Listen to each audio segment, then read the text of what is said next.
the Blood Countess. That's what they used to call Elizabeth Bathory.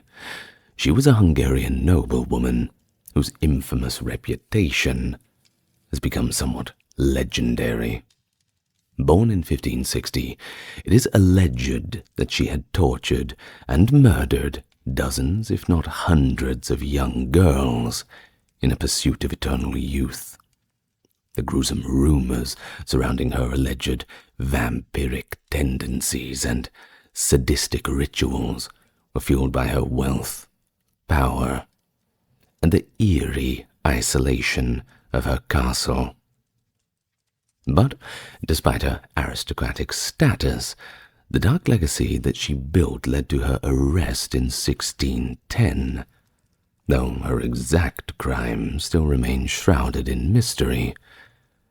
Was she really a cold-blooded killer?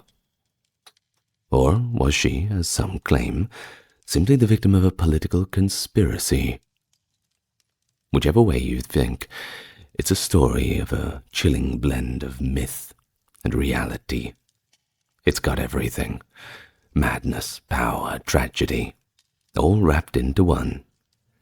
But we're not interested in stories, we're interested in the truth. So we're going to try to get to the bottom of it, albeit engaging in a little bit of introspection for a bit of fun. So let me first welcome you to the channel.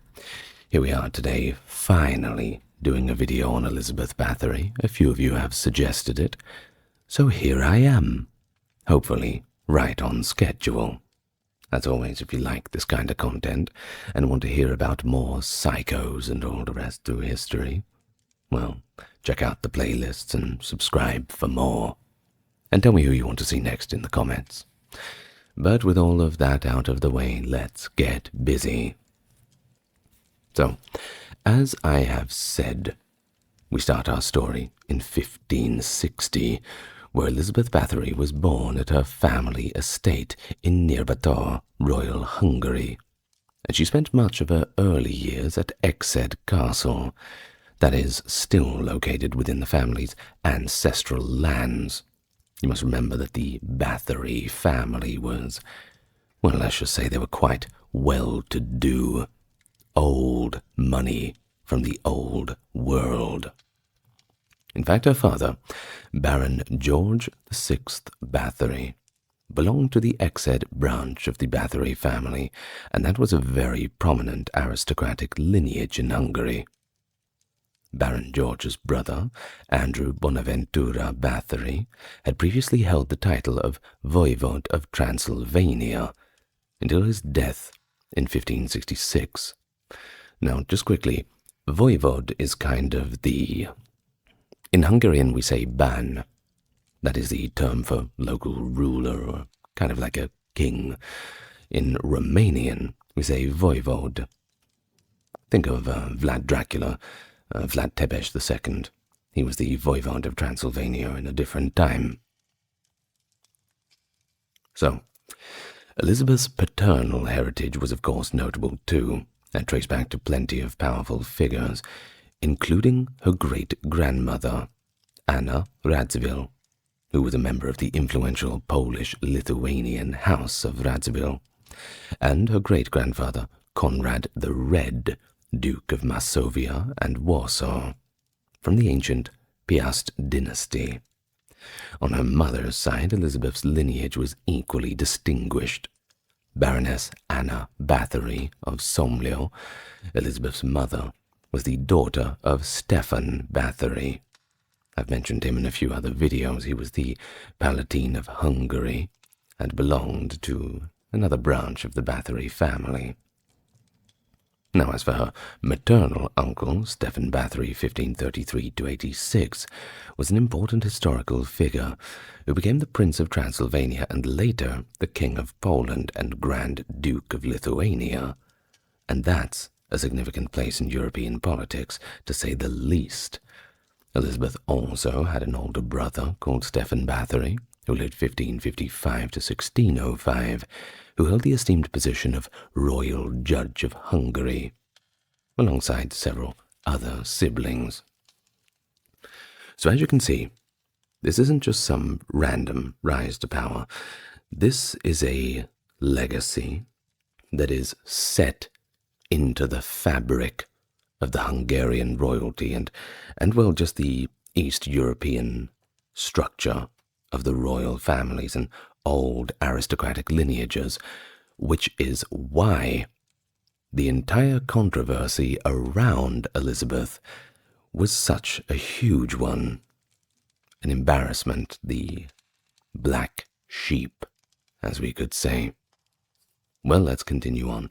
Of course, as a child of nobility, Elizabeth was born into a world of wealth and very high social standing. Anything she had have wanted, she could have easily have gotten. She was raised as a Calvinist Protestant, a faith that deeply influenced her upbringing, and during her youth she received an education befitting her status. So, for example, we think of, the main languages. We had German, of course, and Hungarian, which, of course, mother tongues, and, of course, very important neighboring countries. We're talking Holy Roman Empire, this sort of thing. But also Greek and Latin, part of that old classical education. These linguistic skills were part of this rigorous education that was provided by her family, ensuring that she was well versed in classical studies and able to engage with the intellectual traditions and trends of the time. But while Elizabeth enjoyed the advantages of a privileged life, some sources suggest her family may have imparted lessons in cruelty, which later became associated with her notorious reputation. This notion of being taught cruelty remains a topic of debate, of course, as it may offer a little bit of insight into the behavior that earned her the infamous moniker of the Blood Countess. Well, either way, it wasn't easy growing up. Money can't buy everything, and it can't fix all of your problems. And one of the problems that Elizabeth had was epilepsy. Frequent seizures. Now, at the time, it wasn't known as epilepsy. We didn't quite understand the science behind it. It was actually just known in a very literal sense as falling sickness. I'm sure it's very, very horrifying for anybody to witness or anybody to go through. It still is to this day. During these episodes, treatments were, of course, primitive, with one method involving rubbing a non-sufferer's blood on the sufferer's lips, or giving them a mixture of blood and a piece of a skull after the fit had subsided. Very much still in argument over those methods, working or not. These archaic remedies show the limited medical understanding of the condition during the 16th century, everyone trying to do what they can with what they had, with always, well, differing results. The nature of Bathory's affliction, coupled with her later reputation for cruelty, has actually fueled a few speculations about her mental state, and this mental state offers a potential link between her medical condition and subsequent behavior. One of the most persistent rumors surrounding Bathory's youth involves a reported pregnancy at the age of 13. This is, of course, prior to her first marriage. Now, according to this story, she gave birth to a child fathered by a peasant boy, a rumor that emerged much later through gossip and local folklore. You could, of course, see how this was a big problem and an embarrassment. Well, the child was supposedly sent away to Wallachia, that is in Romania, actually Vlad the Impaler's hometown, that sort of thing, with a local woman entrusted to care for it. In return for her services, the woman was said to have been compensated quite kindly. But it has to be said, while this story is often told, the actual evidence surrounding the alleged pregnancy is highly contested, as the claim surfaced only after Elizabeth's death, and the remains unverified by any concrete historical documents. But that being said, they would of course not write such an embarrassment down. As such, it remains a subject of debate. I guess it's more of an aspect of folklore towards her life and a bit of romanticism. And we may say there's also politically motivated, as to add a little bit of fuel to the fire as to this person is bad. Well, I suppose perhaps we'll never know, unless we can find the remains of the one in question and do some sort of DNA matching, but no, good luck with that. Well, let's move on now to 1573, and this was when Bathory became engaged to Count Ferenc Nadasti, a prominent member of the aristocratic Nadasti family. The engagement was not one of romantic affection, but rather a political alliance. And don't feel too bad. It was pretty typical for marriages at the time. Nadasti's parents, Baron Tamas Nadasti and Orsolia Canizai, were influential figures in Hungarian nobility with strong ties to the elite. The marriage between Elizabeth and Ferenc, which took place on May the 8th, 1575, in the palace of Varano, which is in modern-day Slovakia, cemented their joint ownership of significant territories in the Kingdom of Hungary and Transylvania, further increasing their power, and with power comes wealth. It was good for both sides, enhancing both family holdings and political influence. A win-win. Bathory's wedding gift from her husband was the castle of Kastitsa, I hope I'm pronouncing that correctly, located in the Little Carpathians near Trenčín, modern-day Nové Mesto. At the time of their marriage, the castle was owned by King Maximilian II, but in 1569 Nadasti's mother was appointed an official steward.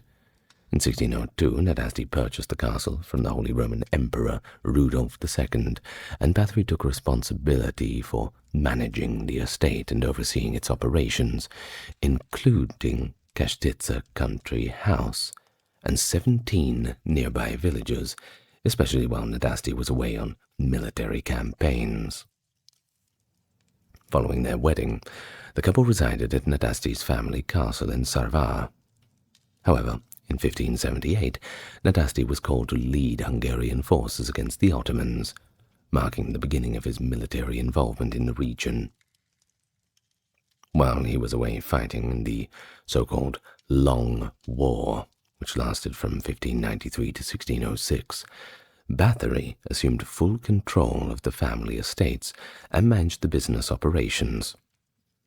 Her role during this time expanded beyond estate management, as she was also tasked with providing medical care to the Hungarian and Slovak people affected by the war, and there were plenty of them.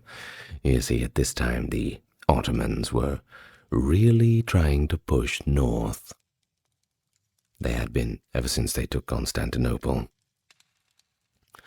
Well, given that the village of Kastitsa had already been ravaged by the Ottomans, and Sarvar was located on the border between Royal Hungary and Ottoman-occupied Hungary, Bathory faced constant threats of attack, making her role in defending her husband's estates especially crucial. 1585. Anna Nadasti was born, the daughter of Elizabeth Bathory, who would later marry Nicola VI Zrinski.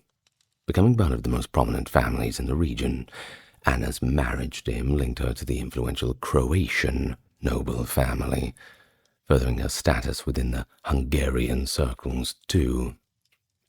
Elizabeth's other children included Orsolia, also known as Orska, born in 1590, whose future marriage to István II Benyo would tie her to other notable Hungarian families. You see, the Benyos, a family with long-standing ties to Hungarian nobility, were also quite on the level with the Bathorys too. Katalin, also referred to as Katharina Nadasti, born in 1594, also grew up within the same elite framework. Unfortunately, we don't know much about the exact fates of Orsolia and Katalin, as their lives after marriage are just not well documented. But it is likely that they maintained their family's standing in the Hungarian aristocracy.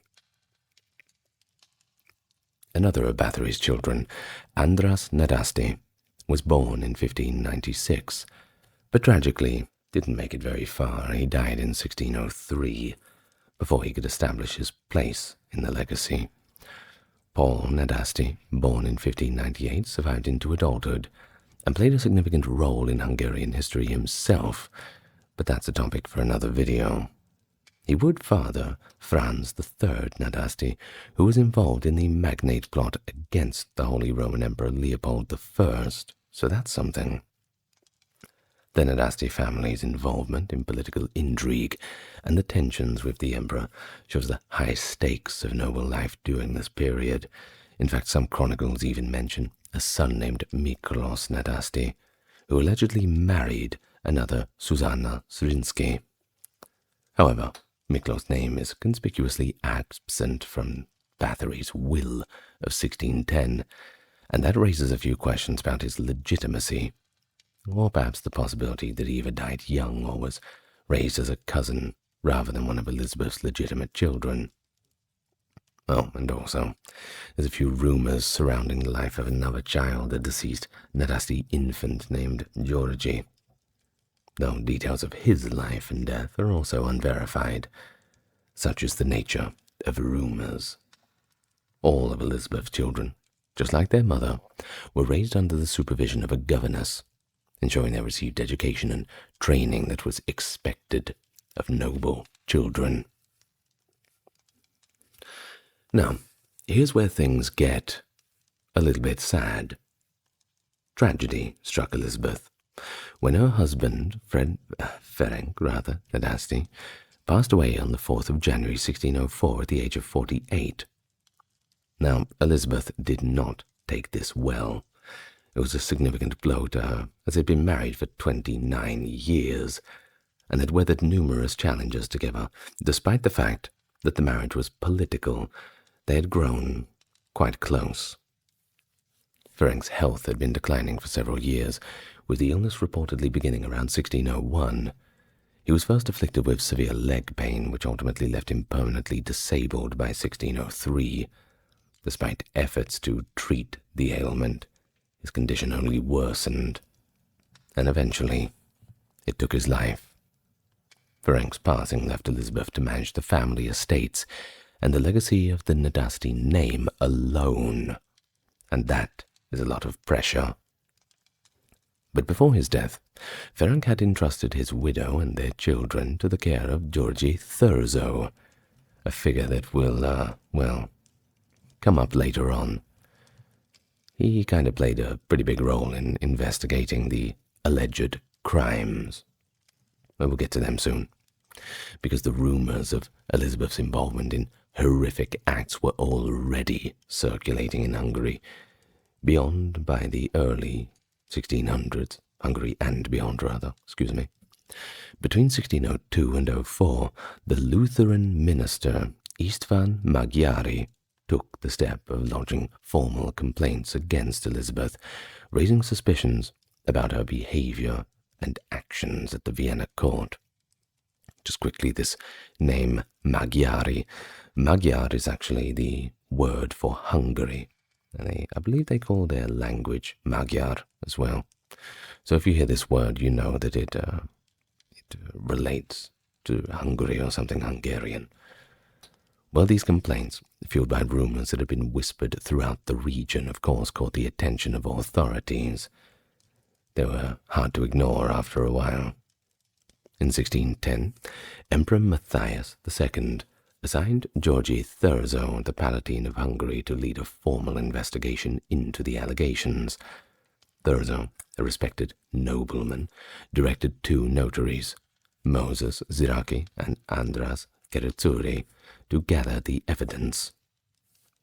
Their work involved interviewing witnesses, and by October 1610, they had collected 52 statements from individuals who claimed that they had first-hand knowledge of the events. As the investigation continued, the number of testimonies grew and grew, and by 1611, over 300 witnesses had come forward, providing a grim picture of what had occurred at Bathory's estates. You see, this growing body of evidence eventually led to the infamous trials and posthumous tarnishing of the Bathory name. For years, it was believed that Elizabeth Bathory had been torturing and killing peasants, with very little regard to the consequences. The disappearances of these lower-class individuals, especially young girls, failed to raise suspicions among the authorities, at least for a while, likely due to their low social standing and the relative isolation of the estates where these acts took place. However, as time passed, Bathory's killings escalated to include daughters of the lower gentry, young women from respectable families who were sent to her in hopes of gaining favor, learning from her, and perhaps even advancing their own social standings with their association with powerful countess.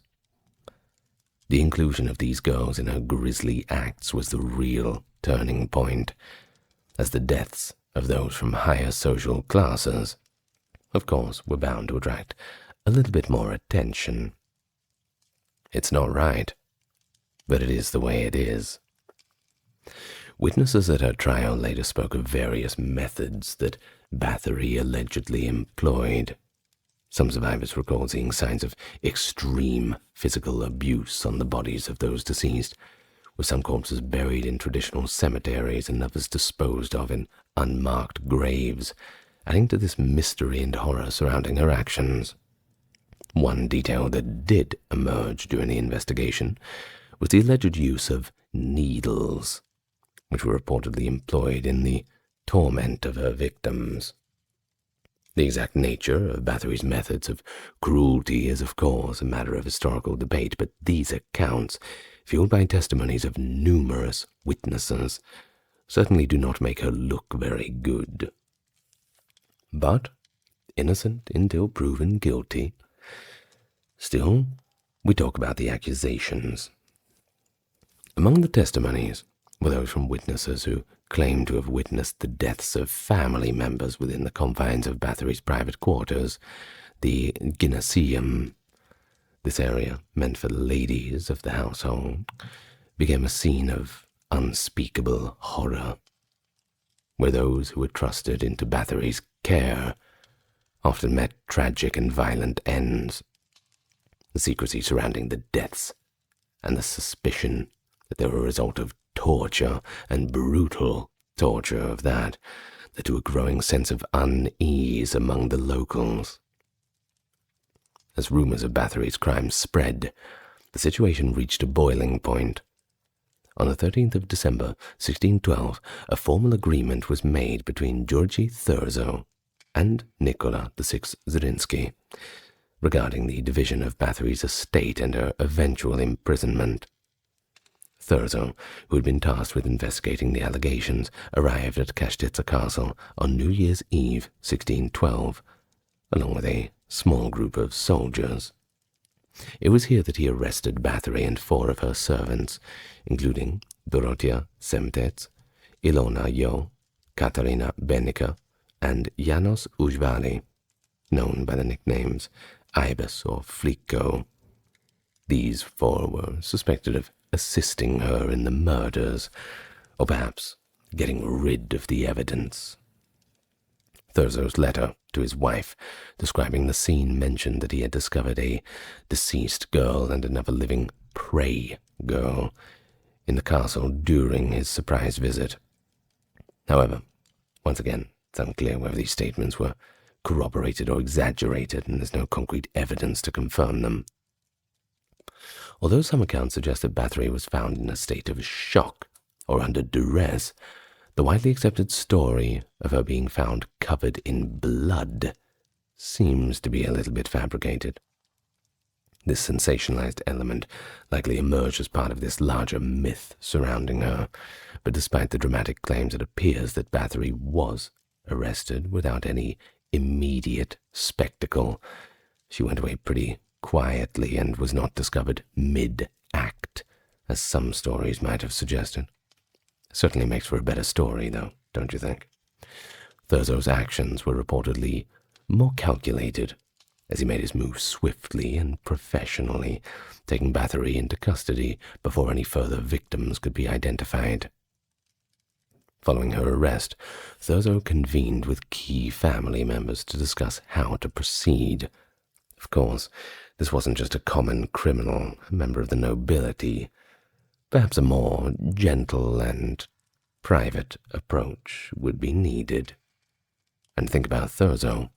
He doesn't want to raise any eyebrows. Put it this way, it's a very powerful family, and the family name is important. He didn't want to lose his own head by dragging the rest of them down with Elizabeth, throwing the baby out with the bathwater, as it seems. Have to step carefully. No pressure, Thurzo. Well, among those involved in all these discussions was actually Bathory's son, Paul Nadasti, along with two of her sons-in-law, Georgi Drugev and Nicola Zrinski. The public scandal surrounding the crimes put her family's property and wealth at risk, of course, particularly in light of political ramifications of her actions. Her family, particularly those in Transylvania, feared the loss of control over her extensive estates and the potential seizure of her wealth by the crown. So, to prevent this, Thurzo, Paul, and the two other sons-in-law decided on a course of action that would keep Bathory under strict house arrest, rather than sending her to a nunnery, as was initially planned. Now, this decision, likely motivated by both legal and political concerns, seemed to ensure that Bathory remained confined to her castle, rather than facing trial or execution, as some might have expected. Either way, executing a noble woman is never really an easy affair. Of course, everything is complex, all the loyalties, all the power plays, and this deeply ingrained secrecy surrounding the actual accusations. All of this helped shape the outcome of her arrest, the how and the why and the when, ensuring that she was not immediately subjected to the full legal consequences of her alleged crimes. But really, if there was any doubt of the veracity to the weight of these accusations, they would not have arrested her for it. That's what I think, anyway. Of course, instead, she spent the rest of her days in captivity. For me, locked up in a little room, or the quick fate of a beheading. Well, you have to weigh up your options, don't you? Of course, her family also worked to protect their interests in the aftermath of the scandal. Now, there were 4 servants who were implicated in Bathory's crimes, and they were also among the 17 witnesses who testified during the first trial. Before the proceedings officially commenced, these suspects had been subjected to torture, a common practice at the time to extract confessions from those accused of serious offences. Under duress, they acknowledged their involvement in the gruesome acts, claiming that they were merely following the orders of their mistress. The admission of guilt, of course, sealed their fates, and they were sentenced to death as accomplices. Of course, the executions of the 4 servants, well, they were a lot less secretive than how they dealt with Bathory herself. They were as brutal as they were public. Dorothea and Ilona were burned alive, but not before experiencing a gruesome fate. Both women had their fingers severed with a pair of blazing pincers, a final act of torture meant to inflict maximum pain before their execution. Janos Ujvari, one of the younger servants, was given a less painful execution by beheading. Still not good, but hey, I'd take the beheading over the finger thing any day.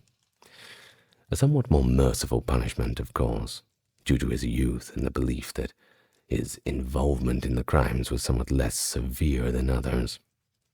But his remains were, however, not spared. After the execution, his body was burned alongside the bodies of Jo and Sentes on the same pyre, a gruesome spectacle meant to symbolize the eradication of Bathory's supporters. Erzi Majerova, another one of Bathory's servants, managed to elude capture for some time, but was eventually caught and burned alive after being unable to escape further. The brutality of the trials and executions, of course, left a lasting impression on the local population, reinforcing the severity of the charges against Bathory and her accomplices. As for Caterina Bennica, one of the other accused servants, the evidence of her involvement in the abuses was sufficient to sentence her to life imprisonment. Unlike her fellow servants, she was spared the immediate brutality of execution. But think about it. We're talking about a long, long time ago, and a Hungarian dungeon is not generally rated very well. It was no less severe in its own way. The remainder of her life in confinement. Now that to me is worse than death, during this time or the previous time. Rumors and hearsay played a significant role in the escalation of the charges against Bathory, of course, and many of the claims surrounding her atrocities are based on speculation rather than concrete evidence. While it is known that she was arrested and put on trial, there is no official documentation to support the claim that she was ever formally subject to the widespread local complaints before the arrest. It was customary for complaints to be written and presented to the authorities, even in cases as minor as theft of a little animal, a chicken, or whatever it was. But no such formal accusations seem to have been made against Bathory herself before the rumors began to spread. The rumors, however, were enough to provoke investigation, which culminated in the two trials. Now, the first was held on January the 2nd, 1611, and the second trial shortly after on January the 7th. These hearings were a key part of the legal proceedings against Bathory and her associates, with the trial serving as a means to both confirm the allegation and to seek justice for the victims. Many of the witnesses were former servants or individuals who had allegedly witnessed the abuse. One particularly significant testimony came from a servant named Susanna, who claimed that Bathory's court official, Jakab Silvasi, had seen the figure of a victim recorded in one of Bathory's private books. This revelation led to the claim that the highest number of Bathory's victims reached a staggering 650, a figure that would become one of the most widely cited in the law surrounding her crimes. Frankly, it's a little bit ridiculous. But hey, it is what it is. However, Silvasi's testimony did not corroborate the existence of such a book. Of course, he said it, and everyone said, well, where is this book? I don't know. It's somewhere. Somewhere in the pile. The existence of the book, of course. Well, it's a mystery. The number 650, therefore, seems to have been completely based on rumor and sensationalism. Now, on January 25th, 1611, the Palatine of Hungary, Georgi Thurzo, had actually wrote to King Matthias II informing him that Elizabeth Bathory had been taken prisoner and confined to her castle. This event took place amid the ongoing political turmoil, which included conflicts with the Prince of Transylvania, and it was clear that the palace, which represented Habsburg authority in Hungary, had vested interest in both the investigation and the eventual outcome. While the charges against Bathory dominated the local attention, the political landscape at the time also played a significant role in shaping the investigation and its proceedings. And so Bathory was imprisoned, locked up in the castle Kastitsa, where she would spend the remaining years of her life until her death at the age of 54. But the exact nature of her confinement, well, what was that like? Once again, disputed. Was it a tiny little dungeon, miserable, cold, leaking walls, and cockroaches and rats running all over the place? Or did they give her a decent room? After all, she is a noble, a psychopathic murdering noble, but a noble nonetheless. According to Thurzo, at least, she was held in a bricked room within the castle, effectively sealing her away from the outside world.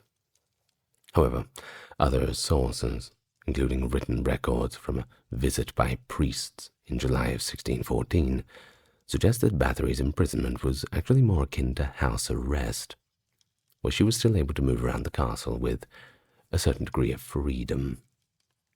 Of course, it's a bit of a discrepancy, isn't it? Once again, it might be a bit of a blending of fact and myth. But then again, think about it. Thurzo might have been putting forward these circumstances to somewhat appease the mob. You think about it. Everyone's already living in terrible conditions. Medieval housing. It's not known for its comforts. Now, to be locked up in Castle Castile, safe, a nice little fire, warm, probably even a good collection of books. To most of the public, that doesn't sound like much of a punishment. I wouldn't mind it. But Thurzo probably didn't want to tell people that. It's far better for people to think that she's in quite a miserable little dungeon, getting the punishment that she deserves. But once again, we have the accounts from the priests who go against that narrative. And I don't think a priest would tell lies, don't you? So, in the last years of her life, Bathory's affairs were organized through a will that she wrote in September of 1610. This is just before her arrest. In this document, she bequeathed all of her assets, both current and future, to her children.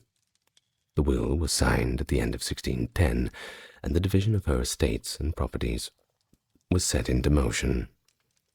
The act of bequeathing her will may have played a role in the intrigue surrounding her downfall, as her considerable fortune and large landholdings, which expanded over her husband's death, made her a powerful figure whose wealth could have posed a threat to rival factions. Now we sort of get to the end of the story. It is the evening of August the 20th, 1614, and Elizabeth Bathory cries out from her little cell, complaining to her bodyguard about feeling cold in her hands. He was apparently quite indifferent to it, telling her just to go and lie down, relax for a while, you'll be fine. Bathory then retired to her bed, and the following morning she was found unresponsive. Now just quickly, if this is true, it might add a little bit of credence to the argument that she was living in extremely comfortable circumstances. Now, Thurzo was saying that she was just bricked up in a tiny little room. You think someone like that for a couple of years would, well, a little bit of cold in the hands would be the least of their worries. But someone who's quite pampered, well, perhaps they would be complaining about such a thing. So it lends more credence, in my opinion, to the fact of her living in quite good circumstances, or at least the purported fact by the priest's testimonies. Either way, some sources suggest that her death was natural, though it is quite suspicious, don't you think? Cold hands, dead in the morning. Either way, she was buried in the church of Castile on November 25th, 1614. But there are other accounts, and they claim that due to the anger of local villagers over the Countess being buried in their cemetery, her body was subsequently exhumed and moved to Exed, which was interred in the Bathory family crypt. The true location of the grave remains a mystery, and despite various attempts to locate it, there are no definitive markers at the church in Castile or at the castle to confirm where she was finally laid to rest. Of course, once again, it just adds to the fun and mystery of the story. So, there are a number of historians who have suggested that Elizabeth Bathory was actually the victim of a conspiracy, one of them being Laszlo Nagy in particular, who argued that the charges against her were primarily politically motivated. driven in part by her immense wealth and growing influence following the death of her husband. The land she acquired over the year made her a powerful and wealthy widow, and it suggested that her growing influence might have actually been a threat to other factions in Hungary. The timing of her arrest and her trial also coincided with a period of religious and political upheaval in the region, including the ongoing wars with the Ottomans, the spread of Protestantism, and the Habsburgs' increasing control over Hungary. So within this context, there's plenty of people who believe that Bathory's downfall was just orchestrated, at least in part to weaken her politically, while also allowing her wealth to be redistributed. Furthermore, after her arrest, it's notable that Matthias II's substantial debt to Bathory was quite conveniently cancelled. Now that's interesting, isn't it? And of course adds a little bit of weight to that theory that the prosecution was motivated financially. Well, there is also the theory that the downfall was part of a Catholic/Habsburg plot against her, but it has been countered by several key arguments. You see, one of the strongest challenges comes from István Magyari, a Lutheran minister who filed complaints that eventually prompted the investigation into Bathory's crimes, although the period was marked by significant religious tension, particularly between Catholics and Protestants. This does not necessarily support the notion that Bathory's prosecution was driven by an anti-Protestant sentiment. In fact, Bathory herself was actually raised as a Calvinist, not a Lutheran, which is an important thing to add, and that complicates the idea of direct conflict between her and the Catholic Habsburg authorities now, doesn't it? Therefore, this theory of her being targeted for religious reasons is, well, it's frankly less than compelling, and considering the broader political and personal motives behind her arrest, I think money and land and all the rest is probably more realistic. Well, there is further evidence that challenges the conspiracy theory, and it comes from the testimony of Georgi Thurzo. According to accounts, Thurzo entered the castle of Kastitsa and discovered numerous bodies, both dead and dying, which appeared to corroborate the charges against her. You can't have better evidence than that, right? However, some scholars have argued that Thurzo may have actually fabricated the findings in order to further his own political ambitions. According to this theory, the physical evidence of the murders and abuse was just exaggerated or even outright invented to ensure her conviction and remove her as a potential threat to his own status. Could be. The idea suggests that the political motives behind Bathory's arrest were a little bit more complex than a simple religious conspiracy.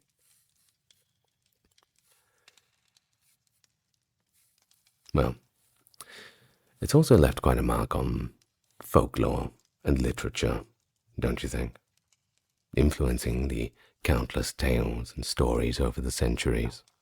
That's where we get a lot of our, well, the more crazy stories about her.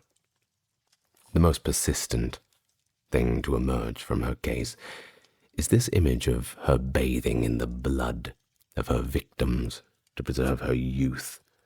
Frankly, it's a little bit ridiculous, but it's become quite iconic in fiction and popular culture.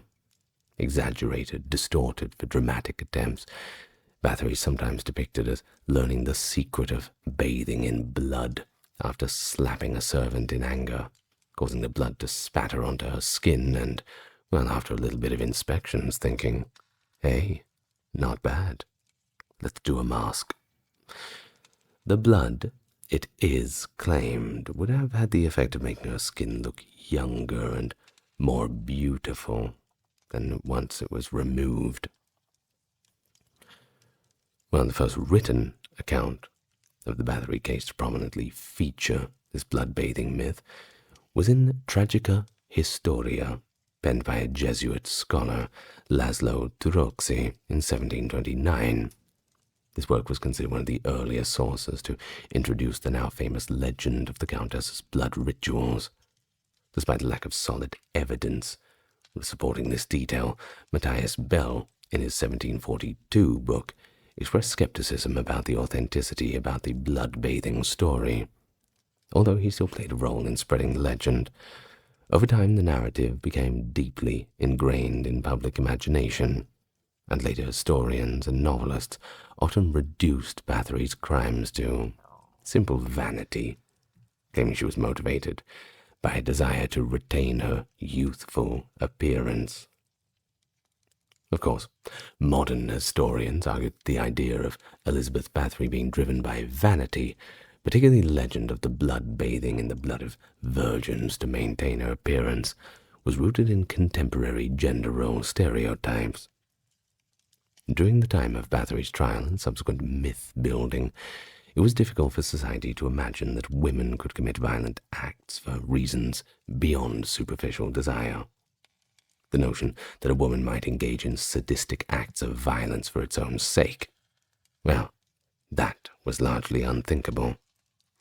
This is why the myth of Bathory's bloodbaths became intertwined with the idea of female vanity. However, by the early 19th century, the sadistic nature of her crimes began to emerge as a more plausible explanation. The witness accounts from the trial, which were first published in 1817, revealed the more sensational aspects of the bloodbaths, particularly those linked to vanity, were more myth than they were reality. Either way, despite the thorough debunking of these claims, the legend of Bathory continued to circulate, taking on a life of its own in popular culture. Some versions of her story were designed to simply entertain or thrill the audience, while others took a little bit more of a critical approach, using her as a symbol of female vanity in general. And as the legend grew, so did the embellishments, and some retellings introduced even more elaborate and fantastical elements that were not present at all in the historical record, not even hinted or alluded to. Of course, they included graphic depictions of torture chambers, such as the infamous Iron Maiden, a device that, while iconic in popular imagination, was not mentioned anywhere in connections with Bathory's crimes. And of course, blood coagulates in a certain way that would make it very difficult to take a bath in it. You must know that, right? Right. Well, what do you think about Elizabeth Bathory, the Blood Countess? Well, for me, the answer's somewhere in the middle. We know that the whole bloodbath thing is, I guess, a myth. An interesting myth, but a myth nonetheless. But we also know that the weight of these accusations is quite heavy, 300 or so. But that figure of 650, cited in that journal that conveniently cannot be found, conveniently does not exist, well, I think we can sweep that one under the rug, at least for now. Of course, we're trying to investigate a crime that happened 400 years ago, so we can't quite hold it to much modern standard.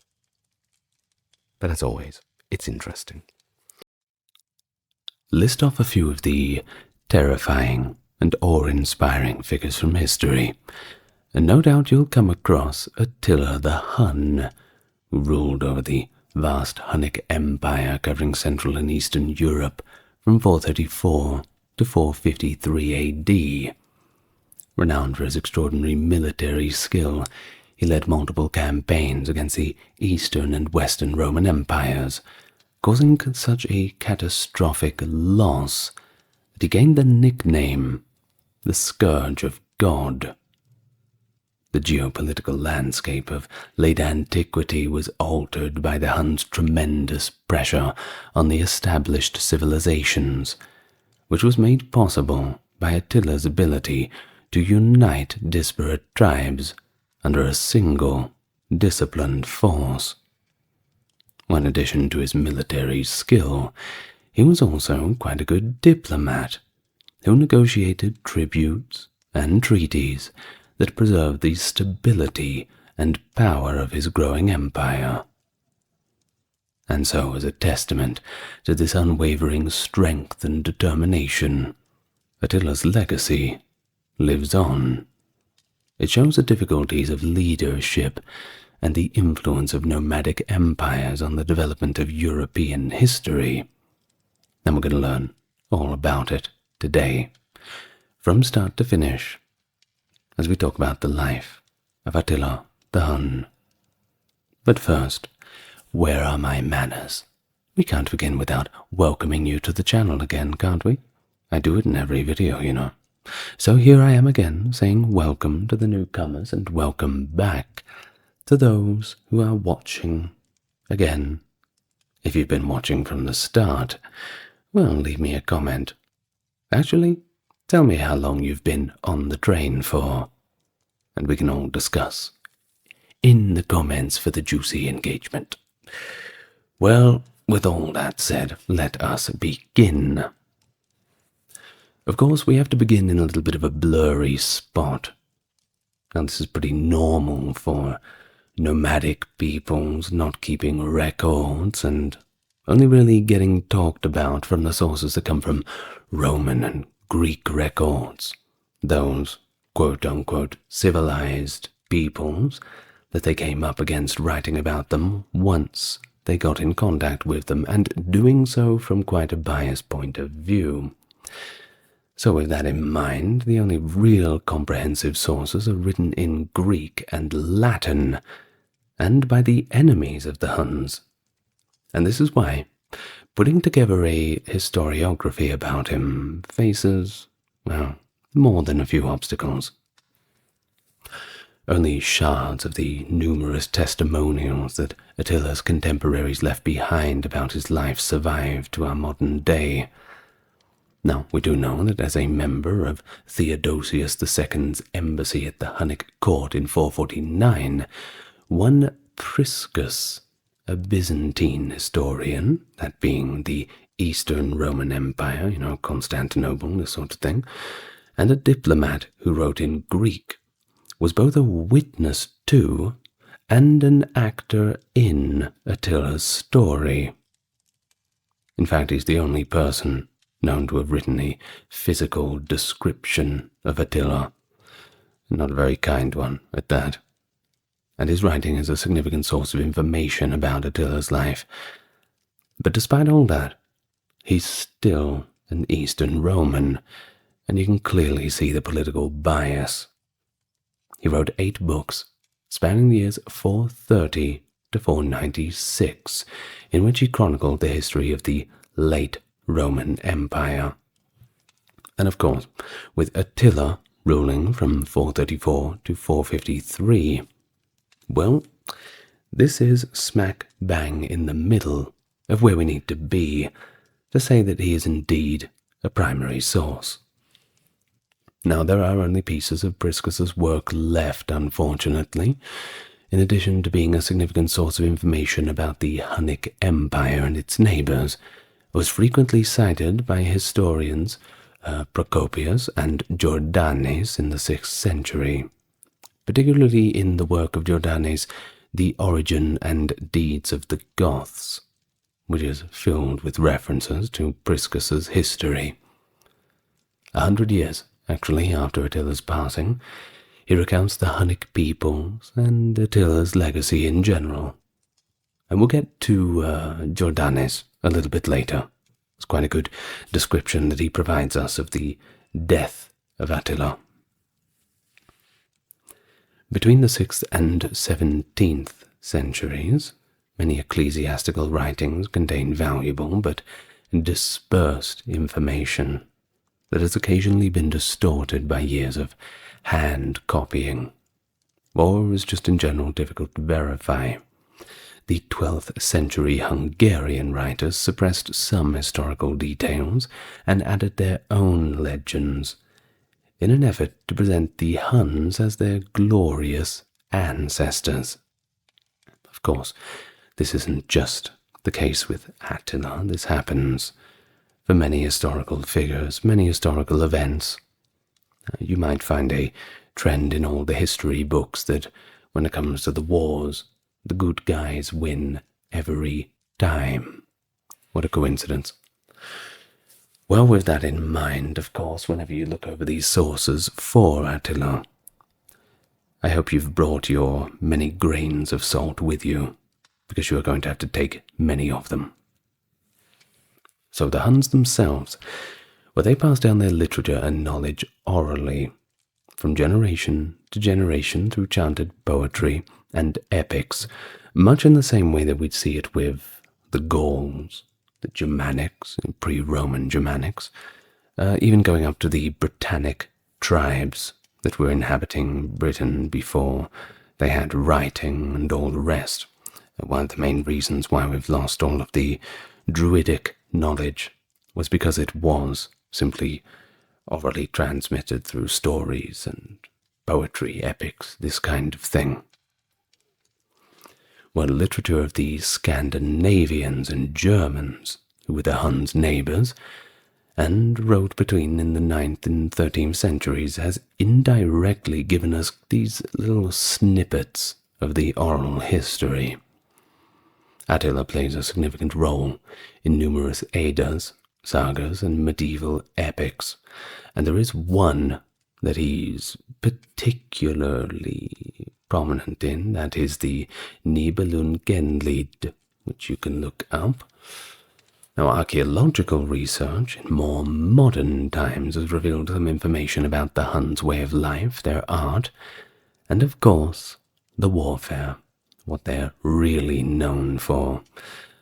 But I hate to disappoint to tell you that the actual location of Attila's capital and his tomb have not yet been discovered, although there are some indications of battles and sieges.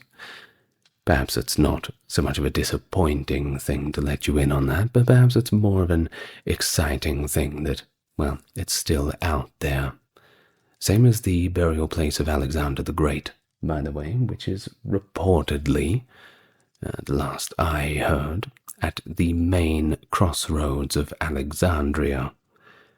Of course, the main crossroads of Alexandria have certainly changed in the last 2,000 years. Perhaps it's going to be a little bit difficult to find that, and we're not going to be ripping up the entire city just yet, but I digress. Back to Attila. So let's start and try to trace back the Huns. Originating east of the Volga River, the Huns were a group of Eurasian nomads who moved further into Western Europe around 370 and managed to establish a vast empire. Now, what was their prime military skill? Really, they were famous for their javelin throwing, and of course, mounted archery, which they were masters of. Essentially, they would show up, kick heads in, and then just ride away. Now, this was a little bit different because everybody was supposing that they would have the normal pitched battles and, swords to swords, all this sort of thing. Well, the Huns didn't really do that. Unfortunately, they were not playing by the old rules.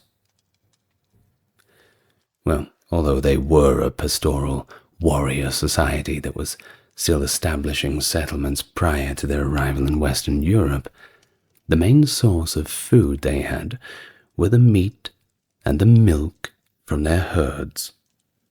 Really, they behaved somewhat in the same manner that the Mongols of later times had behaved. Pretty much the same sorts of techniques. But for centuries there has been disagreement over the Huns' language and place of origin. The Turkic language, Possibly the closest to the contemporary Chorvash language may have been spoken by their leaders, at the very least, according to some theories. Well, the Huns, especially those who migrated to the west, there may have been a combination of Central Asian Turkic, Mongolic, and Ugric peoples, and is at least according to the Encyclopedia of European Peoples. It's pretty reliable, though. It seems to make sense. So early in the 5th century, there was a Hunnic empire jointly ruled by the kings Oktar and Ruga, whose brother was Attila's father, Mundzuk. Although the Huns frequently practiced this type of diarchy, historians are not sure if it was a regular occurrence, a custom, or perhaps an institutionalized system. Although he came from a noble family, it's unclear if they were part of a royal dynasty in general. And what about Attila's birth date? Well, guess what? No one really knows. But it's been put really around 395, or thereabouts. Give or take a few years. Some say it falls somewhere between the 1390s and the first 10 years of the 5th century. In fact, even as far as the year 406 has been suggested. Well, Attila was raised in this very quickly changing world. Of course, if you know anything about the time, you would know that the old order was well and truly collapsing. The Roman Empire was a shadow of its former self. And whatever happens to those fallen empires, when the new people start dipping their toes in, and a new order takes its place. Well, only recently had the nomadic people of the Huns reached Europe. They invaded the Gothic kingdom between the Danube and the Carpathian Mountains after crossing the Volga River in the 370s and annexing the territory of the Alans. And they were a highly mobile people. The Germanic tribes simply didn't seem to be able to hold up against the mounted archers. And by this time they had already well established a reputation for being unbeatable. In the west and in the south, as well as along the banks of the Rhine and the Danube rivers, large populations of Hun refugees migrated from Germania into the Roman Empire. After crossing the Danube in 376, the Goths first submitted to the Romans, before turning against Emperor Valens, whom they assailed in the Battle of Adrianople, 378. In order to flee the Huns, a large group of Vandals, Alans, Suebi, and Burgundians invaded Roman Gaul, that is modern-day France, at the end of December in 406, crossing the Rhine. Since 395, the Roman Empire had been divided into two parts. Many political and religious disputes. Well, with two separate governments in charge of the West, which was not based in Rome, actually, but based in Ravenna. At that time, Rome was not a place that you wanted to be. But in the East, the great city of Constantinople was the capital.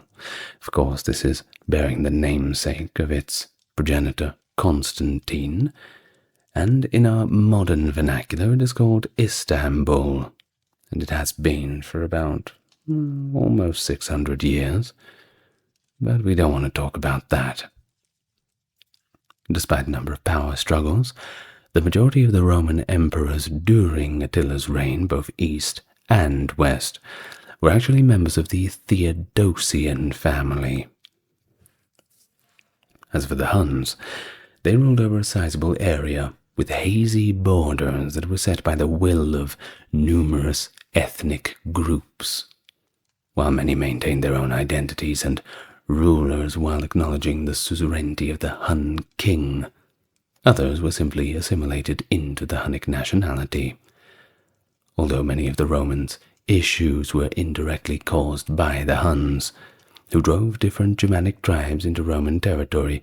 The two empires had more or less friendly relations, because the Romans employed the Huns as mercenaries, you see, against the Germans, and even in their civil wars. Thus, in 424, Joannes the Usurper was able to assemble an army of thousands of Huns to fight Valentinian III. This operation was overseen by Aetius, who would actually go on to become patrician of the West. Not a bad career progression, though the retirement plan's not very good. Their alliance, which lasted from 401 to 450, and allowed Romans many military triumphs, involved the exchange of ambassadors and hostages. The Romans would have preferred to see this as payment for services rendered, but the Huns saw it more as tribute. When Attila had reached adulthood during his uncle Ruga's rule, the Huns had grown to such a great power that Nestorius, the Patriarch of Constantinople, lamented the state of affairs, stating that they had become both masters and slaves of the Romans. Of course, the old patriarch seems to be a little bit worried about balances of power. But as you know, the pendulum always swings, doesn't it? After Rugila, also called Rua or Ruga, died in 434, the united Hun tribes were ruled by his brother Mundzuk's sons, that being Attila and Bleda. The Hun tribes were negotiating with the envoys of the Eastern Roman Emperor Theodosius II at the time of the two brothers' ascension, in order to bring back a number of renegades who had sought asylum in the Eastern Roman Empire. These individuals might have been Hunnic nobles who disapproved of the brothers' takeover. Well, so seated in horseback in the Hunnic fashion, Attila and Bleda met with the imperial legation at Margus the following year and negotiated a favorable treaty. In exchange for opening their markets to Hunnish traders, returning the fugitives, and paying a ransom of 8 solidi for each Roman captured by the Huns, the Romans agreed to double their previous tribute of 350 Roman pounds, which is about 115 kilograms of gold, bringing it up to about 700 Roman pounds of gold. And that's a lot more gold than before, if you're not a mathematician. Well, of course they were satisfied with this agreement. After all, doubling the amount of gold is a pretty good result. So the Huns left the Roman Empire and went back to the great Hungarian plain, possibly in an effort to fortify and expand their empire. After all, they had the money to do that now. But Theodosius took advantage of this chance to fortify Constantinople's walls, constructing the city's first sea wall, and to bolster his Danube border defences. Ever wonder why they're called the Theodosian Walls? Well, I don't need to explain too much into that, don't I?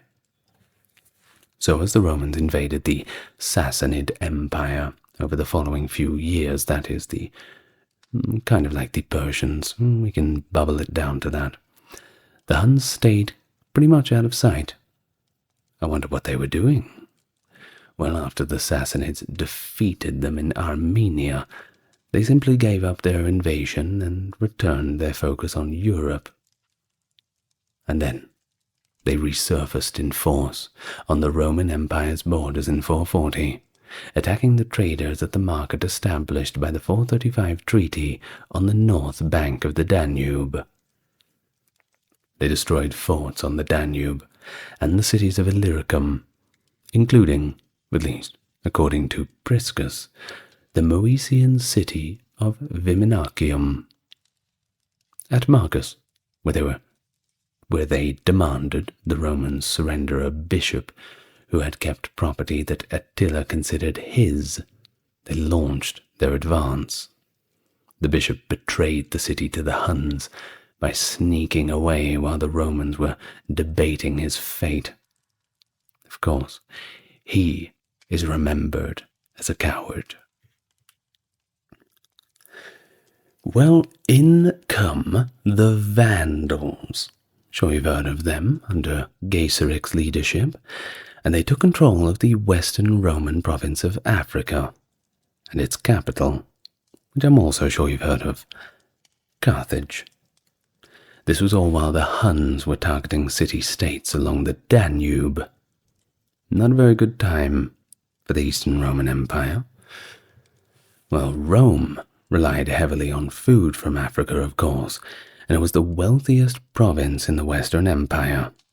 In fact, Egypt was known as Rome's bread basket, or grain basket, whatever you want to call it.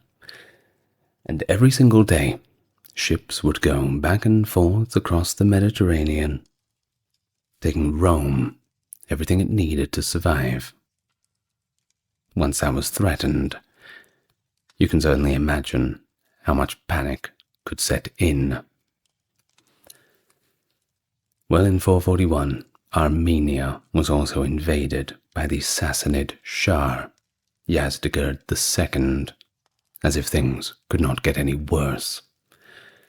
So, to launch an expedition against the Vandals in Africa, the Romans depleted the Balkan region of its troops and sent them to Sicily. And this gave Attila and Bleda a direct route to the Balkans, which of course they invaded in 441 after passing through Illyricum. After looting Margus and Viminacium, the Hunnic army captured Sirmium and Singindunum, which is modern-day Belgrade, by the way, in Serbia. In order to finance operations against the Huns, Theodosius ordered a large issue of new coins during 442, recalling his old troops from Sicily. He rejected the demands of the Hunnish kings, because he simply thought that, well, why even hear the demands?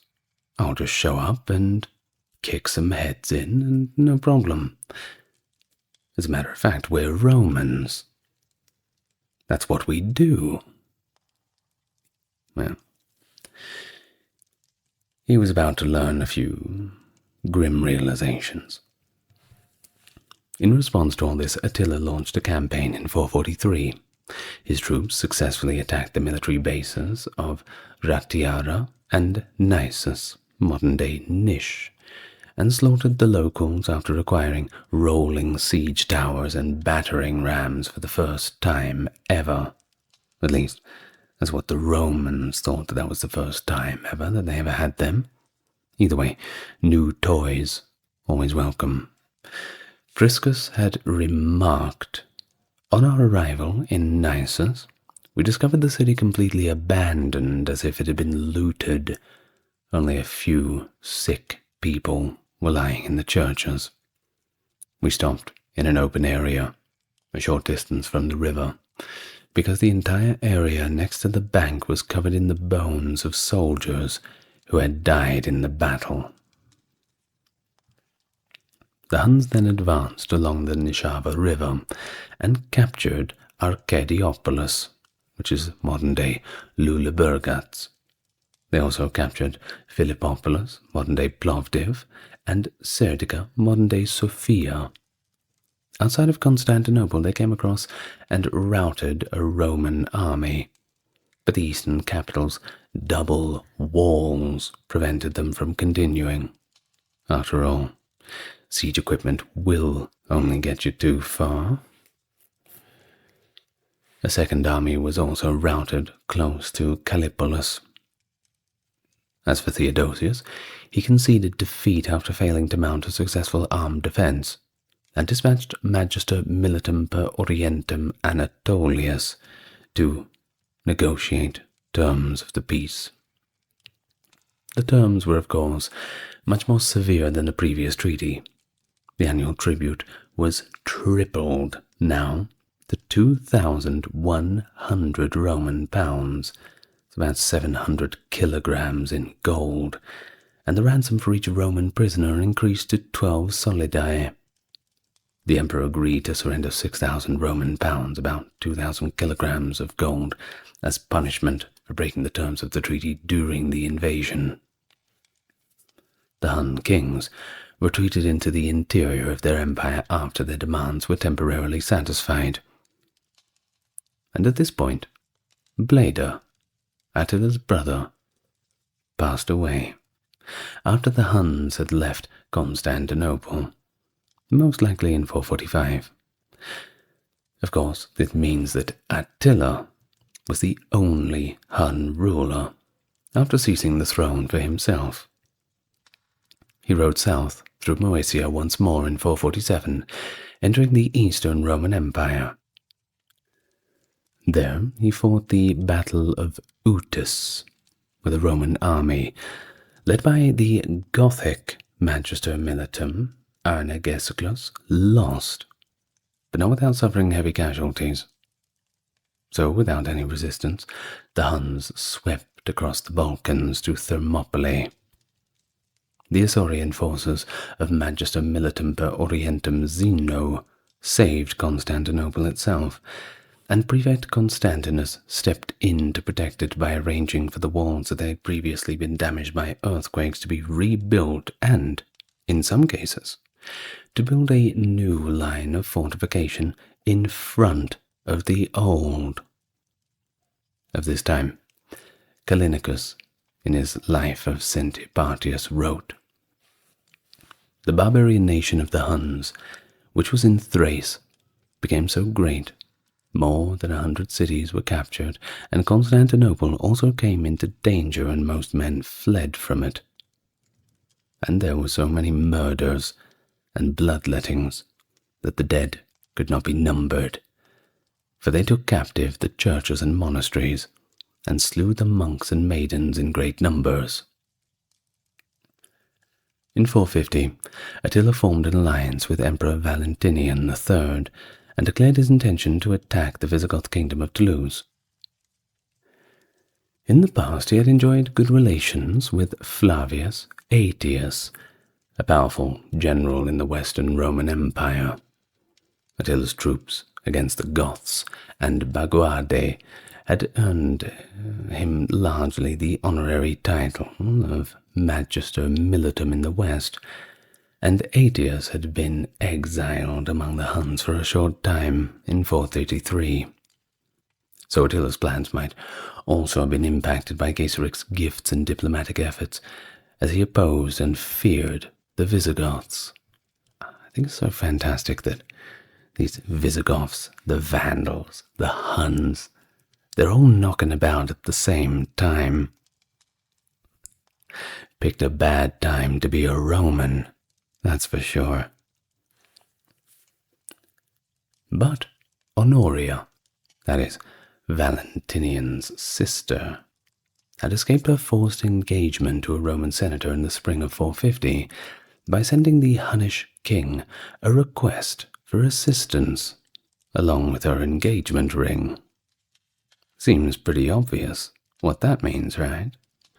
Honoria may not have meant, however, for her message to be interpreted as a marriage proposal, but Attila certainly did.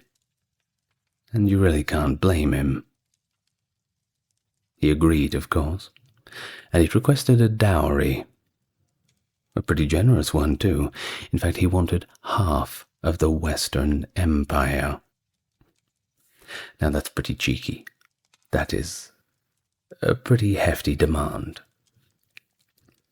Well, only his mother, Galla's Placidia's influence, persuaded Valentinian to banish Honoria instead of murdering her after he learned of the scheme. Additionally, he wrote to Attila, vehemently disputing the validity of the purported marriage proposal, to declare that Honoria was innocent, that the proposal had been valid, and that he would eventually reclaim what was rightfully his. Attila dispatched an emissary to Ravenna to remember that that is where all of the politics is happening now, away from Rome at this time. Following the passing of a Frankish king, Attila meddled in a succession dispute. Aetius backed the younger son, while Attila backed the older. There is speculation, by the way, regarding the whereabouts and identities of all of these kings. Either way, after gathering his vassals, including the Visigoths, Rugians, Heruls, Thuringians, Burgundians, Gepids, and Alans, Attila started a westward march. He arrived in Belgica in 451, with an army that Jordanes had inflated to 500,000 soldiers. Of course, when you read some of these old Roman and Greek sources, remember how I told you about those pinches and grains of salt? Yes, another one of them. It always sounds more exciting when it's inflated like that. Well, either way, both Strasbourg and Metz were taken by Attila on April the 7th of that same year, 451. The hagiographic vitae created to honor, or created rather, to honor their bishops can be used to identify other cities that were attacked. In Reims, Nicasius was killed right in front of the altar of his church. Servatus is said to have used his prayers to save Tongeren, just as Saint Genevieve is said to have saved Paris. By personally meeting Attila, Lupus, the Bishop of Troyes, is also recognized for having saved his city. Of course, meeting with the enemy of God himself. Well, definitely must put on the armor of God for that one. So Aetius, in order to fight Attila, organized a force of Franks, Burgundians, and Celts.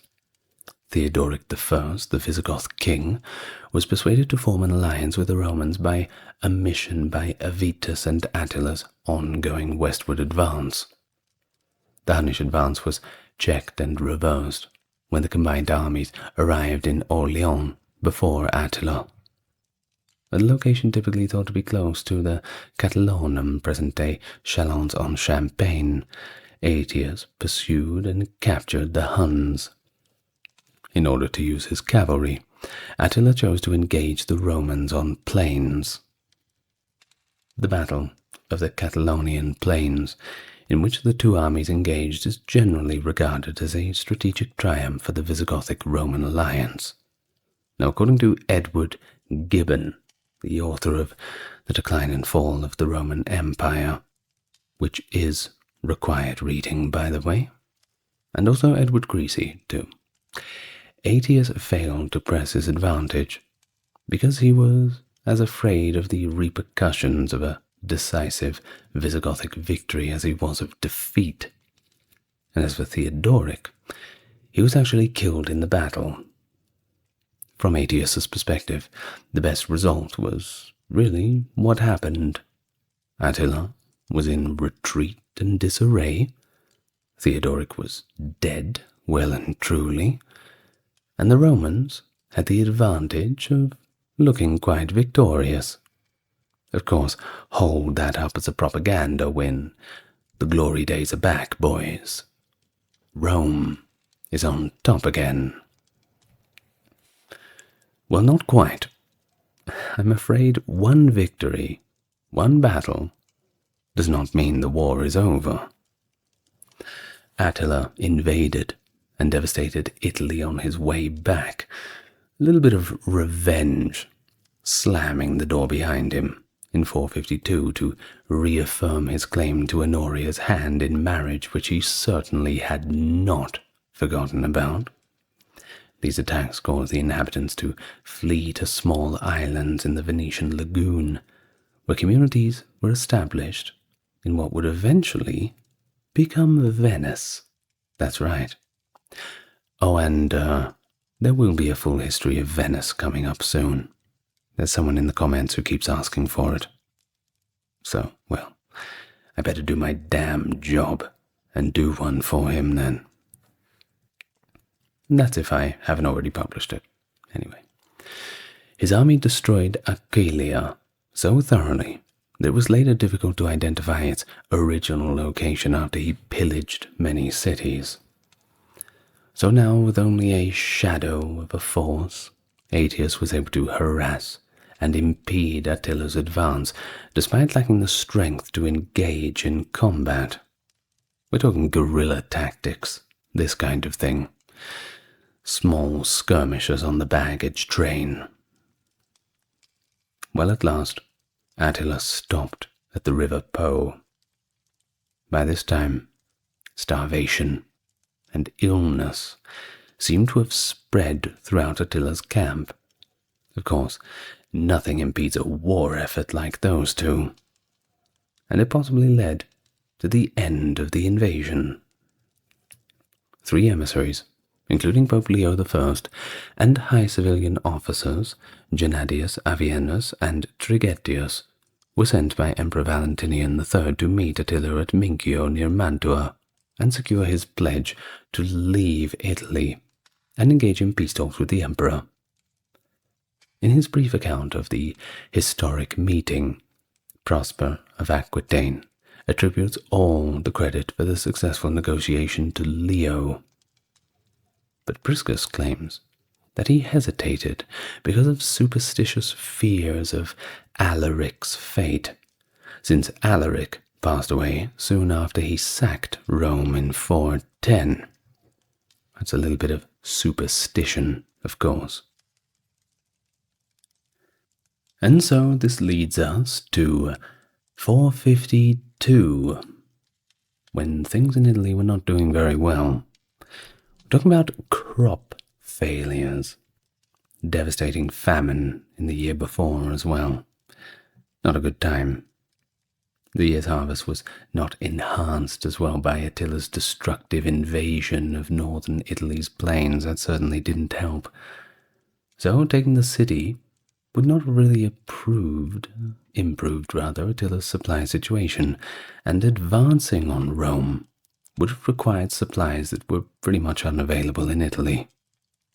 Thus, it was more advantageous for Attila to reach a peace agreement and withdraw back to his native country. In addition to that, an East Roman army led by another officer, Aetius, who had also taken part in the Council of Chalcedon in the year before, had crossed the Danube and defeated the Huns that Attila had abandoned to defend their homeland. Thus, Attila had to retire from Italy without ever setting south of the Po due to strong human and natural pressures.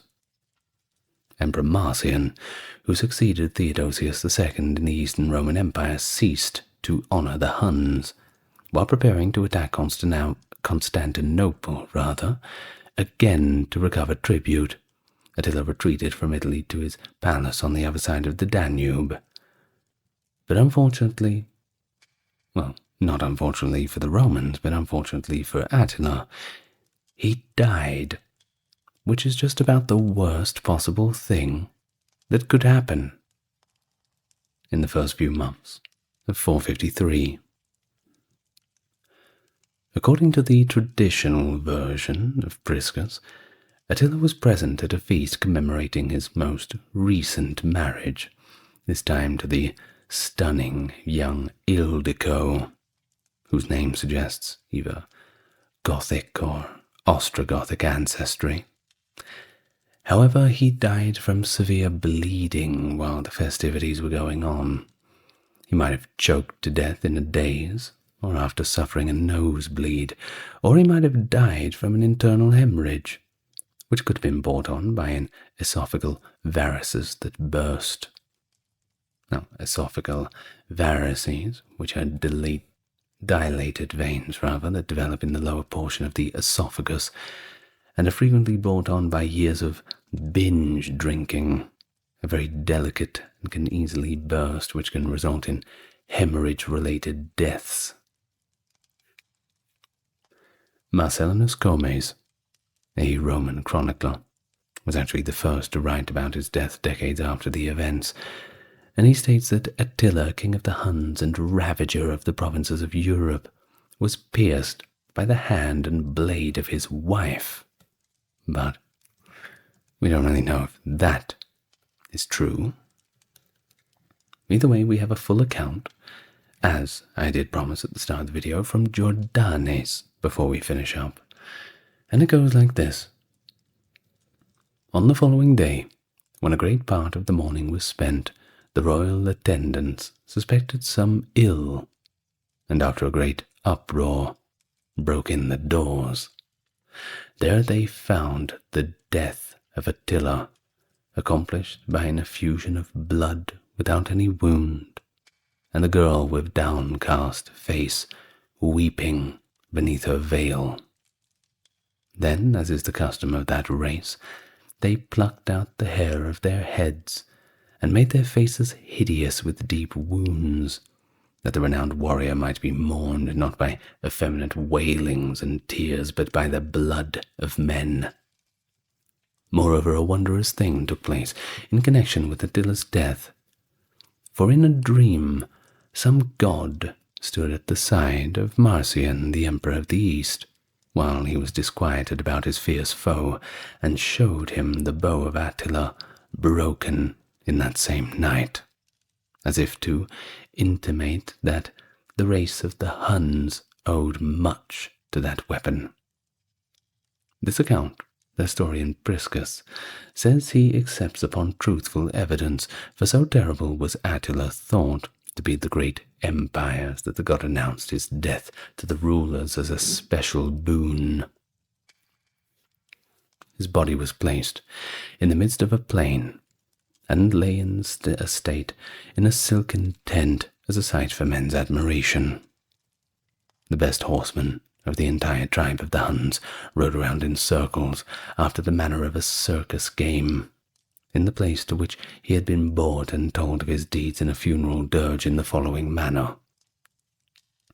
The chief of the Huns, King Attila, born of his sire Mundiuk, lord of the bravest tribes, sole possessor of the Scythian and German realms, powers unknown before, captured cities and terrible, both empires of the Roman world, and appeased by their prayers, took annual tribute to save the rest from plunder.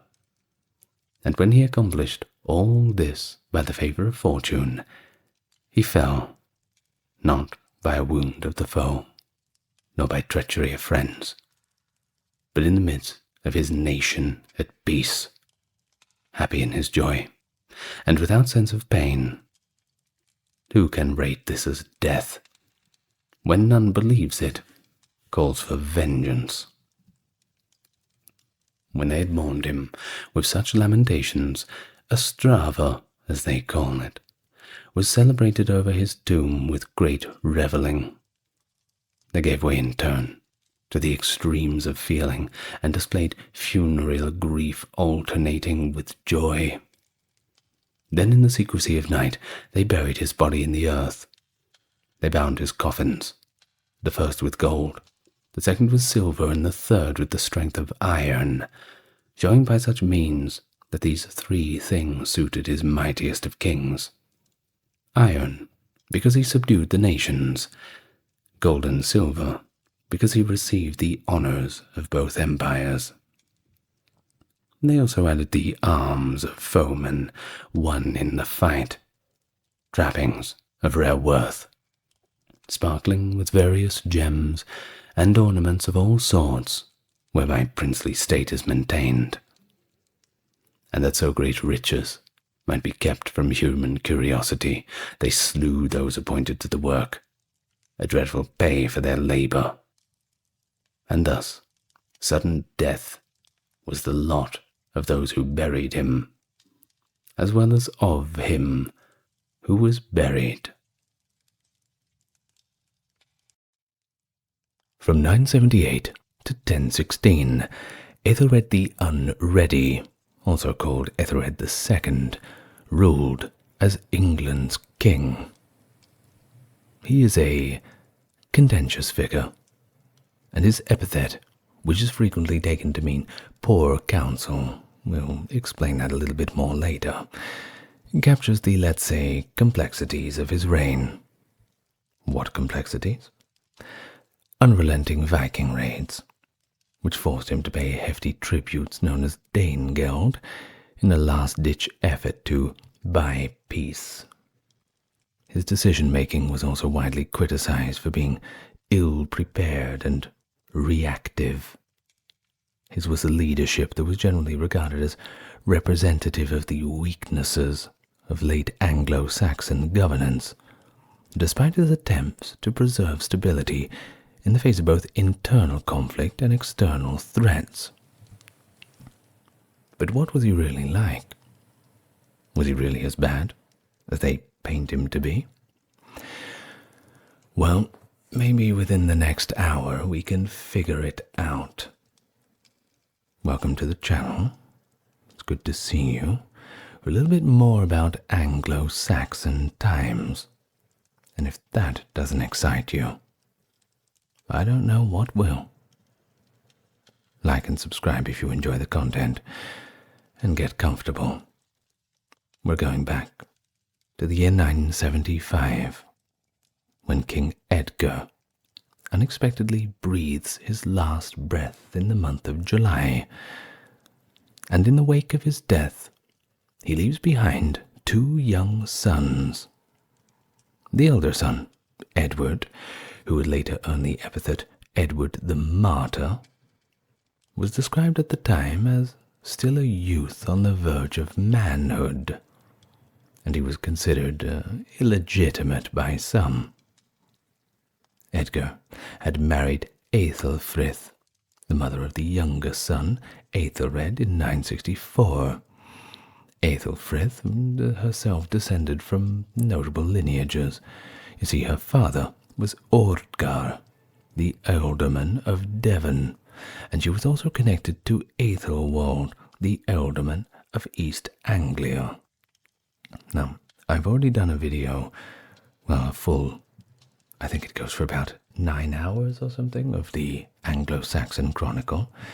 It goes into quite a bit of detail as a primary source about Aethelwald and Aethelfrith and these characters within this context. If you're interested in that, you can find it in the long videos playlist. Now, depending on precise birth dates, Aethelred could have been only about 10 years old when King Edgar died. It's certainly difficult to be ready by any standard at that age. So, in principle, Edward, being the older of Edgar's 2 surviving sons, would have normally succeeded to the English throne, even though he was young, because primogeniture was typically observed in such successions, as it was in later times, Richard II ascending quite young, and a few others. From memory, perhaps Edward VII, might have been, not sure. Tell me in the comments, correct me.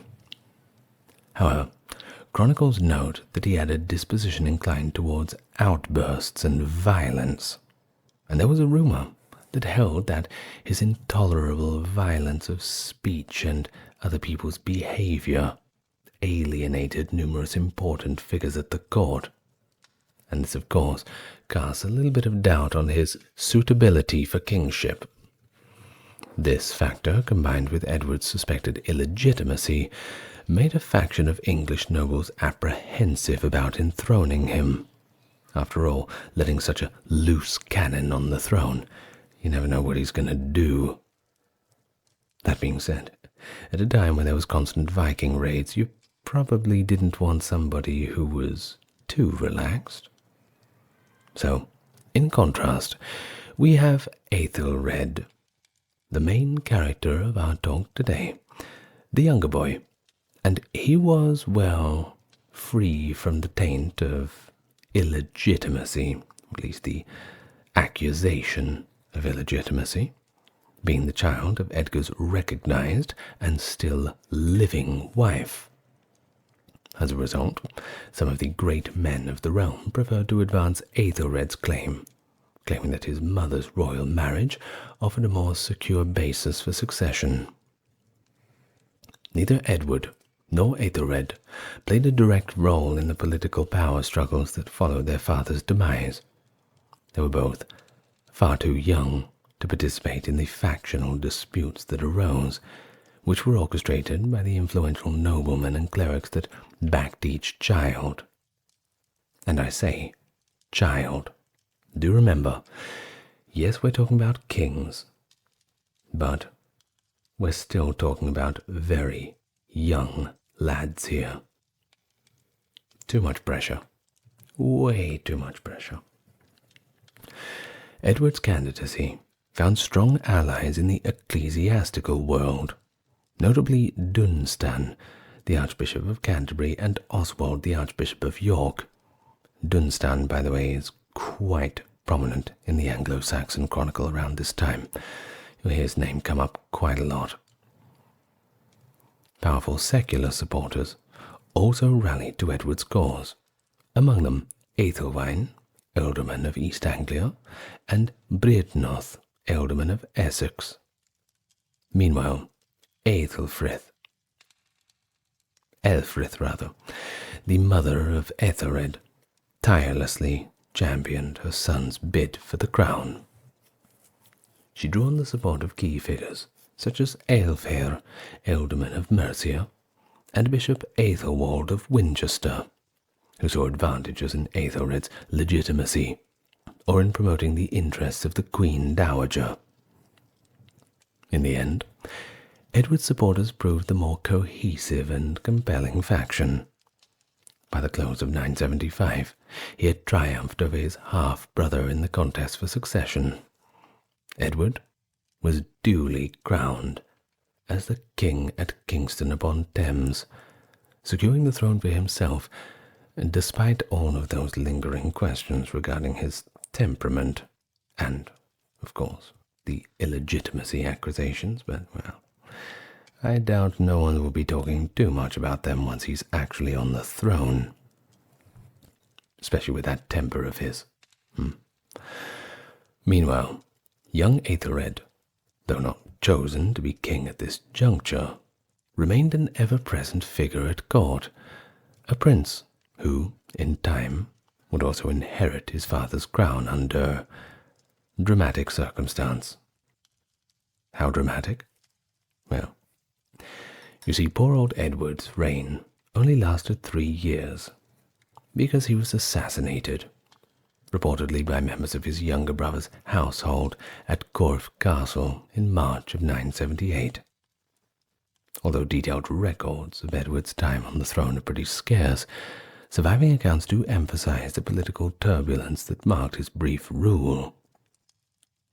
One significant source of upheaval dated back to the sweeping monastic reforms championed under King Edgar, which had included excessive grants of land to religious communities in line with the new Benedictine ideals. These reforms disrupted the traditional aristocratic networks of patronage, as lands and revenues that had once belonged to lay noble families were then diverted to the church. By the end of Edward's strict rule, however, many aristocrats had already begun reclaiming or seizing properties, directly challenging the privileges of monastic houses that had gained under Edgar. Archbishop Dunstan, a principal architect of these new ecclesiastical reforms, opposed the reappropriation of monastic lands, but the conflict was not purely a matter of religious doctrine. You see, influential backers of both Edward and his half-brother Aethelred included individuals devoted to church reform.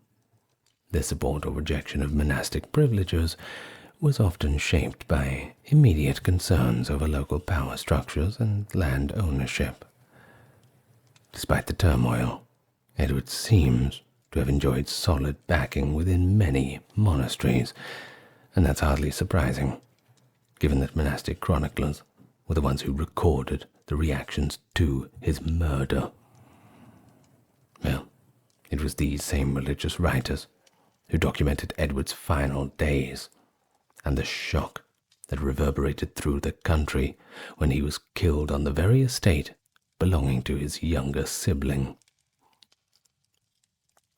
Yet, at the start of Aethelred's reign, there was no widespread expectation of doom or failure among the king's new council. Contemporary sources suggest that his coronation stirred optimism. One chronicler noted that English noblemen celebrated the event. Well, Britfirth of Ramsey wrote of great joy at Aethelred's consecration by Archbishops Dunstan and Oswald. The king himself is depicted as strikingly youthful and elegant. Well, of course, have to paint him in his best angles, I'm sure. But in reality, Aethelred was likely still just a boy, somewhere between 9 and 12 years old, when he came to the throne.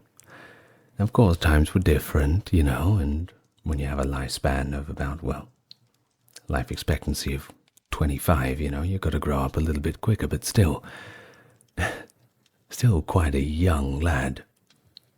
Given his inexperience, of course, the day-to-day running of the realm initially fell to leading figures such as Bishop Aethelwald of Winchester, Queen Aethelfrith, and Archbishop Dunstan. Among these influential patrons, Aethelwald stood out for his authority. He continued championing monastic reform, but also exercised substantial sway over the royal court. When he died in August the 1st of 984, Aethelred began to rule without the balance of that council, and soon he ventured into policies that involved encroaching on church rights. Of course, this was an approach that he would later regret. Writing in 993, he lamented Aethelwald's absence, remarking that the bishop's death deprived both my interest, as he put it, in the entire kingdom of a tireless pastor and statesman. But nevertheless, Queen Aelfrith's influence was rekindled in the 990s, when she assumed responsibility for raising Aethelred's heirs, and her brother Ordulf emerged as one of the king's most trusted and closest advisors. Thus, she remained a significant figure until her death, sometime between 1000 and 1002, we're not quite sure. Her renewed status underlined the fluid nature of power at court, where familial ties and royal favor frequently shaped the events. By the end of the decade, the realm had settled into a new equilibrium. The whispers of unrest were of course never far away, under a still young king who, for better or worse, would be remembered by posterity as unready. So, during the reign of this unready king, as they put it, England experienced rather noticeable growth in population. And not just that, but also trade and a general air of prosperity. Despite the persistent threat of Danish incursions, we'll get to them. This era had followed a time of relative peace under King Edgar, Aethelred's father, who had effectively reasserted English control over the Danelaw in the mid-10th century, bringing the kingdom a brief respite from Viking aggression. But this calm, this break in hostilities, did not survive into the latter years of the century. Beginning in 980, when Aethelred could have been no older than 14, groups of Danish adventurers, we'll call them, launched a series of raids on the English coastal settlements, striking first at Hampshire, Thanet, and Cheshire in that same year, then Devon and Cornwall in 981, and finally, in 982, they hit Dorset. Though sporadic and initially limited in scale, these attacks were unsettling reminders that the Danes, while they'd been bargained with, were not going to go away quietly, and they still posed a genuine danger to England's shores. In 988, another raid affected the southwest region, and a recorded battle was waged between the invaders and local Devon forces. While these sporadic assaults did not inflict permanent damage on England's political or military structure, historians do argue that they hold significant importance for introducing England to diplomatic relations with Normandy. So, during this period, Danish attackers occasionally found refuge among the Normans, creating growing tensions between the English and Norman courts. Of course, the English kind of saw it as harboring criminals. War criminals, I suppose. This matter drew the attention of the current Pope, John the 15th, who, determined to resolve the animosity, intervened to help broker an accord. And, are you surprised? His efforts succeeded, and a peace agreement was actually endorsed at Rouen in 991, representing an international attempt to reduce friction and forestall further hostilities. Nevertheless, Danish aggression continued to mount in the early 990s, culminating in especially severe campaigns in 1006 and 1007, and again from 1009 to 1012. Aethelred attempted to stave off the raiders by paying large sums of tribute, often referred to as the Danegeld, but these payments failed to deter Danish ambitions for long.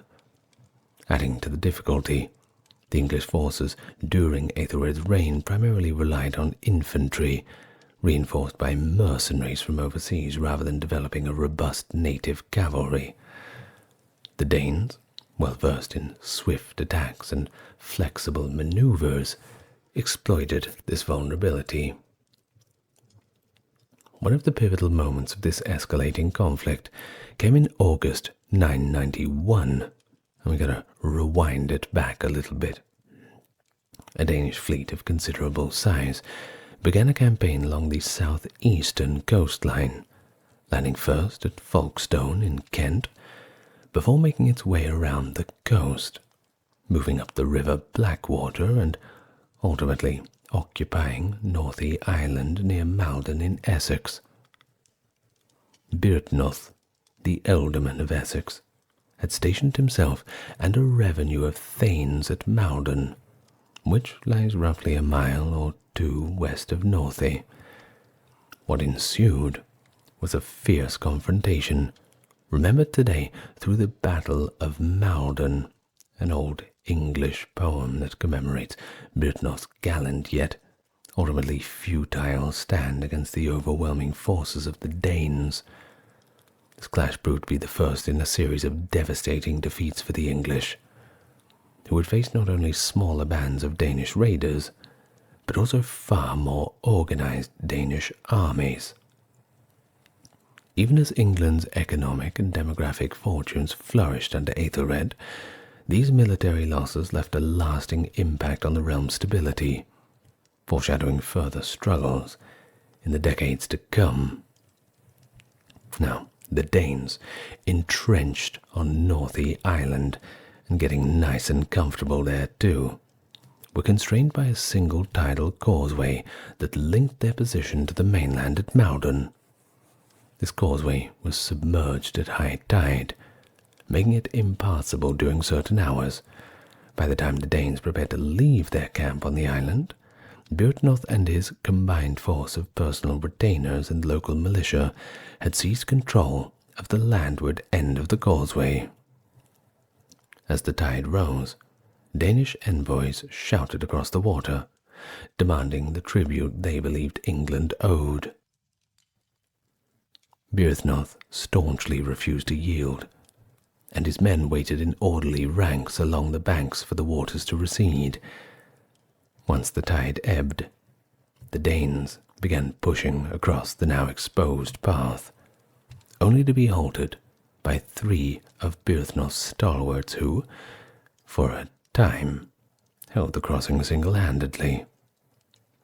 It was then that the Danes requested free passage onto the mainland to meet the English on equal ground, a challenge Byrhtnoth accepted, with what his admirers themselves branded over courage.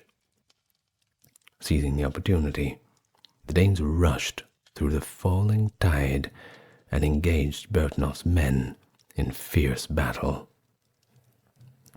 The conflict's outcome was sealed when Bertnoth fell. It's hard to come back after the general dies, of course. Too much of a hit on morale. And of course his death did exactly that, effectively shattering the English will to fight. Many of his followers fled, and the defense line soon collapsed. Nonetheless, a group of Bertnoth's thanes, fully aware that hope was lost, still refused to retreat. In a final act of loyalty, they determined to fight on to the end, sacrificing their lives to avenge the death of their lord and go out like men. It is the memory of this heroic stand that is famously preserved in the poem The Battle of Maldon, written in Old English, that lends the encounter its lasting renown. Well, after Maldon, the English leadership resolved to appease the Danes by granting them the tribute they demanded, paid in the hope of securing a fragile peace. Yet, despite a costly gesture, the Danish fleet responsible for Bertnoth's defeat continued to scourge the coastline between 991 and 993.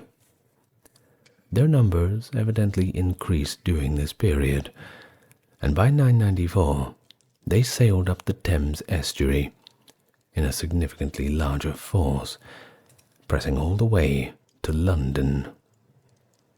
No conclusive outcome of this fresh assault has been recorded, unfortunately, leaving both sides exhausted but with neither gaining a clear advantage. Around this juncture, King Aethelred sought out the Danish fleet leaders to negotiate a precarious truce. It's kind of difficult to negotiate with Vikings. Well, the king's government and the Danes, who were already operating several bases in England, concluded a treaty defining how trade, property disputes, and other legal matters would be regulated. Now, crucially, it concluded with a pledge that a further payment of £22,000 in gold and silver had been given to the Danes as a fresh purchase of peace, while also stipulating that the ravages of the previous year would be completely forgiven. In tandem with these events, Olaf Tryggvason, by then a baptized Norwegian prince, was confirmed as a Christian in a ceremony at Andover in 994, with Aethelred himself serving as his sponsor. Welcome to the faith, Olaf. So Olaf accepted lavish gifts, and he swore, right in front of God, to never invade England. True to that vow, he did not return in hostility. However, it appears that other Viking contingents stayed behind under the newly made arrangements, presumably taking up mercenary service in Aethelred's pay, with a likely headquarters on the Isle of Wight.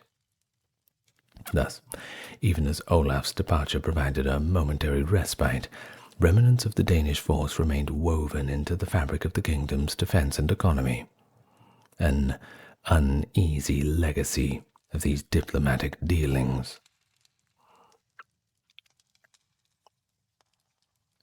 In 997, Danish raiders once again descended upon England, this time with renewed determination. They targeted Cornwall and Devon, as well as parts of western Somerset and South Wales, inflicting a series of localized attacks that proved difficult to repel. The following year, in 998, the same force pressed on, laying waste to Hampshire, Sussex, and Dorset. But there is no evidence, according to some modern historians, to suggest that these raiders constituted a fresh army. It rather appears to have been the very mercenary fleet that had allied with King Aethelred's court in 994, only to turn against those it had been commissioned to protect.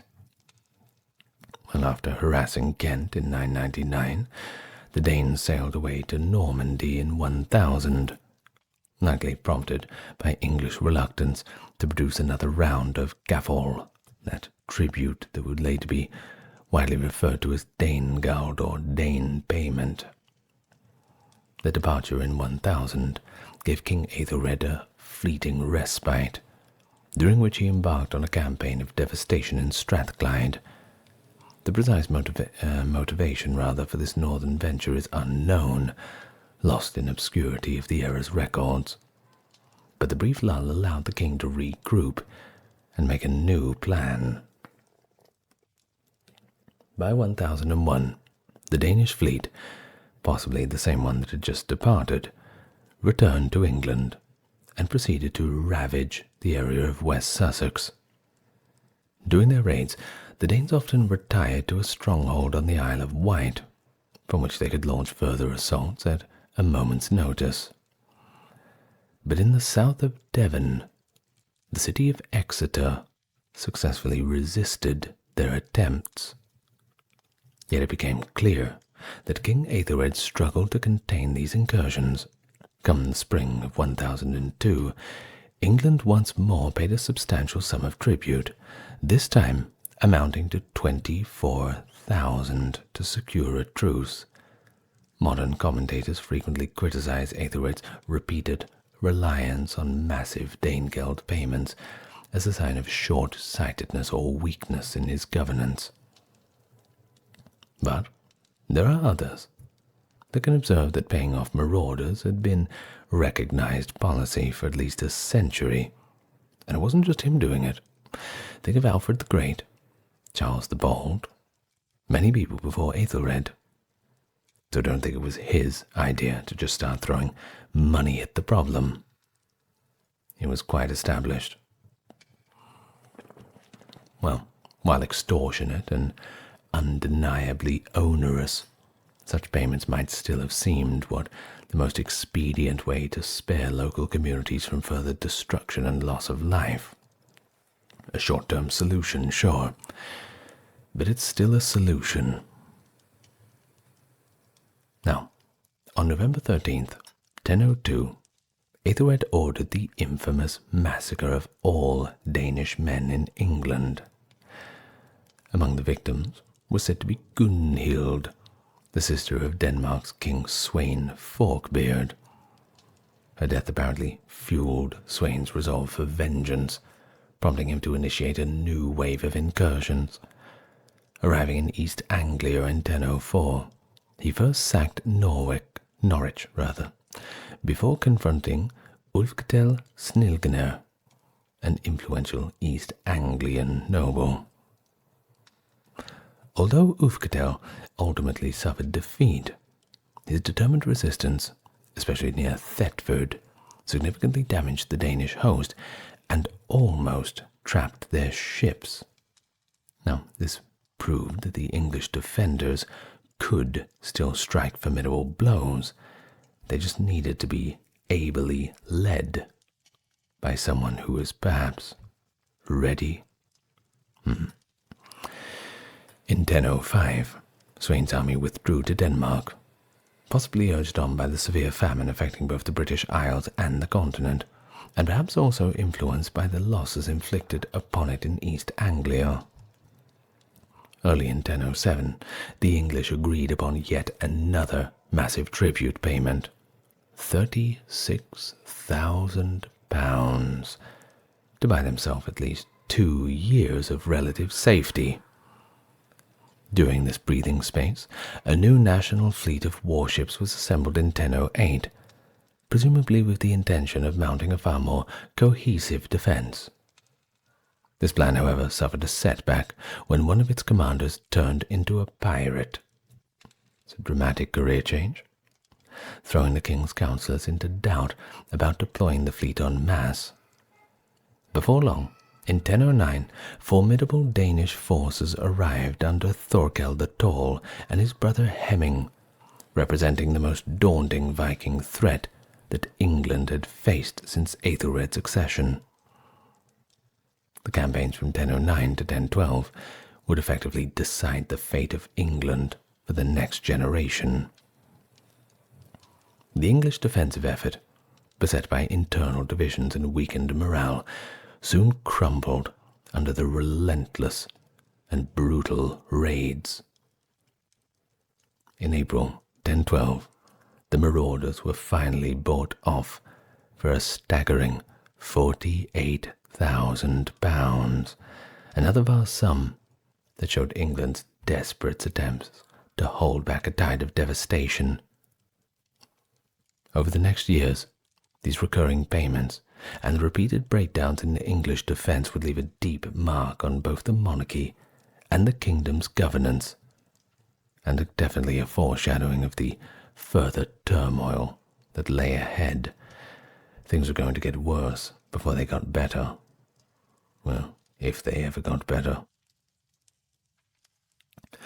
And so, by 1013, King Sweyn Forkbeard of Denmark embarked on a determined invasion. Not just a raid. This time, he was after the crown. With English resistance gradually collapsing, he succeeded in forcing King Aethelred into exile in Normandy by late that year. But the situation dramatically changed again when Sweyn suddenly died on February 3rd, 1014. Upon his death, the Danish fleet stationed along the Trent immediately transferred their allegiance to his son, Canute the Great. However, many leading English nobles decided to invite Aethelred back from Normandy, provided he would agree on certain conditions. They insisted upon his swearing an oath to remedy the grievances for which they blamed him, as well as granting a general pardon for anything said or done against him previously, and I'm sure there was a lot said against him. The list must have been quite long. Well, this arrangement, a conditional restoration of a reigning monarch, represents one of the earliest known contracts between a king and his subjects.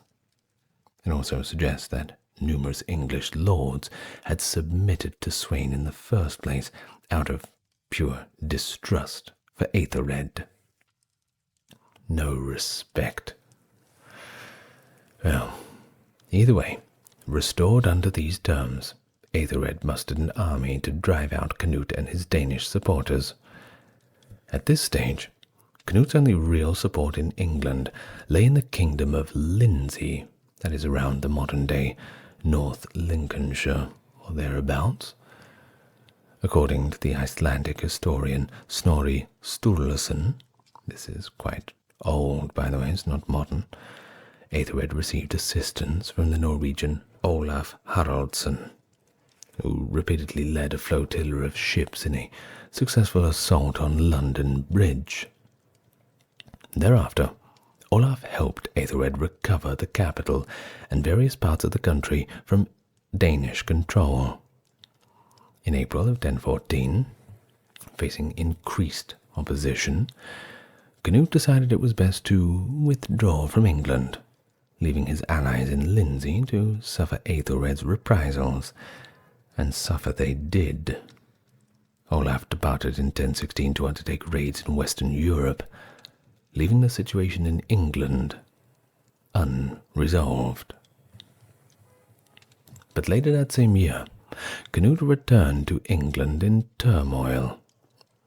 Edmund Ironside, one of Aethelred's sons, had grown estranged from his father and was based in the north, where he found ready backing among the local people embittered by the devastation previously inflicted on Lindsey. Canute seized much of England during the ensuing unrest, and when Aethelred died on April the 23rd, 1016, Edmund joined forces with the Londoners to defend the city. The two sides met at the Battle of Assendun on October 18th, 1016. Edmund's forces were decisively defeated by Canute, despite Edmund's renowned prowess in battle. Obviously, he wasn't that good. Oh well. Seeking to avoid total chaos, Canute and Edmund agreed to a division of the kingdom. Edmund would rule Wessex, while Canute would command everything else on the Thames' far side. Not a bad deal, I suppose, considering the circumstance. But just weeks later, on November 30th, Edmund Ironside died, and Canute took full possession of England's crown. That's very convenient. As for Aethelred, he was buried at Old St. Paul's Cathedral in London. But sadly, both the tomb and its accompanying monument were destroyed in 1666 during the Great Fire of London, leaving no visible memorial of Aethelred's final resting place. If you watch my video about the Great Fire of London, you'll know how much we really lost. Not good at all. A plaque in the crypt of the present-day St. Paul's commemorates him along with those whose graves were lost in the devastation. At least we got something. Now, let's have a little look back on Aethelred before we go. Certainly an interesting life. Certainly took a bit of a beating. I suppose it was more about the state of England and how he was just a king at a very difficult time. I think that most people would have had a very hard time dealing with the problems that England had. Well, either way, we know what happened in 1066. The Anglo-Saxons unfortunately got wiped out. It's sad. Well, as for Aethelred, he presided over a government that produced a substantial body of legislation, and he is said to have ruthlessly enforced any of the laws that had passed. Surviving records preserve at least 6 of these legal codes, which address a wide variety of topics and offer insight into the governance of the period. It's a little bit dry, but hey, we gotta have something. Notably, the eminent preacher and writer Wulfstan II, Archbishop of York, played a central role in the royal council, often referred to as the Witan, and was likely responsible for drafting at least 3 latest codes from Aethelred's reign. These codes place particular emphasis on ecclesiastical matters, mirroring Wulfstan's own interests, and they also reflect his characteristically forceful rhetorical style. Significantly, Wulfstan went on to compose legal codes for King Canute himself, reusing several of the principles and statutes first laid down during Aethelred's rule. Just change it up a little bit. Though his government ultimately failed to repel the Danish onslaught, there were still notable institutional successes under Aethelred. Can't throw the baby out with the bathwater just yet. Chief among these was a marked improvement in the quality of coinage, bolstered by a series of wide-reaching coinage reform laws. Since the standard of currency can be seen as an indirect measure of economic health, the enhanced uniformity and craftsmanship of Aethelred's silver pennies point to considerable progress in the monetary system of the realm. And it might sound boring, but think about how important the economy is, economic matters, and actually producing a fiat currency that can be traded throughout the realm. It's not like going and winning big battles and conquering far-off lands. But think of what you'd want from a great ruler in our modern age.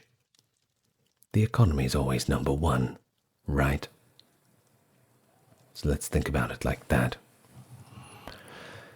But of course, despite all these achievements, posterity has not judged Aethelred kindly.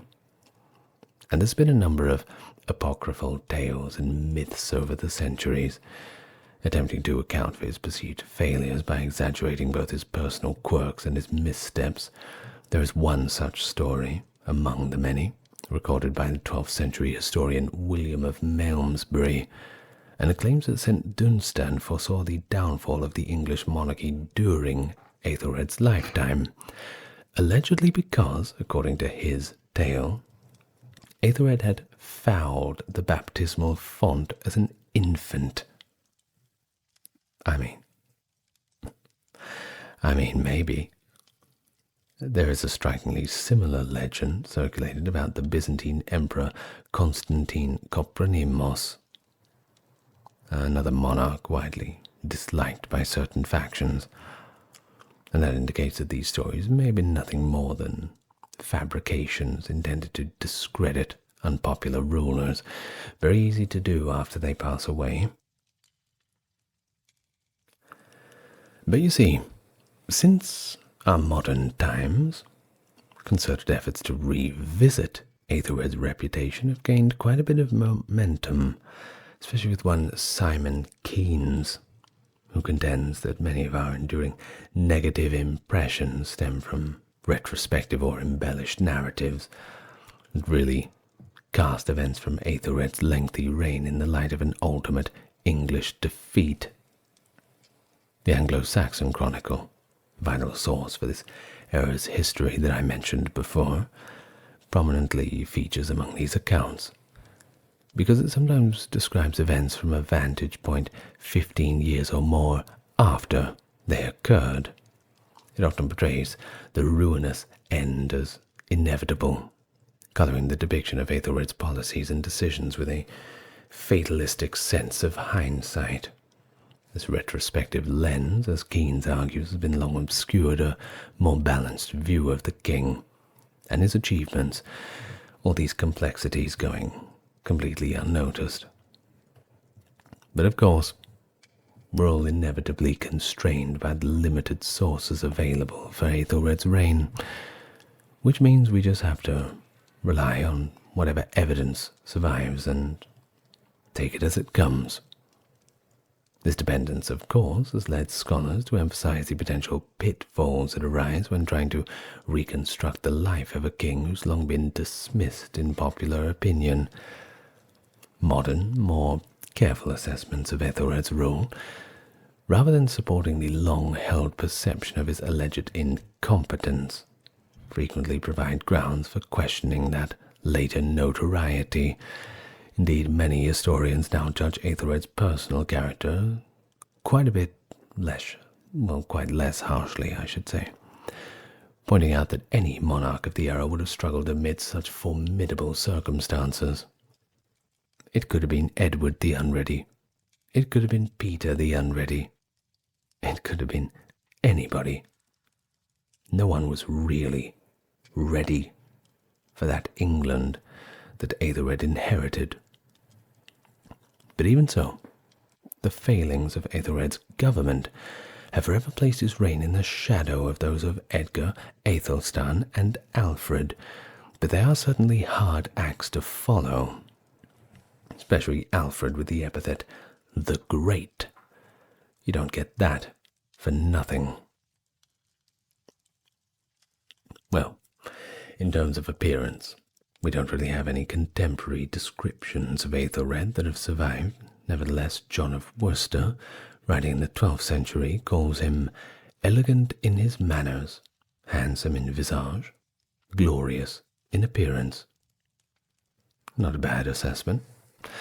Interestingly, the 13th century Icelandic text, Gunnlaug's Saga, the author Stungu credits Aethelred with being a good prince, a generous prize, and a war-swift king. Now that sounds pretty positive, don't you think? Well, before concluding, it's briefly worth mentioning the meaning behind Aethelred's name a little more. Now, like the compound names common with the royal house of Wessex, Aethelred joins two Old English elements, that being edel, being noble, and red, council. So noble, council, alliterating with the other names such as Aethelwulf, noble wolf, Aelfred, elf council, Eadward, rich protection, and Edgar, rich spear. Now this infamous epithet, unreid, is often rendered in modern English as the Unready, although a more literal translation of the Old English noun unred might be ill-advised or bad plan or folly. The word red, which can also mean counsel or advice, is the same element found in Aethelred's own name. So consequently, Aethelred the Unready becomes kind of an oxymoron. Noble counsel, no counsel. Some have suggested translating it more precisely as Aethelred the Ill-Advised, and I tend to agree with them. After all, he was young to the throne. He should have had advisors, right? Notably, since the nickname does not actually appear until the 1180s, and that's over a century after Aethelred's death, it's unlikely to represent how contemporaries or those close to him really viewed his reign.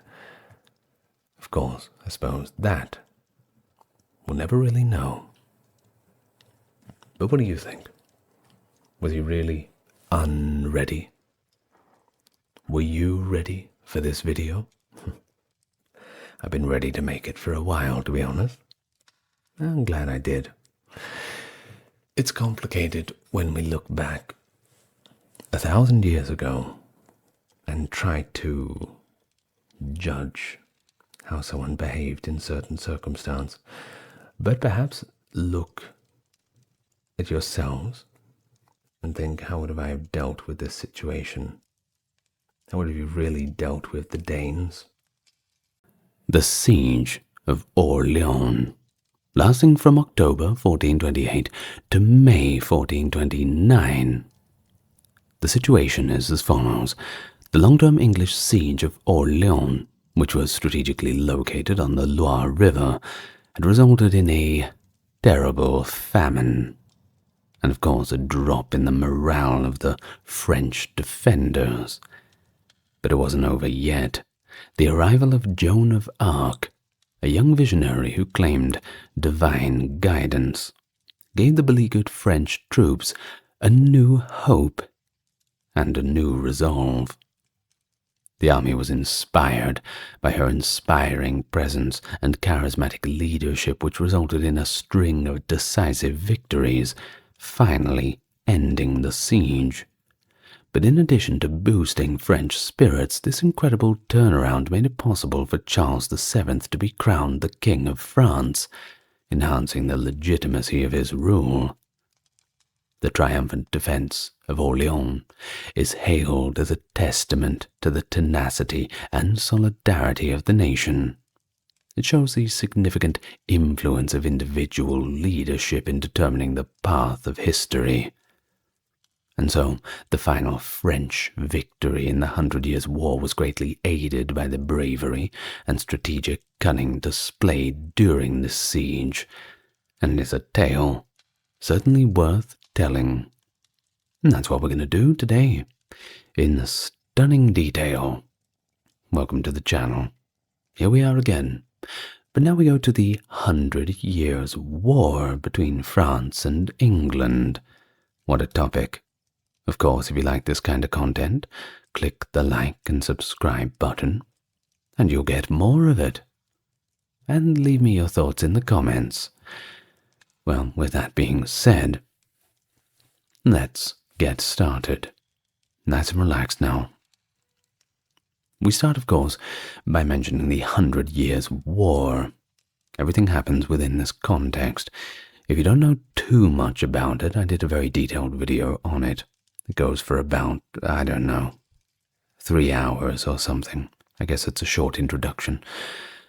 But essentially it was an inheritance conflict between the French and the English ruling houses over the French throne.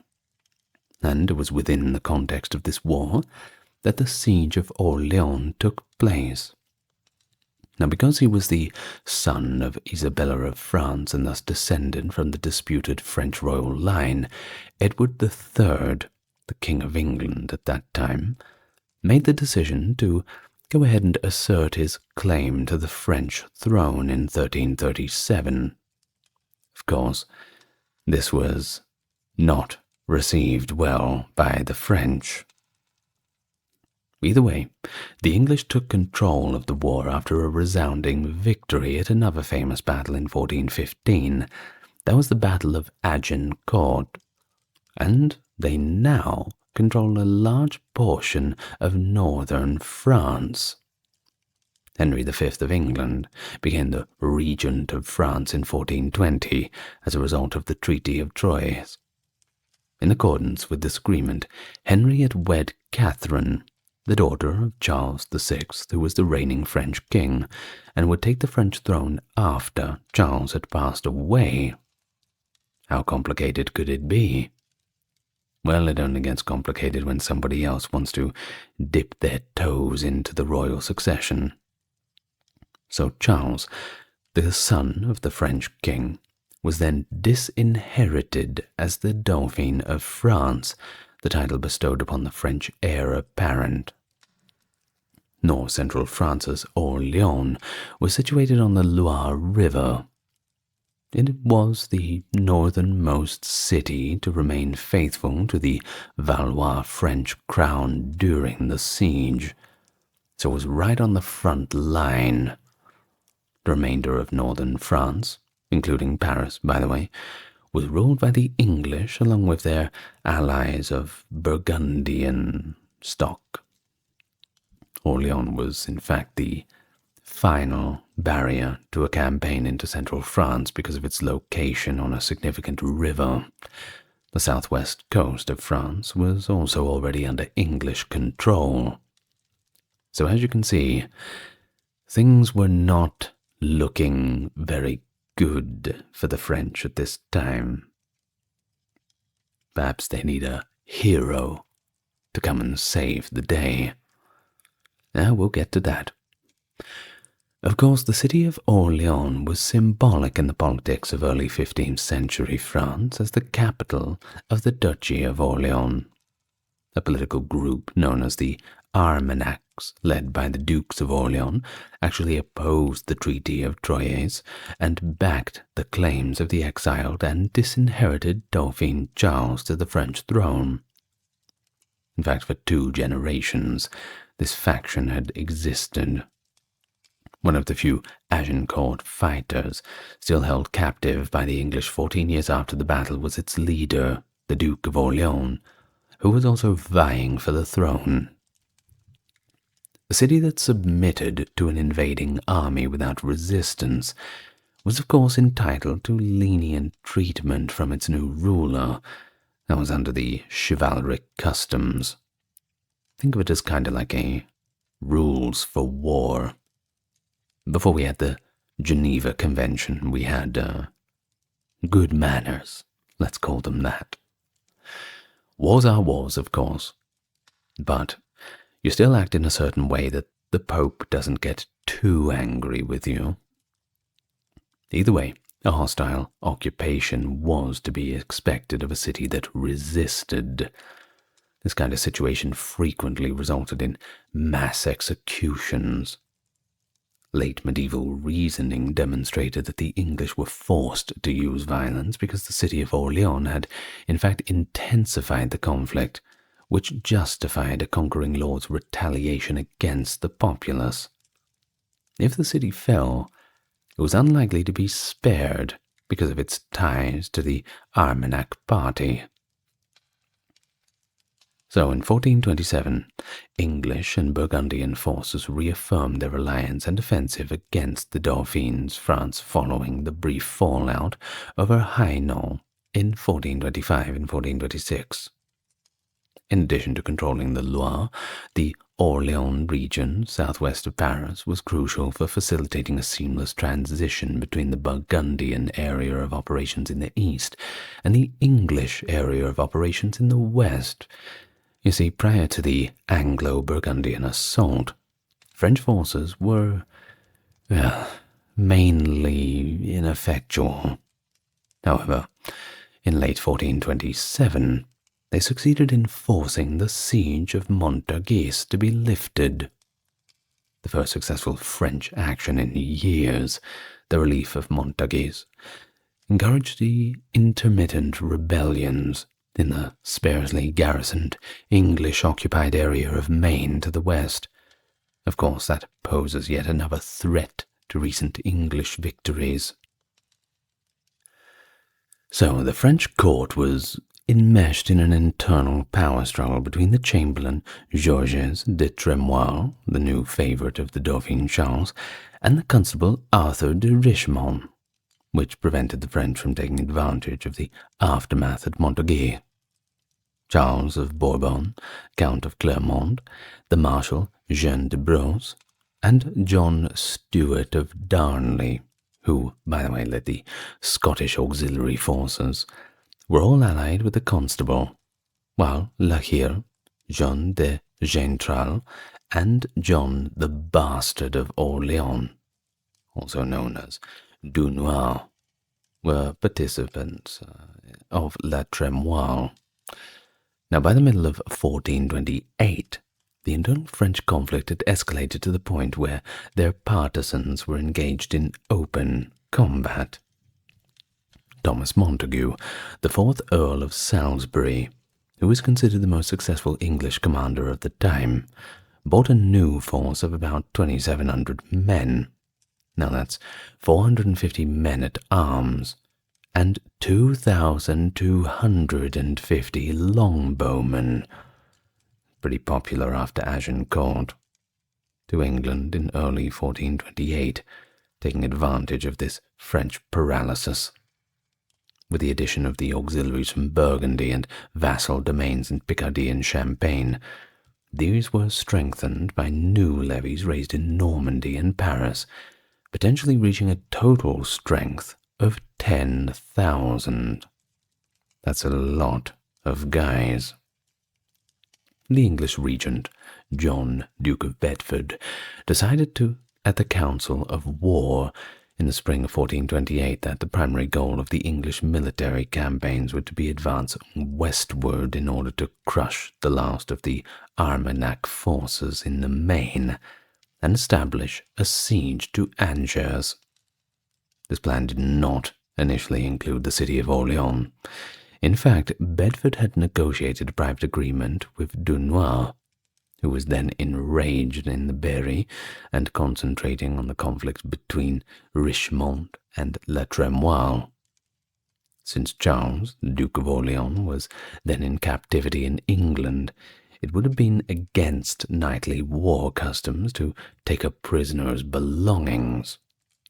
Shortly after the arrival of English reinforcements under Salisbury in July of 1428, Bedford, who had previously agreed to leave Orleans alone, suddenly had a change of mind. In a later memorandum, Bedford stated that the siege of Orleans was, I quote, taken in hand, God knoweth by what advice. What does that mean? Well, it implies that Salisbury, not him, was most likely the one who came up with the idea. Just gonna handball that one off to somebody else, I suppose. Now, the Earl of Salisbury reclaimed Nogent-le-Roi, Rambouillet, and the region surrounding Chartres by sweeping through the countryside southwest of Paris between July and October. Then Salisbury made a sudden turn to the southeast towards Orleans, instead of continuing southwest to Angers. In August, Salisbury, pushing toward the Loire, took La Puisée and Jeanville, not without some resistance, but obviously it wasn't enough. Salisbury then skipped over Orleans to capture the countryside west of it, instead of coming down directly on it from the north. At Mont-sur-Loire, he arrived at the Loire River and quickly took control of it. A group of his men had crossed the river to raid the Abbey of Clery at that time. In order to reach the bridge and castle at Beaugency, he pushed slightly downstream towards Blois. Salisbury turned up the approach to Orleans from the south after crossing the Loire at that point. On October 7th, he reached Olivet, which is only a mile south of Orleans, getting a little bit close there. unwanted advances. Well, meanwhile, an English force led by Jean de la Pole, the brother of the Earl of Suffolk, had been dispatched to capture the areas east of Orleans, that is, upriver. On October the 5th, Jargeau fell, followed immediately by Châteauneuf-sur-Loire, and further upriver, Sully-sur-Loire was taken from the Burgundians. What did that mean for Orleans? Well, it meant that they were cut off, and they were surrounded. Even if anybody was going to send any sort of aid, they would have to get through all of the areas that the English had already taken. It was not looking good. John of Dunois had kept an eye on the tightening English noose while manning the defences of Orleans, taking care to get the city nice and prepared for the siege. The nearly 1/4 mile bridge that connected the south shore of the Loire to the north shore of the city centre of Orleans was the main target of the English, as Dunois had correctly predicted. An ideal site for Salisbury to position English cannons within range of the city centre of Orleans was the riverine island of St. Antoine, which the bridge crossed. Les Tourelles, a turreted gatehouse at the southern end of the bridge, was situated in the river and connected to the southern bank by a drawbridge. With the help of the majority of his soldiers, Dunois quickly constructed a massive earthwork bulwark on the south shore, forming a vast fortified complex to guard the bridge. Now it appears that Dunois chose not to use the Augustinian friary located directly across from the boulevard, which could have served as a pretty good flanking fire position on any approach to the bridge. In fact, it was perfect. Why didn't he use that? Well, he just didn't. To avoid providing the English with cover, he ordered the evacuation of Orleans' southern suburbs, and of course the levelling of all buildings. An artillery barrage that started on October 17th marked the official start of the siege of Orleans, which officially began on October 12th, 1428. But they had to make the preparations. On October 21st, the French used rope nets, scalding water, hot coals, quicklime, and missile fire to hold back the English attack on the boulevard. Now, I say scalding water. Sometimes it's said that they use scalding oil, but, well, they usually just mean water. Maybe tar sometimes, but why waste all the oil? You can just easily scare people away with hot water if you just want to burn people away, and that's usually just what they did. Anyway, after deciding against launching a fresh frontal assault, the English began to mine the bulwark. If you can't go over it, you must go under it.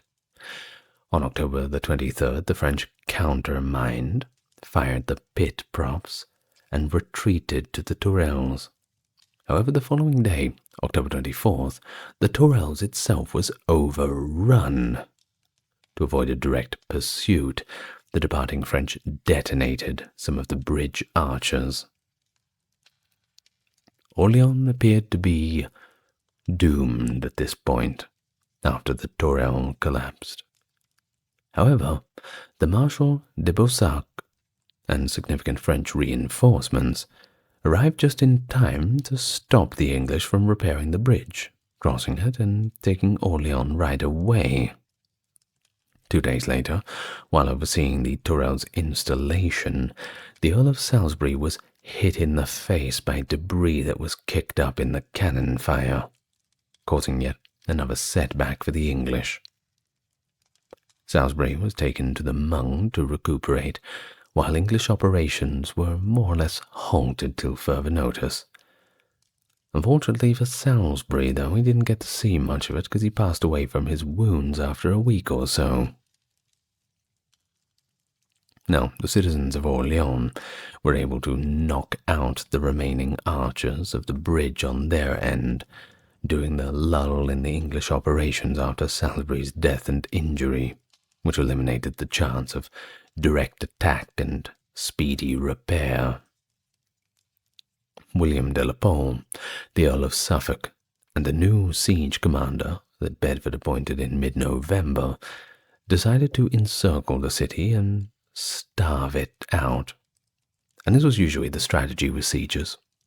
It was so dangerous to try and get men up upon the walls, and most of the time, if you had enough surrounding countryside, which the English did, to try and get a bit of food from and water and all the rest, well, you had something that the people within the city did not have, and that was resources.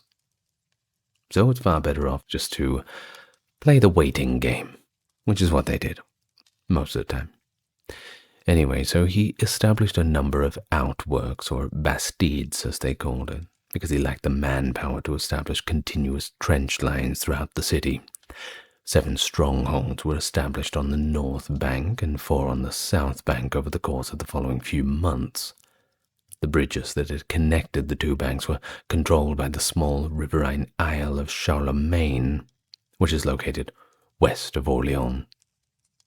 A Burgundian force of roughly 1,500 men at this time arrived to assist the English besiegers during the winter.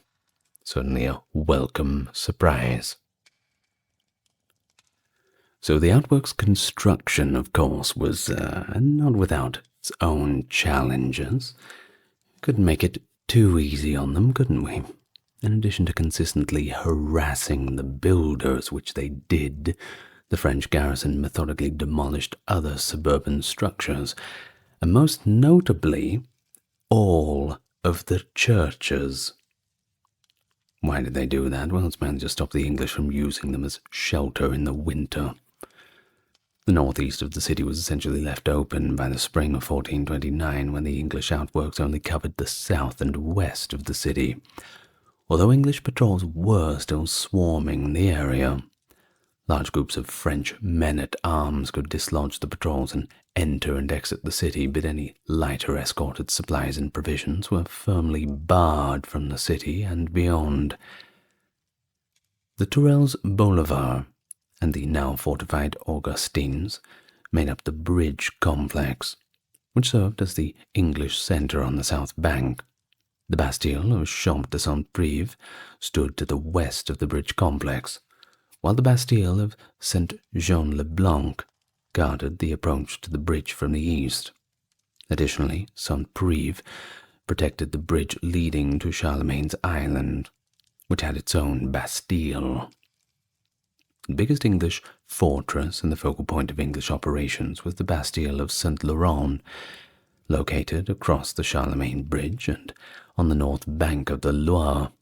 The Bastille de la Croix-Bois, the Bastille de Deux-Pierres, known as the London, the Bastille de Pressoir-Alpes, known as the Rouen, and just north of the city, the Bastille de Saint-Poire, known as Paris, were a series of smaller outworks situated above that. Then came the great northeastern gap. Though the dense forest of the Bois d'Orléans covered most of its back. Lastly, the remote Bastille of Saint-Loup was located on the north bank about 2 kilometers east of the city. Orleans' attitude, of course, appeared to be pessimistic. That's probably the word for it, I'd say. Any assistance would have to come from Blois to the southwest, which is precisely where the English had concentrated their forces, even though the French still controlled the isolated citadels like Montargis to the northeast and Gien upriver. To get to the city from the northeast, supply convoys had to take risky detours that swung around. Not many, of course, survived, and the city soon started to suffer. If Orleans were to fall, the Dauphin Charles's attempt to regain the throne would be doomed, and the northern half of France would be virtually impossible to regain. The Dauphin was pressured to make peace with Philip III of Burgundy, at any cost during the September 1428 meeting at the French estates of Chinon. In October of 1428, the partisans of Richemont and Le Tremoille had quickly agreed to a temporary truce in response to the threat to Orleans. For the relief of Orleans, Charles de Bourbon, the Count of Clermont, gathered a French-Scottish army in Blois at the beginning of 1429.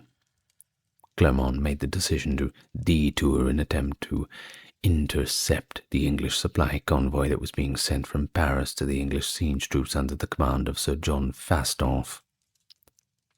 A force led by John of Dunois from Orleans joined him after eluding the French defences. Because the English convoy was carrying a lot of fish for the upcoming Lenten season, the forces made a junction at Jeanville and attacked it at Rouvray on February 12th in what is known as the Battle of the Herrings. Herring is, well, that's the type of fish that they were taking. Very popular in England, herrings, especially smoked herring. Or so I've heard. I've never actually had it myself. I'm not a fan of fish. Too many little bones. Too risky. Far too risky for my liking. Anyway, aware of their approach, the English arranged the supply wagons in a lager formation, with bowmen lining the perimeter. The French were told to hold back and let their cannon do the heavy lifting by Clermont. Disappointed with the missile duel, however, the Scottish regiments under John Stewart of Darnley made the decision to advance. Uncertain of whether to follow or stay back as instructed, the French lines paused. The English then saw an opening, as the French were either immobilized or only timidly following.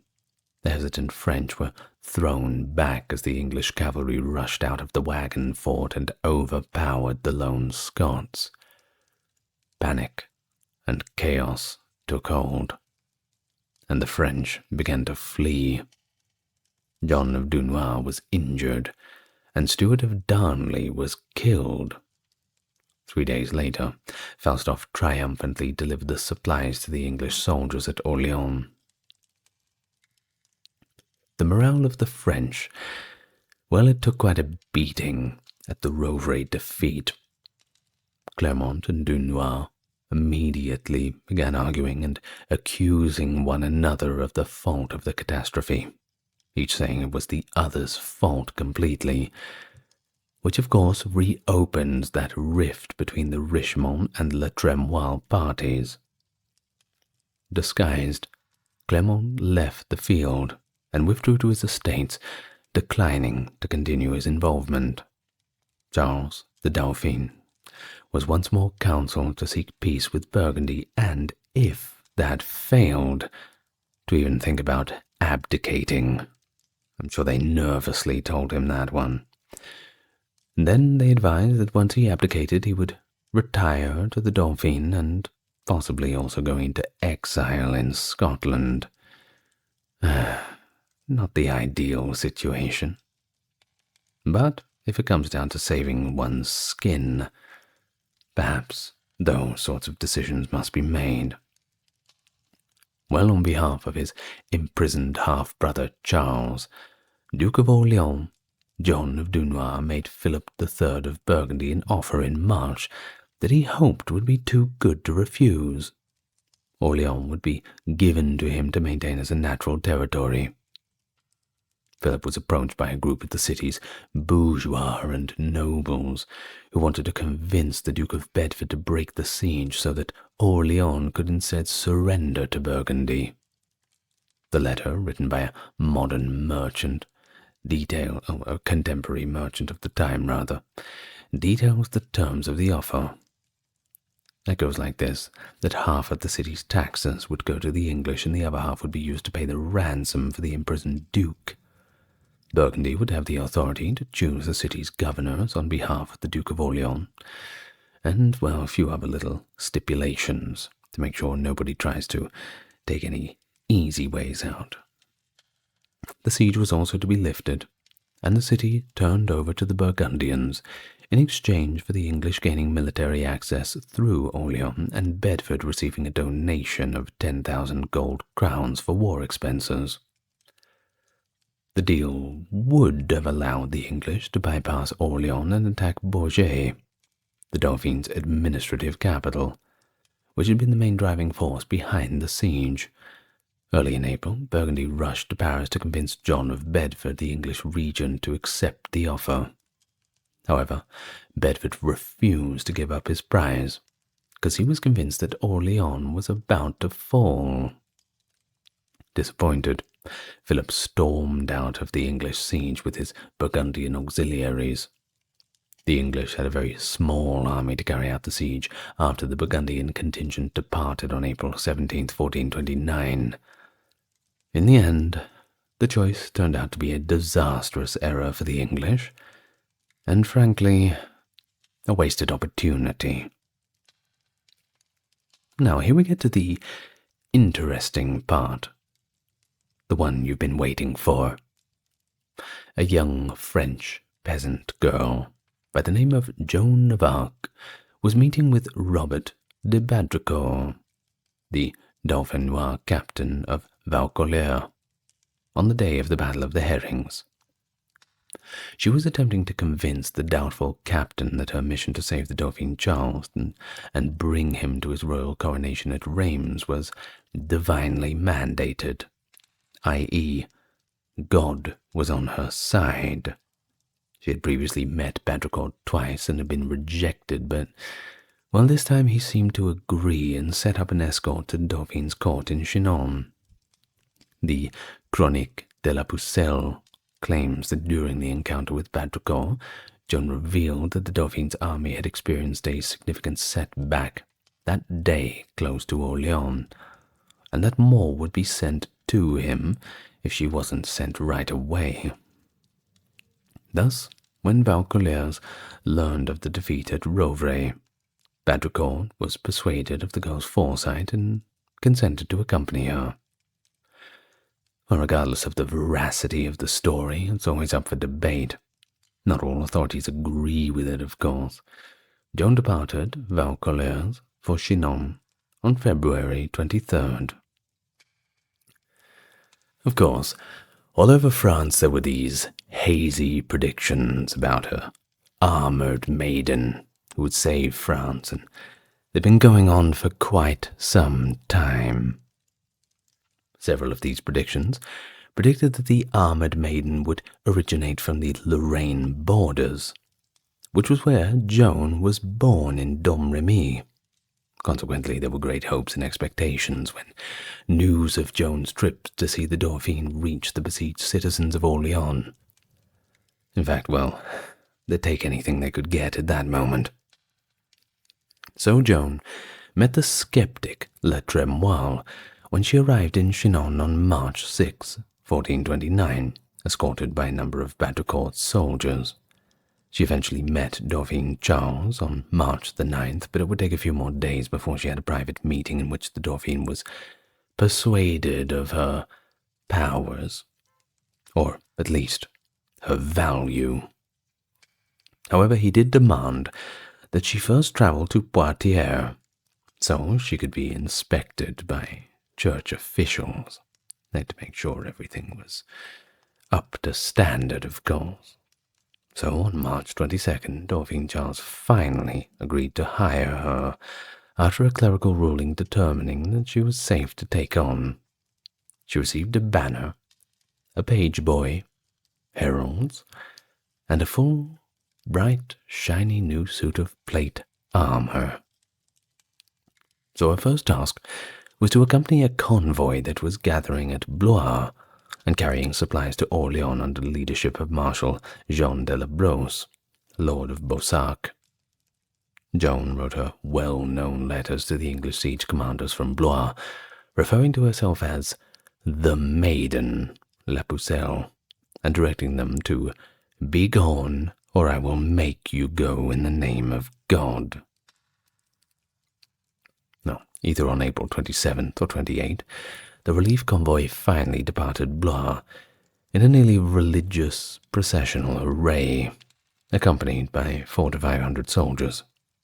With the intention of engaging them right away, Joan had insisted on approaching Orleans from the north, through the Beauce region, where the English forces were gathered in strength.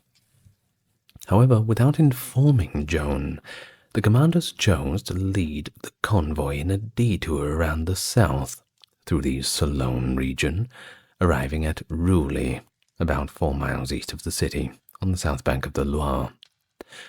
Jean de Dunois, the commander of Orleans, emerged to greet them on the other side of the river. The closest English Bastille on the south bank, St. Jean le Blanc, was attacked right away by Joan, who was actually outraged by the deception. However, Dunois, backed by the marshals, argued and eventually persuaded her to let the city be restocked before attacking anything.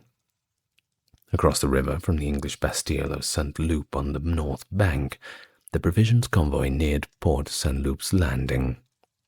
A fleet of boats from Orleans sailed down the landing to retrieve Joan and 200 soldiers and the supplies, while the French skirmishers held the English garrison of St. Loup in check.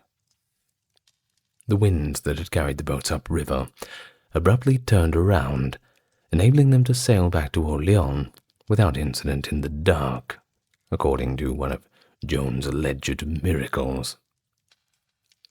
To much celebration, Joan of Arc triumphantly entered Orleans on April 29th at 8 p.m. The convoy's remaining members went back to Blois. Joan periodically went around the streets of Orleans to distribute food to the populace and garrison salaries in an effort to raise spirits over the course of the following few days. The English commanders responded to Joan of Arc's messengers, demanding their departure from the English bastions with a good dose of mockery with it. Some even referred to the messengers as emissaries of a witch and threatened to kill them. Of course, we all know what happened to Joan of Arc at the hands of the English. I won't ruin it for you if you don't know. Well, according to Pernod, the journal The Siege of Orleans notes that Joan and Jean de Dunois, the Duke of Orleans, illegitimate half-brother, and the chief leader overseeing the city's defense on behalf of the captured Duke, had multiple conversations over the course of the following week, and on May the 1st, Dunois left the city in La Hire's control and travelled personally to Blois to organize reinforcements, because he thought that the garrison was simply too small to take any decisive action. Joan went outside the city walls during this break and personally inspected all the English fortifications, even speaking with William Glasdale, the English commander. Dunois' reinforcement convoy departed Blois for Orleans on May the 3rd. Convoys of other English troops also departed from Montargis and Gien toward Orleans at the same time. Early on the 4th of May, Dunois' military convoy reached the north bank of the river via the Beauce district, right in front of the English garrison at Saint-Laurent. Because of the convoy's strength, the English chose not to contest its entry. Joan escorted it herself, riding on a horse. Dunois and the Montargis-Gien troops attacked the easterly English Bastille of St. Loup on noon on May the 4th. At noon on May the 4th, 1429. Good Lord. Ostensibly to secure the entry of additional provision convoys that had taken the customary roundabout route via the east. Now, Joan was sleeping when the attack started, so she almost missed it, but she rushed and joined in eventually. The 1,500 French attackers greatly outnumbered the 400-man English garrison. The English commander, Lord John Talbot, attacked from Saint-Poire, on the northern end of Orleans, hoping to distract the French, but a French sortie stepped in and stopped it. About 40 prisoners were taken, and 140 English were killed when St. Loup fell a few hours later. And apparently at Joan's request, some of the English defenders were actually spared when they captured in the ruins of a nearby church. Talbot withdrew the northern attack after learning that St. Loup had fallen. A good day for the French, it seems. Joan called for an assault on the biggest English outpost now, the Bastille of St. Laurent to the west, on Accession Day, May 5th. However, the French captains had their own ideas and persuaded her to let them celebrate the feast day in peace, because they understood its power and the need for the rest for their men. The best course of action was determined in a war council that night to clear the English bastions on the south bank, where the English were most vulnerable. Early on May the 6th, the procedure got underway.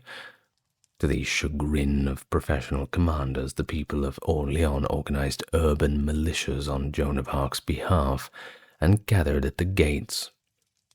Joan, however, persuaded the experts to permit the militia to join in. Using boats and barges, the French crossed the river from Orléans and landed on the island of St. Ainan. They then crossed a makeshift pontoon bridge to the south bank and landed on the section between the bridge complex and the Battle of Saint-Jean-le-Blanc, the Bastille of Saint-Jean-Blanc, rather. The English garrison commander, William Glasdale, had already quickly destroyed the Saint-Jean-le-Blanc outwork and gathered his forces in the central Boulevard Tourelles Augustins complex after spotting the French's operations intention. The original plan had been to cut off and capture Saint-Jean-le-Blanc from the west. Well, that was the original plan, at least. La Hire allegedly launched a sudden attack on Boulevard's strong point, an outlying fortification south of Les Tourelles, before the French had properly disembarked on the south bank. This almost became disastrous, because the Augustins' English fire exposed the flanks of the assault. Cries that the English garrison of the Bastille Saint-Prive further west was hurrying upriver to reinforce Glasdale and cut them off caused the assault to break out. When panic struck, the French assailants pulled Joan along with them as they fled from the boulevard and returned to the landing grounds.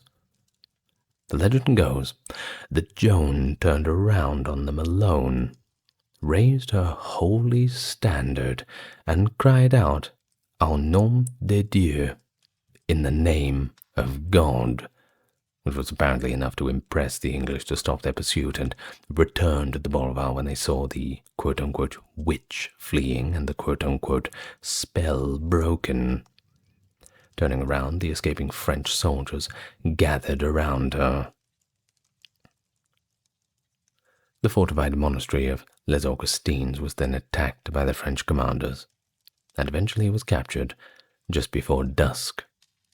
Glasdale's garrison in the Tourelles complex was blockaded, and the Augustins were now in French hands. The remnants of the English garrison at Saint-Prive left their outpost that same evening and moved north up the river to join their fellow soldiers at Saint-Laurent. Despite his remote location, Glasdale could only rely on a robust and established English garrison consisting of 700 to 800 soldiers. During the attack on the Augustins, Joan stepped on a metal spike and hurt her foot. She was transported back to Orléans for the night to recuperate. She consequently did not attend the war council in the evening. To the delight of the residents of Orléans, she refused to miss the last attack on Boulevard Tourelles on May 7th, and was roused to join the French camp on the south bank. In support of her, the populace increased levies and began repairing the bridge with beams, so that the complex could be attacked from both sides. The island of Saint Antoine had its own artillery positions. And so Joan was quickly removed after being hit by a longbow arrow between her neck and left shoulder, early in the morning while she was still standing in the trench south of Les Tourelles. Rumors of her passing weakened French morale and strengthened English defenders. Witnesses, however, did claim that she came back later that night and informed the soldiers that the fortress would be taken in a final attack. Jean Pasquerel, Joan's confessor and chaplain, later claimed that Joan herself had some kind of premonition, or this foreknowledge of her wound, declaring the day before the attack that tomorrow blood will flow from my body above my breast. Le Tourelle were beaten back from additional attacks throughout the day. Jean de Dunois had made the decision to postpone the last attack until the following day, since evening was drawing near. After informing the troops of the decision, Joan left for a time of silent prayer before returning to the region south of Le Tourelle and declaring that the area would be theirs as soon as her banner touched the fortress wall. "All is yours. Go in," was Joan's response to a soldier who yelled, "It's touching the wall," referring to the banner. Swarming up the ladders into the fortification, the French soldiers rushed in. The English were driven from the boulevard and back into the Tourelle's final redoubt by the French, who won the day. Glasdale died after falling into the river, after the drawbridge that connected them collapsed. The Tourelles itself was stormed by the French from both sides. The bridge had since been fixed, and in the evening, half burning nonetheless, the Tourelles was finally captured. Of course, the English, feeling quite sorry for themselves, had to come to terms with their defeat. They had suffered 600 prisoners and almost 1,000 casualties, including the interception of reinforcements hurried to the defense and other actions during the day. After being discovered in the complex, 200 French prisoners were set free. On the south bank of the Loire, it was lost to the English when the Tourelles complex was captured. Since Orléans could now be readily resupplied indefinitely, there was very little reason to keep up the siege. The English troops on the north bank, led by Lord John Talbot and the Earl of Suffolk, destroyed their outworks and formed a battle line in the field close to Saint-Laurent on the morning of May 8th. In front of them was Dunois' French army.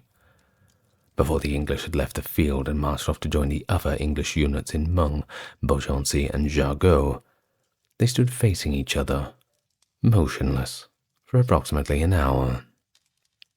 To immediately destroy the English army, some of the French commanders called for an attack. But according to reports, Joan of Arc prohibited it, because after all, it was Sunday, and that's the Lord's day of rest.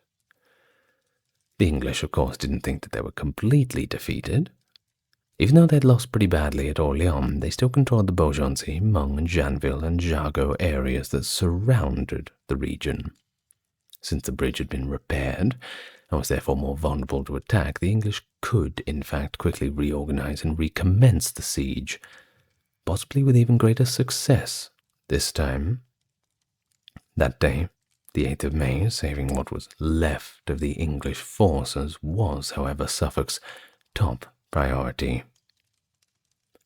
Joan was not as aware of this as the French commanders were. On May 13th, she left Orléans and met the Dauphin Charles outside of Tours to announce her triumph. The French commanders knew that they had first to drive the English from their perilous positions on the Loire, but she ordered a march right away, heading northeast into Champagne towards Reims. A few weeks later, following a period of reinforcement and rest, the Loire campaign got underway. The French army was bolstered by men and supplies who were willing to serve under Joan of Arc's leadership. Arthur de Richemont, a constable who had been shunned, was eventually allowed to join the campaign. The Loire returned to French control following a string of short sieges and conflicts at Jargeau, Meung, and Beaugency on the 12th, 15th, and 17th of June, respectively. Shortly after, on June 18th, French forces achieved their first major field victory in years when they routed an English reinforcement army led by John Talbot that was rushing from Paris. During the campaign, the English commanders, Talbot and the Earl of Suffolk, were also captured. The French felt secure enough to grant Joan's request for a march on Reims only after that. Following some preparation, the Dauphin Charles led Joan and the French army through the perilous Burgundian-occupied region of Champagne as they marched on Reims from Gien on June the 29th. Saint-Florentin gave way on the 3rd of July, as did Troyes on the 11th of July and Chalon-sur-Marne on the 15th, despite the fact that Auxerre closed its gates on the 1st of July and denied them entry. Well, the following day, 2nd of July, they arrived in Reims, and on July 17th, 1429, the Dauphin Charles was formally crowned King Charles VII of France, with Joan by his side. Mission accomplished. Dante Alighieri is renowned as a preeminent poet in global literature, particularly for his monumental work, The Divine Comedy, a groundbreaking masterpiece which revolutionized the utilization of the Italian language in literary works, presents an expedition through the domains of Inferno, Purgatorio, and finally Paradiso, under the guidance of the Roman poet Virgil, and Dante's source of inspiration, Beatrice. In addition to its exceptional literary brilliance, The Divine Comedy provides a vivid depiction of medieval society and had a profound impact on religious and philosophical thinking of the time. But Dante's life was so much more. It was a life closely connected to the political upheaval of the era, resulting in his banishment from the great city of Florence in 1302 due to conflicts arising from the Guelph and Ghibelline rivalry, which greatly influenced his literary works, of course. He also spent his last years in different Italian courts, where he finished his epic work, and also wrote La Vita Nuova, a collection that expresses his deep affection for his Beatrice. He died in 1321 in Ravenna, leaving behind a celebrated legacy known for its humanism, intricacy, and significant impact on the evolution of Western literature. I will assume that you've read The Divine Comedy. If not, that's okay. I do advise that you do. But we're going to be talking about the man behind the work today.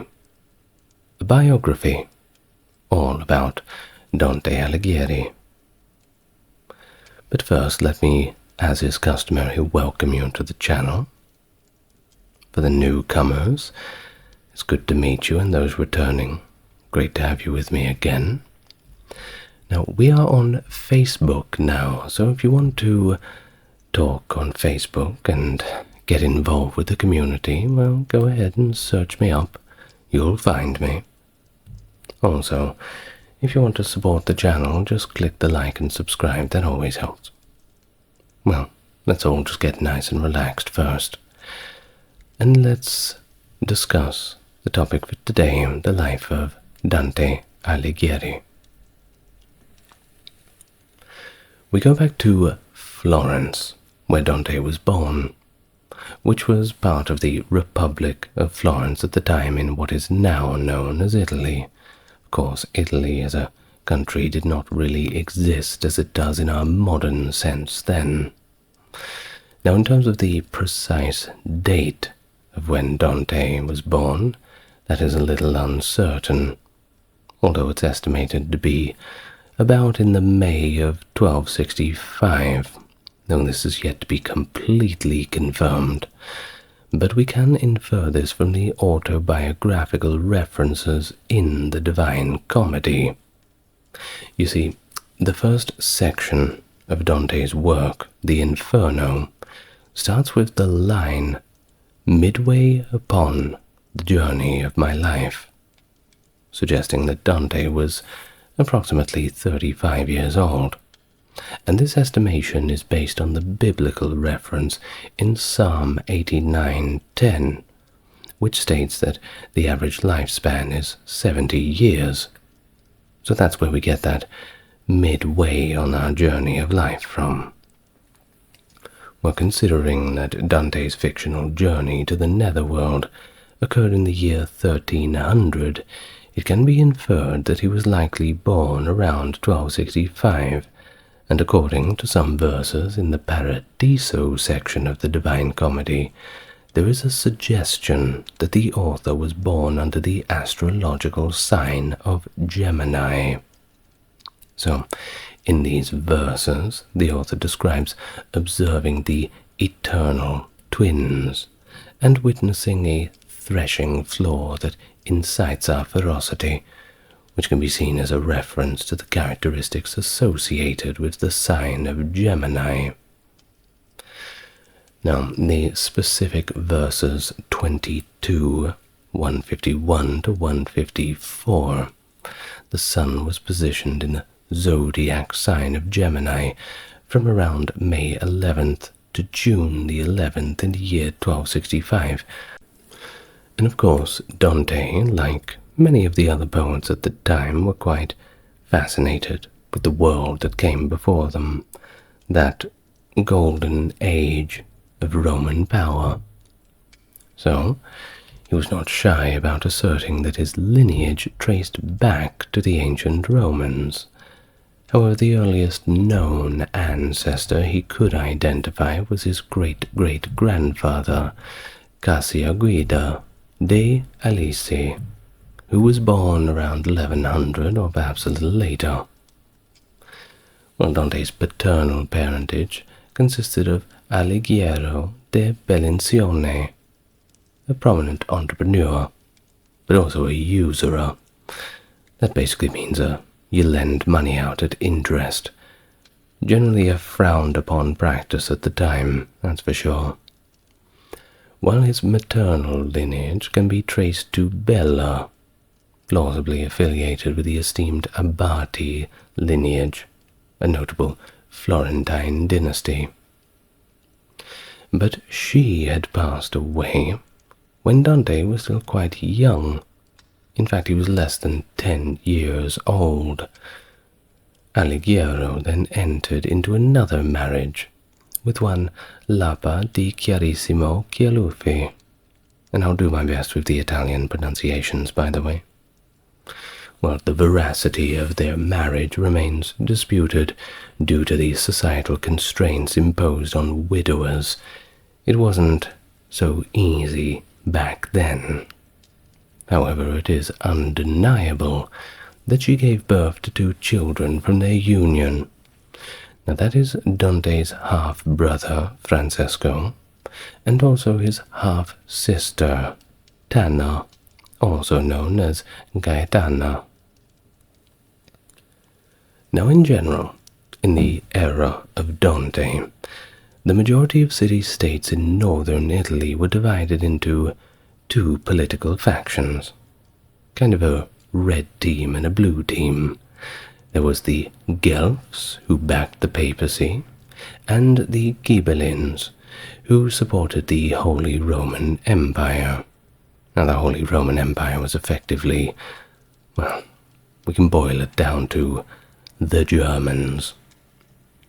The Guelphs had the loyalty of Dante's family, but the Ghibellines seized control of Florence with the Battle of Montaperti in 1260, resulting in the expulsion of numerous Guelphs. Despite Dante's family being a part of that faction, they did not face any retaliations after the fight, and this was likely due to the lack of influence that Alighiero carried in the public sphere. Certainly a good time to keep your head down. Well, in 1266, the Guelphs engaged in another conflict with the Ghibellines at the Battle of Benevento. successfully reclaiming Florence from their control, albeit the city was a little bit battered up. When Dante recounted his initial encounter with Beatrice Portinari, the child of Folco Portinari, stating that he encountered her for the first time at the age of 9 years old, and at that time she was 8 years old. He professed to have experienced an immediate love for her, purportedly without engaging in any form of spoken communication. At the age of 12 years old, he was, however, betrothed to Gemma di Manetto Donati, the daughter of Manetto Donati, a prominent member of the influential Donati family. You see, arranging marriages for children at a young age was pretty prevalent back then. It was a practice that also entailed a formal ceremony complete with contracts that were signed in the presence of a notary, more about legal obligations rather than any real emotion. Well, after reaching the age of 18, Dante asserted that he frequently encountered Beatrice once more, exchanging pleasantries and with her while crossing paths in the streets of Florence. However, it is important to note that Dante did not have a deep acquaintance with her. Well, following his marriage to Gemma, he asserts that he encountered Beatrice again. He composed numerous sonnets dedicated to her. However, he never made any reference to Gemma in any of his poetic works. Kind of feel sorry for her, don't you? Well, in his Divine Comedy, Dante alludes to various members of the Donati family, including Forese and Picarda. The precise year of his marriage remains a little unknown too, but it is evident that before to his exile in 1301, he had fathered 3 children with Gemma, that being Antonia, Jacopo, and Pietro. When Dante was in combat alongside the Guelph cavalry during the Battle of Campaldino on June the 11th, 1289, and they won. In fact, the triumph led to a restructuring of the Florentine constitution. In order to participate in civic affairs, individuals were required to join one of the numerous trade associations or professional guilds in the city. Consequently, Dante chose to become a member of the Physicians, or as they called it, Apothecaries Guild. Well, occasionally his name is documented as actively participating in the deliberations or casting votes in the Republic's councils. Several minutes from the meetings held between 1298 and 1300 have unfortunately been misplaced, and we're yet to find them. Maybe they're in some old archive, or the Vatican's hiding them from us for some silly reason, I don't know. But either way, it makes it difficult to determine the exact extent of his involvement. Oh, and don't be too surprised what the Vatican's actually got in the archives. They have a very large collection of questionable materials. It's very hard to get in there. But they certainly like collecting. And hey, I like collecting too, so I can't blame them too much. But not the kind of things that they collect. Well, little information is also available regarding Dante's education. It is believed that he either received instruction at his residence, or perhaps at a school that was affiliated with a church or a monastery in Florence. He is, however, recognized for his study of Tuscan poetry and his admiration for the works of the Bolognese poet Guido Ghinzelli. Now in Purgatorio 16, he referred to Guinizelli as his father, so they were certainly quite close. Now, this occurred during a period when the cultural group known as the Sicilian School was gaining traction in Tuscany, and with traction comes power. In addition, he encountered the Provençal poetry of the troubadours, such as Arnaud Daniel, as well as the works of Latin writers from classical antiquity, beginning his fascination, notably with Cicero, Ovid, and particularly Virgil. His relations with Beatrice exemplify this concept of courtly love and affection, a phenomenon that originated in French and Provençal poetry of earlier ages. Dante's encounter with such love was characteristic, yet his articulation of it was unparalleled. His impact on the dolce stil nuova, a word he himself defined, was driven by his love. Alongside other poets and writers of his time, Dante delved into unexplored dimensions of this amore, as they say in Italian, amor in French. You know the song? That's amore. Well, that's what it is. It's love. And of course, this love and affection for Beatrice served as his primary motivation for producing poetry, and, well, his primary motivation for existing at all. She is portrayed as semi-divine in numerous poems, continuously observing and offering spiritual guidance, a guardian angel, although occasionally in quite a stern manner. After the death of Beatrice in 1290, Dante found solace in Latin literature. He was also a big fan of the works of Thomas Aquinas, or should I say Saint Thomas Aquinas? I suppose I should.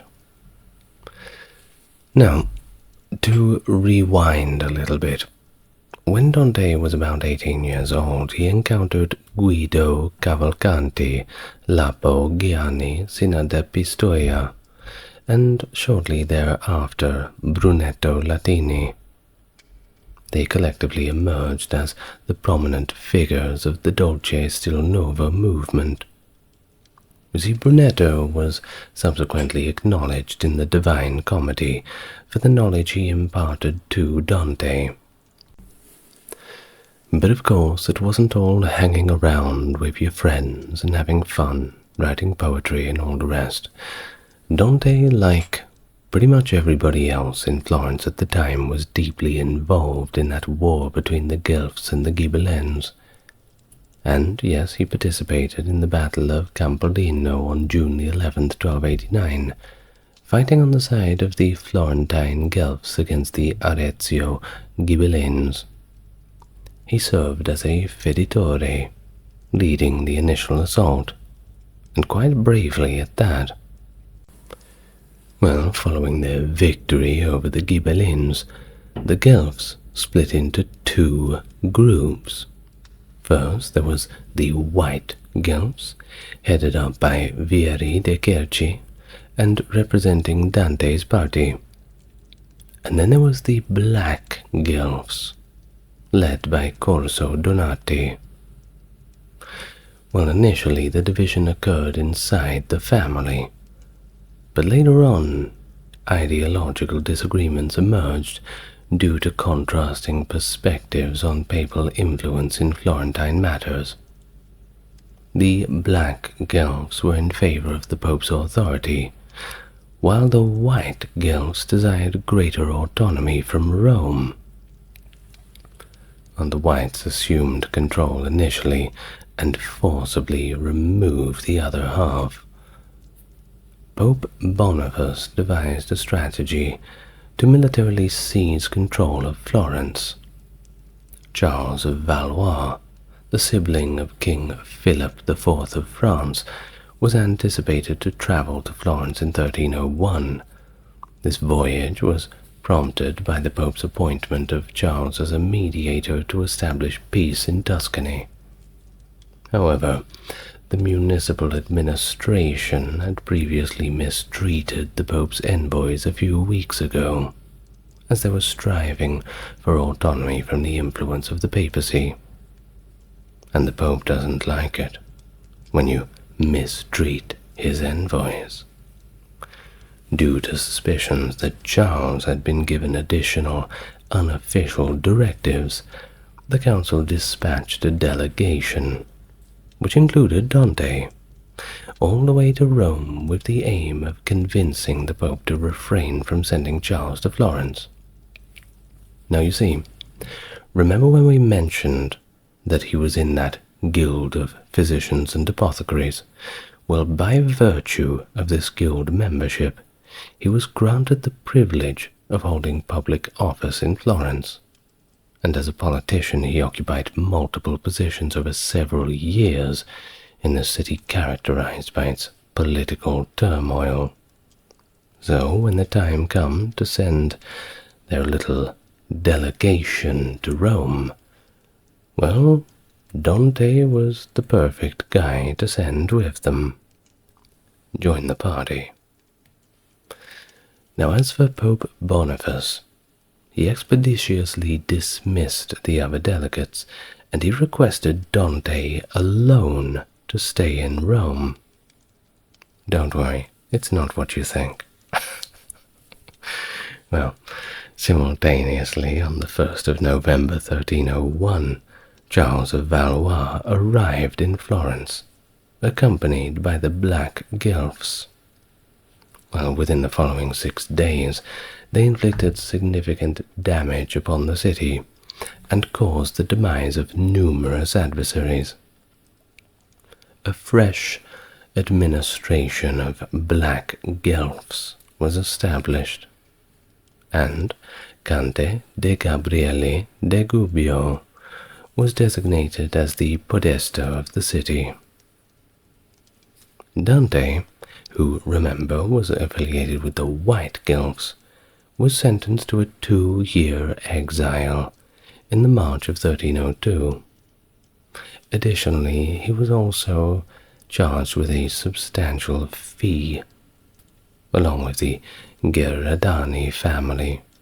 Gherardini, rather, do apologize. Now, Dante had faced allegations of corruption and financial misconduct from the Black Guelphs during his 2-month tenure as the prior of Florence, the city's highest office. This was all accused of him doing this in 1300. So, in 1302, Dante remained in Rome because the Pope, who had supported the Black Guelphs, strongly advised him to do so. Well, due to his association with the Black Guelphs, Florence saw Dante as a fugitive. Talk about a rock and a hard place. Poor guy. Well, as for that fine, Dante was not about to just pay that. Of course, if he did pay it, I suppose it'd make him look like he was admitting guilt. So he simply refused due to his conviction of innocence, and also the fact that his assets in Florence had been confiscated by the Black Guelphs. So first they take all of his money, all of his property in Florence, and then they charge him a ridiculous fine, telling him he has to pay it with the money they've just stolen from him. You can tell the Black Guelphs are not really the best people to have around. Well, he was sentenced to permanent banishment. Of course, if he had come back to Florence without settling the fine, he could have even faced execution, and not a good one either.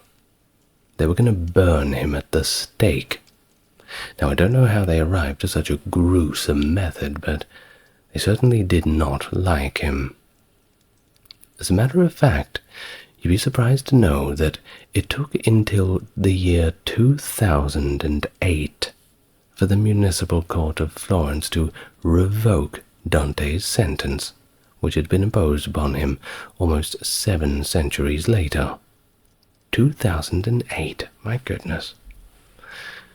Well, Dante stayed with Moroello Malaspina in the Lunigiana region between the years 1306 and 1307. Now, Dante participated in multiple endeavors led by the White Guelphs to reclaim authority, although these endeavors were unsuccessful as a result of betrayal. You see, consumed by resentment towards his adversaries, he became repulsed by the internal conflicts and inefficiency of his erstwhile comrades, and made a solemn commitment to stand firmly on his own. Thus he travelled to Verona as an invitee of Bartolomeo I della Scala, and thereafter relocated to Sarzana in Liguria. Subsequently, it's believed that he resided in Lucca beside a woman by the name of Gentuca. Now, she evidently ensured his stay was pleasant, and he subsequently expressed his gratitude for her in Purgatorio. There are also some unreliable sources that suggest that he travelled to Paris from 1308 to 1310, and even less reliable sources claim that he found himself travelling to Oxford. Of course, these claims were initially made in Boccaccio's book on Dante many years later after his death, and they appear to be influenced by readers who were impressed by the poet's extensive knowledge and scholarship.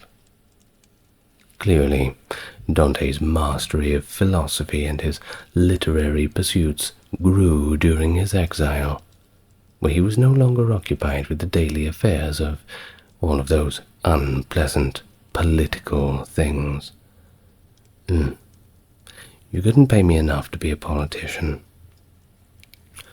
Well, this is apparent in his written works during the time, as he certainly expresses it openly. But there is a lack of concrete proof to support the claim that he departed from Italy completely. Dante's letter to Henry VII of Luxembourg affirms his residency in April of 1311, specifically stating that he was living below the springs of Arno, near Tuscany. And of course, Tuscany is well and truly within Italy. And now in 1310, when Emperor Henry VII of Luxembourg leads a military expedition into Italy with a force of 5,000 soldiers. Not good news, bad time to be an Italian. Well, Dante perceived in him a potential leader akin to Charlemagne, who would revive the authority of the Holy Roman Emperor and reclaim Florence from the Black Guelphs. Thus he corresponded with Henry and multiple Italian rulers, issuing a demand for the annihilation of the Black Guelph party.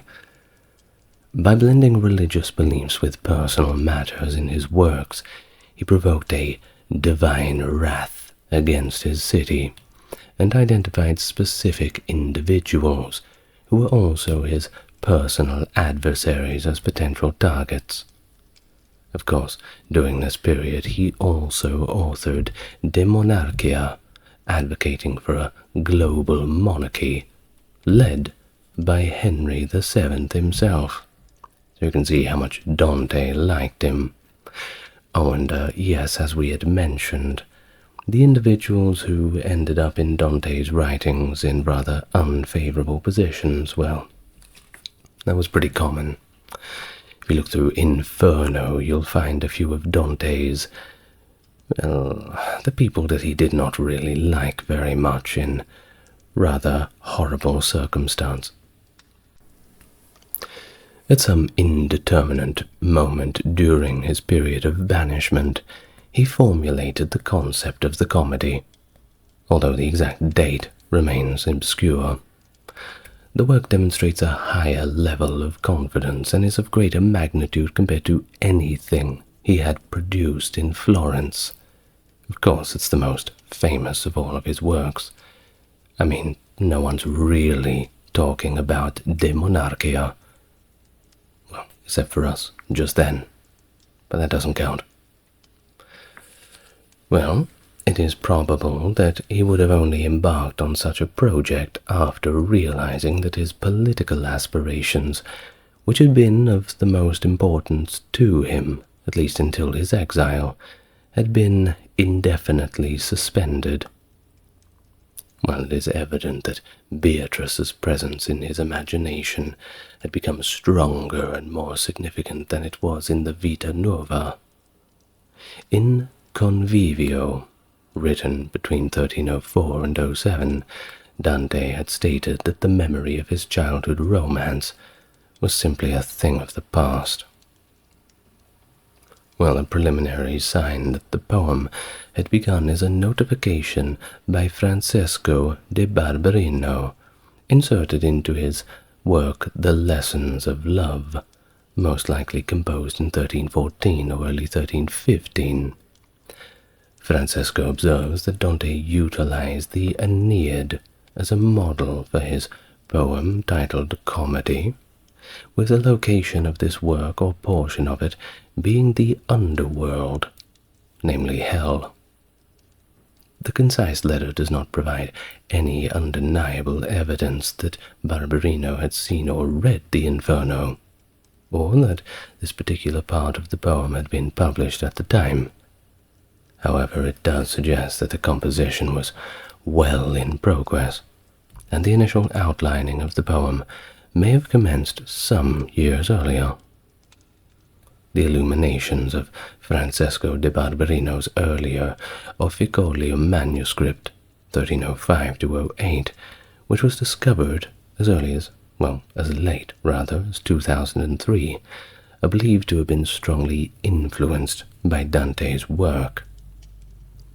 The publication of the Inferno by 1317 is confirmed by quoted lines found in the margins of current dated records from Bologna. However, it is uncertain if the three parts of the poem, being Inferno, Purgatorio, and Paradiso, were published in their entirety, or if only a few cantos were released at a time. Canto being kind of like chapters. Well, it's basically a chapter. Now, it seems probable that Paradiso was completed prior to his death, but there is possibility that it was published after his death. Now, back to 1312, with Henry, who launched an attack on Florence and emerged victorious against the Black Guelphs, just according to plan. However, there is no substantiated proof of Dante's involvement in this event. There are conflicting accounts on his involvement, however, in the attack on his city by a foreigner. Now, some claim that he declined to take part, while others propose that he had also fallen out of favor with the White Guelphs, and any evidence of his presence was deliberately erased. Perhaps so. Either way, Henry VII was not around for too long to celebrate. He passed away in the following year, due to an illness that's not quite specified, extinguishing any possibility for Dante to return to Florence and have any semblance of normality. So, he decided to go back to Verona, where Congruent della Scala granted him in a secure circumstance of living and probably a considerable level of prosperity. Cangrande was granted access to Dante's paradise in Paradiso, so you could tell he was a very good friend, literally writing him into the pages of heaven. While in exile, Dante engaged in correspondence with Friar Nicholas Brunacci, 1240 to 1322, a Dominican theologian who had studied under Thomas Aquinas at the Santa Sabina Studium in Rome and later Paris, as well as under Albert the Great at the Cologne Studium. Now, Brunacci was appointed as a lector at the Santa Sabina Studium, which, by the way, was the precursor to the Pontifical University of St. Thomas Aquinas. The more you know. Well, he subsequently worked in the papal curia. Not a bad job, little dry though. Uguccione della Fagiuola, it's a hard name to say. The military commander in authority of Florence compelled the city to bestow amnesty upon its exiled citizens. And of course, Dante was one of them. This all happened in the year 1315. However, in order to make amends, Florence demanded that the individual publicly acknowledge their wrongdoing, and also pay a substantial punishment. Whatever punishment that would be and how substantial it was, that was not yet decided. Doesn't sound like a good deal. Little too risky. Well, Dante wasn't an idiot, so he declined, and he opted to simply stay in exile. After Uguccione's victory against Florence, Dante's death penalty was changed to house detention, with the stipulation that he had to travel to Florence and pledge to never enter the city again. He declined, and his capital punishment was validated and prolonged to his children. Nevertheless, even in his later years, he had a hopeful desire to be invited back to Florence under more dignified circumstance, namely to get recognition for his poems, and of course there's no place like home. Well, Dante's last moments were occupied at Ravenna, where he had received an invitation to reside in the city in 1318 from its ruler, Guida de Polenta. Dante passed away in this very city of Ravenna, September the 14th, 1321. He was 56 years old. Reportedly it was due to quartan malaria that he had contracted during his return from a diplomatic mission to the Republic of Venice. He was accompanied by his 3 children, and potentially Gemma Donati. Remember the Donati family? Oh yes. As well as acquaintances and supporters he had in the city. He was interred in Ravenna at the church of San Pier Maggiore, subsequently known today as Basilica di San Francesco. Now, later on, in 1483, Bernardo Bembo, the Praetor of Venice, also constructed a tomb in his honor. And a little closer, 1329, Bertrand de Bourget, a cardinal and a nephew of Pope John XXII, deemed Dante's Monarchia, remember the one he wrote about Henry VII effectively ruling the entire world, as heretical, and attempted to dig up his remains and incinerate them on a pyre. Ostasio della Ponenta and Pino della Tosa, who were supporters of Bourget, intervened to prevent the annihilation of Dante's remains. Well, Florence ultimately experienced remorse over banishing Dante. The city issued multiple requests for the repatriation of his remains.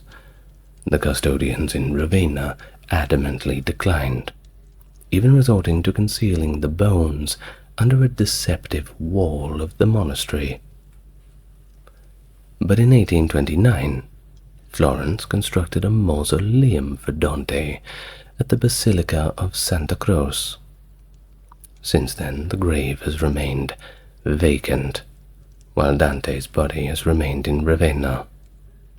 The inscription in the front of his tomb in Florence, which can be loosely translated as "Honor the most exalted poet," just shows how much they respected him, although it came a little bit too late from the people of Florence. Would have been nice if they had have stuck up for him a little bit more while he was alive and banished. Well, that's how it always goes, isn't it? You don't know what you've got till it's gone. Now, in more modern times, there's a few developments. In 1945, the Italian government considered relocating Dante's remains to the Valtellina redoubt, an alpine valley intended for their final resistance, arguing that the supreme representation of Italian identity should be present during their last stand. But no action was taken. Either way, since 1911, a replica of Dante's purported death mask has been displayed in the Palazzo Vecchio, but historians believe that it is not authentic, likely sculpted much later in 1483 by Pietro and Tullio Lombardo. Giovanni Boccaccio wrote the first official biography of Dante around 1348, and despite some inaccuracies, while an earlier version was included in Giovanni's Villani Nova Cronica. In the 16th century, English Protestants like John Bale and John Fox, who by the right way wrote the Book of Martyrs, if you're interested in that kind of thing, viewed Dante as a precursor to Protestantism due to his opposition to the Pope. The 19th century saw a revival around Dante, part of the broader medieval revival within Romanticism, with figures like Thomas Carlyle, Leigh Hunt, Henry Wadsworth championing his work. Italy's first dreadnought battleship, which was completed in 1913, was also named Dante Alighieri. While the majority of Dante's literary work was written subsequent to his banishment in 1301, La Vita Nova, or The New Life, is the sole significant piece that precedes it. It comprises a compilation of lyric poetry, including sonnets and ballads, accompanied by prose commentary. The planned distribution of this work was in manuscript form, as was customary for such poems in the day. Now, furthermore, it includes, or at least creates, the narrative of his affection for Beatrice Portinari, who therefore after became the ultimate representation of deliverance in the Divine Comedy, a role that was originally hinted at in the last pages of the Vita Nova. The book includes a collection of Dante's love poems written in the Tuscan language. This was not uncommon, as the use of vernacular for lyrical works had been a frequent practice throughout the 13th century, but nevertheless Dante's analysis of his own work is also presented in the vernacular tongue, as seen in both the Vita Nova and Convivio, rather than the often employed Latin. Of course, the Divine Comedy, being his most famous work, recounts Dante's own odyssey through the realms of hell, purgatory, and paradise, Initially, he is accompanied by the esteemed Roman poet Virgil, but later he is joined by Beatrice too. Among these three books, Purgatorio is undoubtedly the most lyrical, making references to a greater number of contemporary poets and artists, at least compared to the Inferno. But on the other hand, Paradiso is the most extensively theological, and according to many historians, it contains the Divine Comedy's most exquisite and mystical passages. Of course, most people just read Inferno, well, because it's the coolest. But you do owe it to yourself to read Purgatorio and Paradiso as well. If you want. Whatever, it's no pressure. But I would if I were you, if I was going to assign you any sort of homework. Well, of course, due to its profound purpose, elevated literary status, and the extensive variety of its content, both in terms of style and theme, the comedy quickly became a fundamental element in the development of Italian as a recognized literary language. Dante himself possessed a heightened awareness compared to other early Italian writers regarding the diverse Italian dialects and the necessity to establish a literature and a unified literary language that surpassed the constraints of Latin writing during that era. In this regard, he can be considered a precursor of the Renaissance, which aimed to produce vernacular literature that rivaled the works of earlier classical writers, as difficult as that would be. But they did a decent job of it. Well, Dante's profound understanding, within the constraints of his era at least, of Roman antiquity, and his clear appreciation for certain characteristics of pagan Rome, clearly foreshadow the movements of the 15th century. Alright, and with that we get to the end of our life of Dante Alighieri. I hope you enjoyed it. I certainly did. And the homework is set for you to go and read the Divine Comedy, or perhaps you can find a good audiobook of it. Oh, maybe I should be the one who makes that. Well, that's another job on the list, isn't it? Born in 500 AD, the powerful and influential empress of the Byzantine Empire, Theodora. She was well known for her wit, political savvy, and a crucial role in the reign of her husband, Justinian I. She was one of the most influential women in Byzantine history, and this is in spite of the fact that she started out as an actress, though a very good one, becoming very famous for her great acting and later strategic abilities.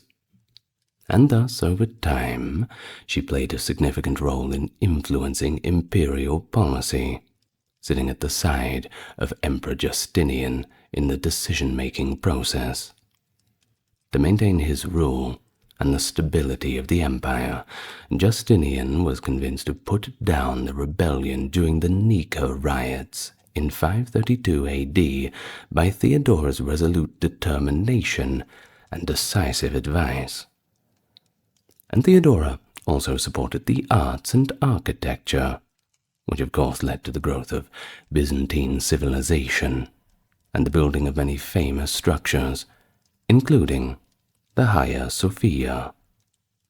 And so, with all this, she is remembered as an example of committed forward thinking and how it can change the trajectory of an empire. A symbol of strength, a symbol of resilience, and enlightened leadership. Well, introductions out of the way. You know what we're here to talk about. Theodora, the wife of Justinian. Now, we have already done a video on Justinian. If you'd like some context on how this all fits in with Theodora, perhaps you can watch that before or after, but it is not required. And so, as always, I give the normal spiel telling you to like, subscribe, and tell all your history-loving buddies about the channel. And with that out of the way, we can get nice and relaxed and begin, as always. Now, firstly, there is some disagreement regarding Theodora's early life, and that includes not only when, but also where she was born. But we do know she was of Greek ancestry. Now, we're talking about sources from the time. For instance, Michael the Syrian asserts that Theodora was actually born in Syria, in a town called Mabug. And then we have Nicephorus Callistus Xanthopoulos, who asserts that Theodora was actually a native of Cyprus.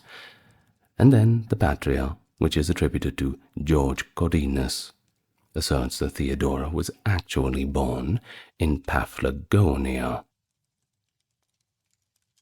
There is also the assertion from some modern historians that she might have actually been born in Alexandria, located up the top of Egypt in the Nile Delta. Of course, these assertions are all valid, and none of them are really politically motivated. There's no vested interest in claiming that she was born in a different place. It just comes under the umbrella of speculation. Perhaps we'll find something more conclusive later on. But I'm not holding my breath. Well, anyway, she was most likely born in the year 495 and spent her childhood in Constantinople, according to an opinion among contemporary people of the time. Now, one of the most important sources of information about her life before she got married is Procopius's Secret History. Despite the fact that modern scholars believe it to be frequently inaccurate and defamatory, but we'll get to a little bit of that later. Now, in the case of Procopius's account of Theodora's sexual life, for instance, it's been asserted that it was probably composed as an exaggeration, and just really not among the most accurate things that Procopius had ever wrote. Certainly politics come into play when you're writing about emperors and empresses, especially after they've already died. So, we get to the factions of the Hippodrome, particularly the Green faction in Constantinople, which was led by Acacius. Now, this was actually her father, and he was responsible for the training of bears. Not the safest of jobs, but, well, everyone has to make a living. Now, as a result of the occupation that her father held, scholars at the time believe that Theodora was most likely a native of the capital city. The account provided by Procopius lends confirmation to this assertion. Her mother? Well, she was a dancer and actress, but her name is seemingly absent from the list of performers. Among her sisters was Anastasia, who was the younger of the two, and Comito, who was the older of the two. Now, after her father had passed away, her mother remarried, but the family was left without a source of income because Acacius' position was forfeited by Asturias, an official from the Green faction, who took a bribe in return. Therefore, things were getting a little bit difficult for the family. When Theodora was 4 years old, her mother brought her children into the Hippodrome in an attempt to present them as suppliants to the Green faction. However, the Green faction did not accept her. The consequence of this was that Theodora's mother went to the Blue faction, which expressed compassion for the family, and actually appointed Theodora's stepfather to the position of bear-keeper. According to Procopius's Secret History, which was actually written around 550, Theodora began her career as a night worker before she had even reached puberty.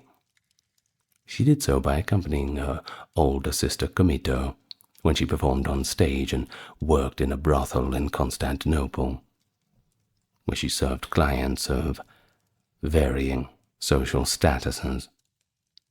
After that, she went on stage to give a performance, which was apparently well received by all. And so it is said that she gained notoriety for this rather saucy and pornographic depiction of Leda and the Swan, in which she would have birds consume seeds from her naked body. Procopius is the source of this information, so, well, there is a little bit of doubt thrown on it, but we must mention it. It was actually part of an actress's job description at the time to perform these kind of indecent exhibitions on stage and to offer sexual services off stage. Both of these activities were, of course, considered to be sexual services. Indeed, the performance was merely just a visual warm-up, an advertisement of the goods for sale, if we may put it that way. So it is possible that at this time she came into contact with Antonina, and Antonina would go on to become the wife of Belisarius and join Theodora's women's court, Belisarius being a very famous general. I'm actually recording his video after this, so spoiler alert, everyone's been asking me about it. Well, from Procopius we do have an account of the empress at this time that goes as following. One time, when Theodora went to the house of a notable to entertain during drinks, they say that when the eyes of all the diners were upon her, she mounted the frame of the couch by their feet and unceremoniously lifted up her clothes right there and then, not caring in the least that she was making a spectacle of her shamelessness. Even though she put 3 of her orifices to work, she would impatiently reproach nature for not making the holes in her nipples bigger than they were so she could devise additional sexual positions involving them as well. She was often pregnant, but by using almost all known techniques, she could induce immediate abortions. Well, a number of contemporary authors, such as John of Ephesus, have also asserted that Theodora originated from the brothel. On the other hand, John Ephesus uses the term porne, which most commonly means the walkers of the night, to refer to actresses. And do remember, talking about these topics, I have to be somewhat careful about some words I use on YouTube. Otherwise, well, I'll be the one getting in trouble. So, this suggests that the term porneon, which does mean brothel in classical Greek, where do you think we get the modern terms from, was used to describe her acting career rather than her origins. Therefore, rather than Theodora being a night worker, it is possible that her association with the brothel is simply a reflection of the time she spent performing on stage, kind of just a simple wordplay.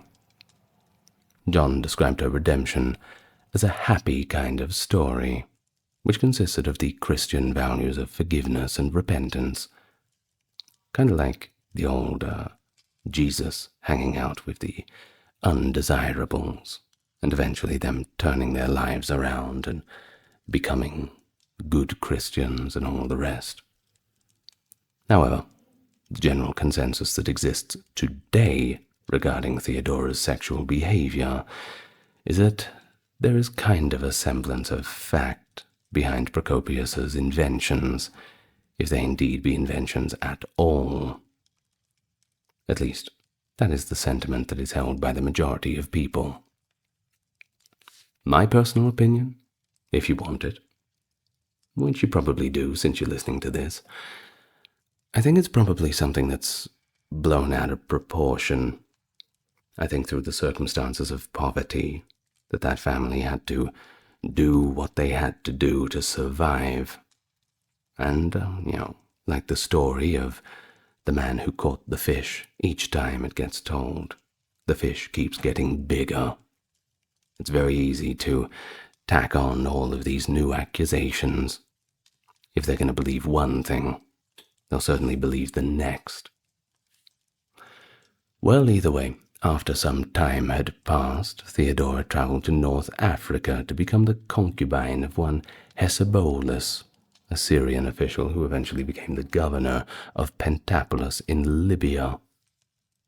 Procopius once again asserts that Hesebolas was cruel to Theodora, and that their relationship came to an end as a result of a conflict that occurred in Africa. Theodora, who described herself as destitute of the means of life, made Alexandria, Egypt, her new home.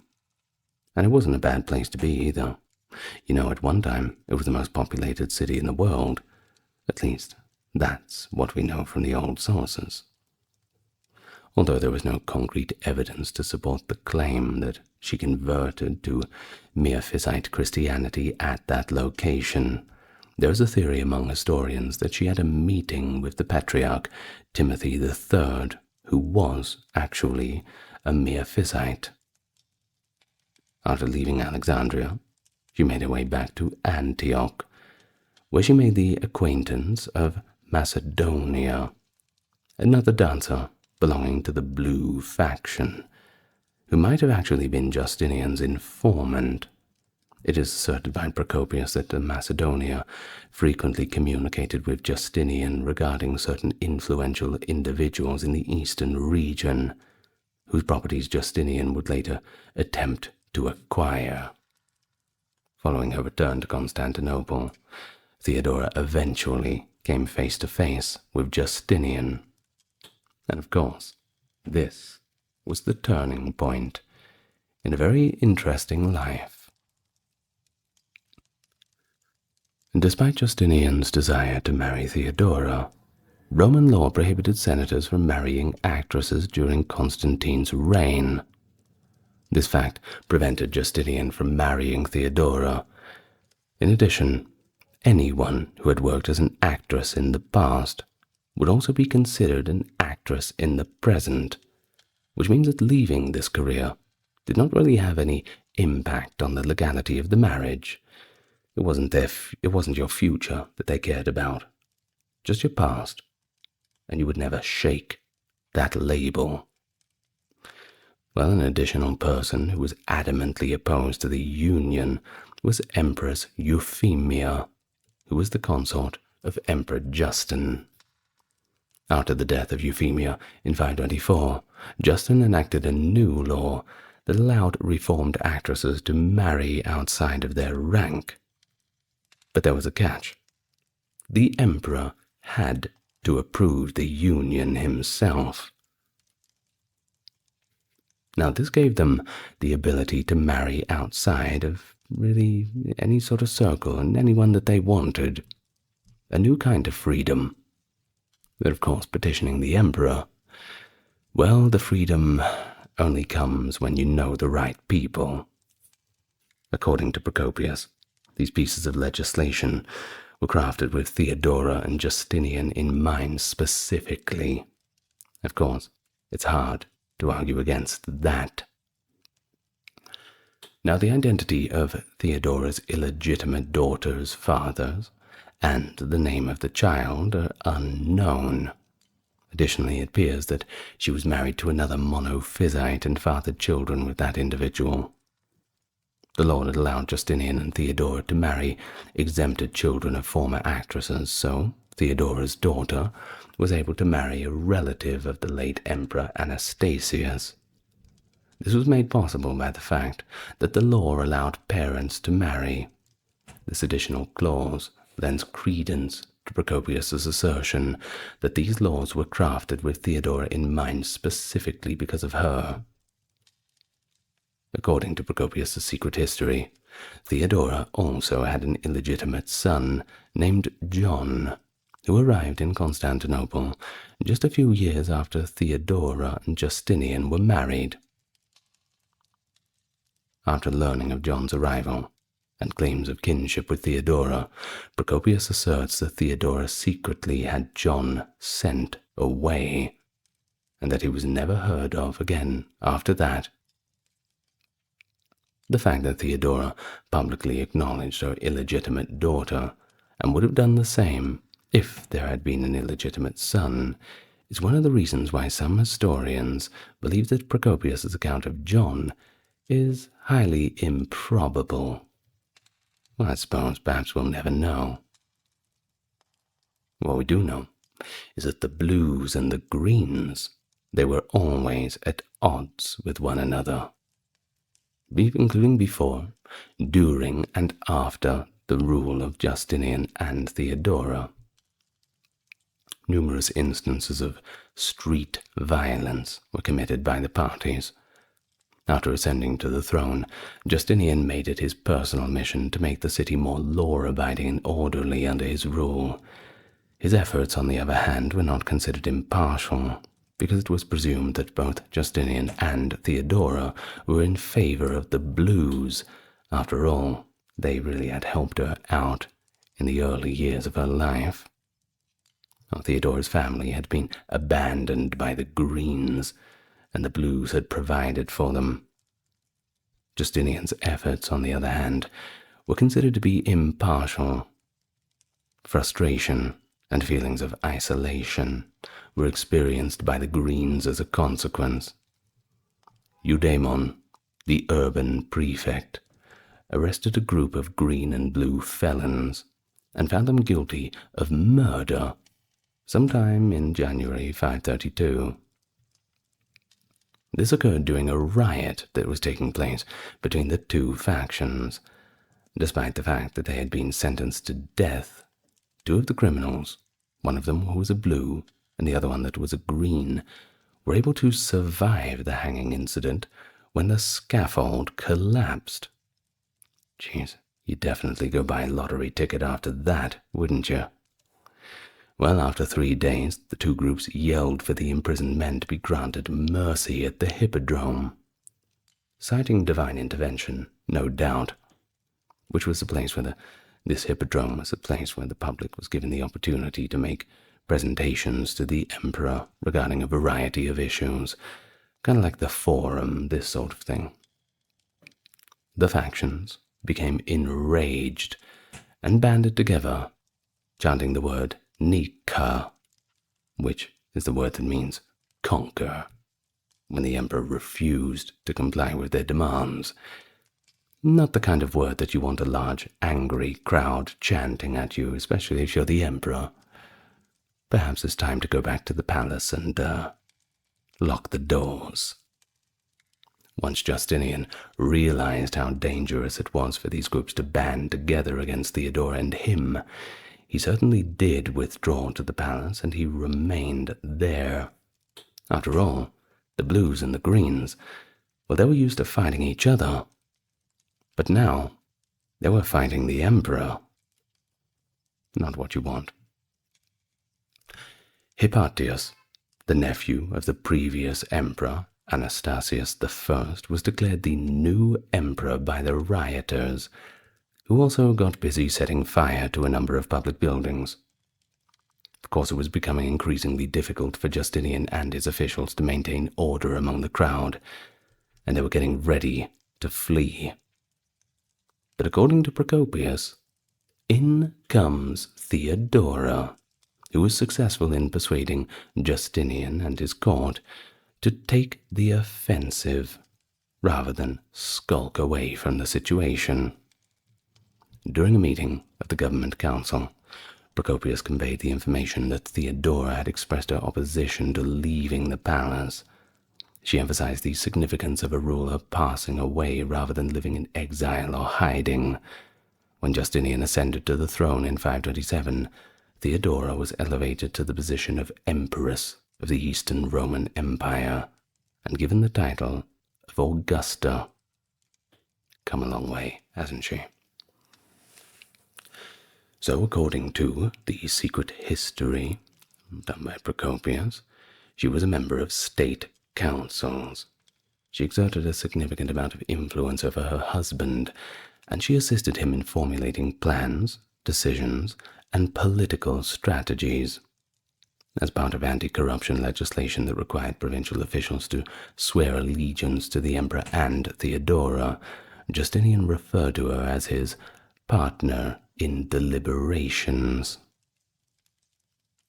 This was a part of the legislation. There is widespread agreement among the sources that she possessed a personality that is resolute, devoted, and even sometimes a little bit vindictive. Either way, she kept her power by instilling fear in her subjects, and she did so without giving much thought to any of the consequences of her actions.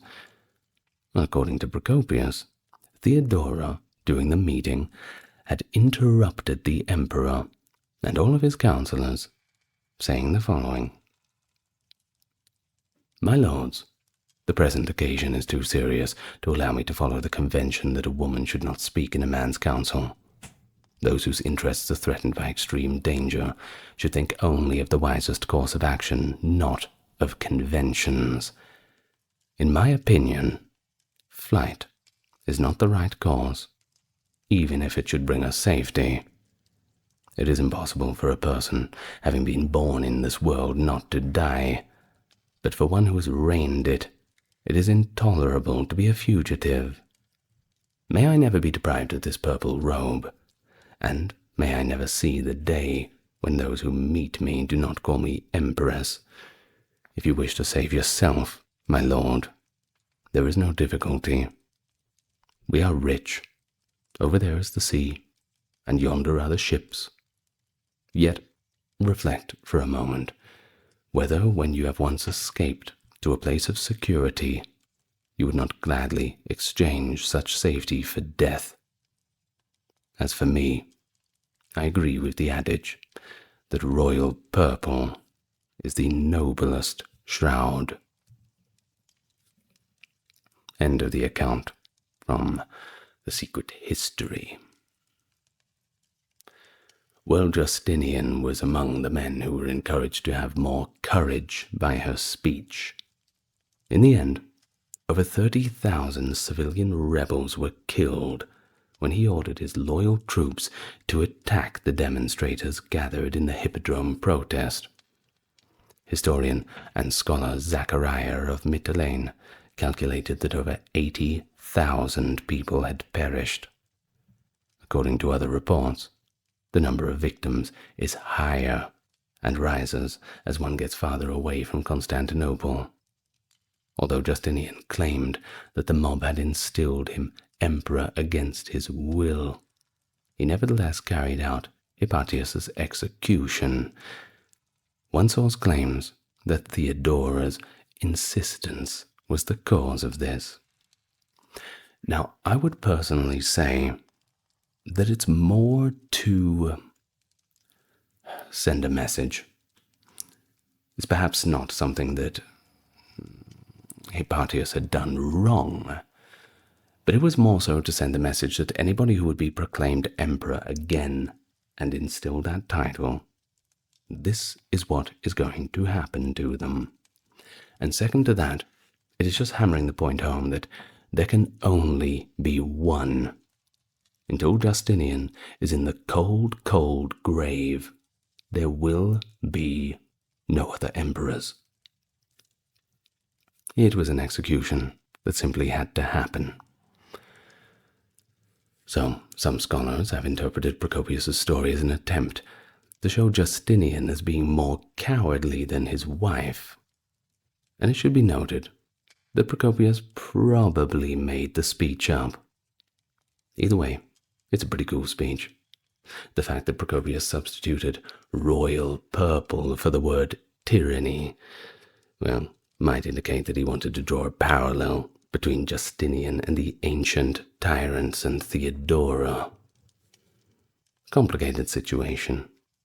But remember, when people are writing all sorts of books, whether they be history, whether they be anything else, they want to make sure it's an entertaining read.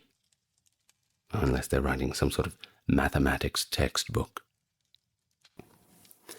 And so, with the Nika rebellion all done and dusted, Justinian became so confident that he was able to restore 2 ministers who had previously been removed to appease the various factions, that being John the Cappadocian and JSTOR Tribonian. As a form of retaliation for their disloyalty, the 19 senators who had participated in the attempted coup in Nika had their estates destroyed. In my opinion, they got off pretty easy. Of course, Hypatius and Pompeius, they didn't. After their execution, their bodies were dumped into the sea. Justinian and Theodora were responsible in the construction of a large number of new buildings in Constantinople, especially over the grounds of the ones that were destroyed during the riots. Many such cases. These new buildings included bridges, aqueducts, and many churches. Of course, among the best known is the Hagia Sophia, which still stands in modern-day Istanbul, albeit, well, it's a little bit different to how it used to be. Had some minarets, I suppose. Well, according to reports, Theodora's interest was piqued regarding the court ceremony. According to Procopius, it was expected of all senators, including patricians, that they would prostrate themselves whenever they were in the presence of an imperial couple. And apparently, Theodora really liked this. When it came to approaching the empress, even government officials had to put in significant amounts of time and effort. In a cramped and stuffy old room, they were made to wait for an extremely extended period of time, and were treated as if they were almost like servants. It's possible that after a number of days, some of them would be called upon. That's right, days. However, as soon as they entered her presence, they fled in terror. The only thing they did was lie down on their faces and touch the instep of each of her feet with their lips as a sign of respect. They were not allowed to speak or ask for anything unless she specifically instructed them to do so. She served as their slave instructor, and the officials of the government had fallen into the practices of what was effectively slavery. In addition to this, the couple made it abundantly clear that they were in a master and slave relationship with the civil militia. Additionally, they exercised oversight over the magistrates in order to make the bureaucracy less corrupt. Perhaps just to get a little bit more money for themselves, we don't know. But either way, nobody likes a corrupt bureaucracy. Aren't we glad that our modern-day governments are no longer like that? So, Theodora considered John the Cappadocian, the Praetorian prefect, to be her adversary due to the fact that he was independent, possessed a significant amount of power, and he had even dared slander her in front of the emperor. Theodora and Antonina devised a plan to remove John from his position as vice president. Additionally, she had a negative attitude towards Germanus, who was Justinian's cousin.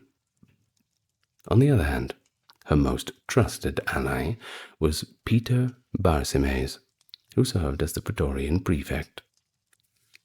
She established a network of alliances between new and old powers through her matchmaking services.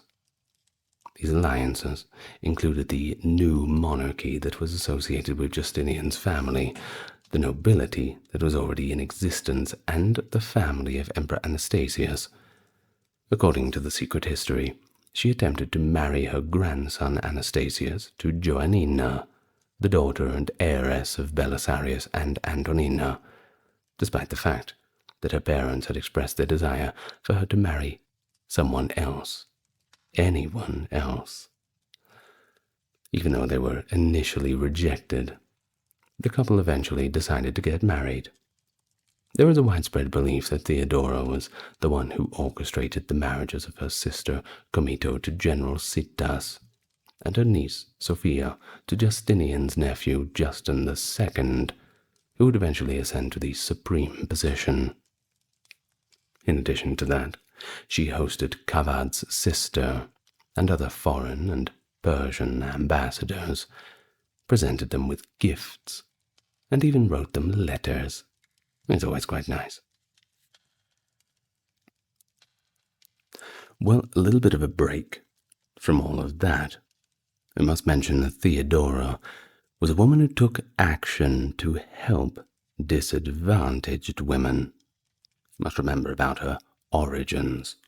Surely that has to count for something. She used her influence to coerce General Artabanes into returning the wife he had abandoned, despite the fact that he had intended to marry Justinian's niece, and that's a well-known instance.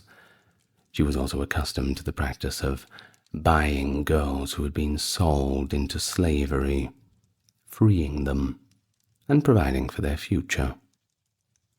On the Asian side of the Dardanelles, she established a convent that was known as metanoia, or repentance, in order to provide for the people who had previously worked as slaves or night workers. It is stated in Procopius's Secret History that Theodora rounded up 500 of them and placed them in a convent rather than putting an end to the practice of forced slavery. They attempted to escape the unwelcome transformation by leaping over the walls in an attempt to get out. It's possible that this could be interpreted as running away or perhaps even the taking of their own lives. It is possible that this is Procopius's attempt to minimize the positive actions that Theodora had taken. Yes, she had gotten all of these women out of their dire circumstances, but she'd also stuffed them into a tiny little room where nobody wanted to be, swapping one misery for another. Well, that's Procopius's opinion.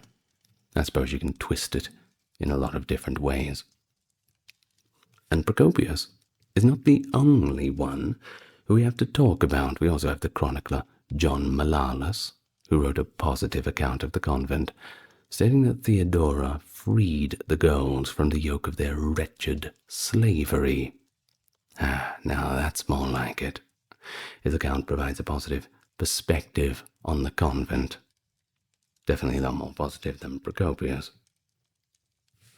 In addition to providing assistance to the former slaves, Theodora worked towards the complete elimination.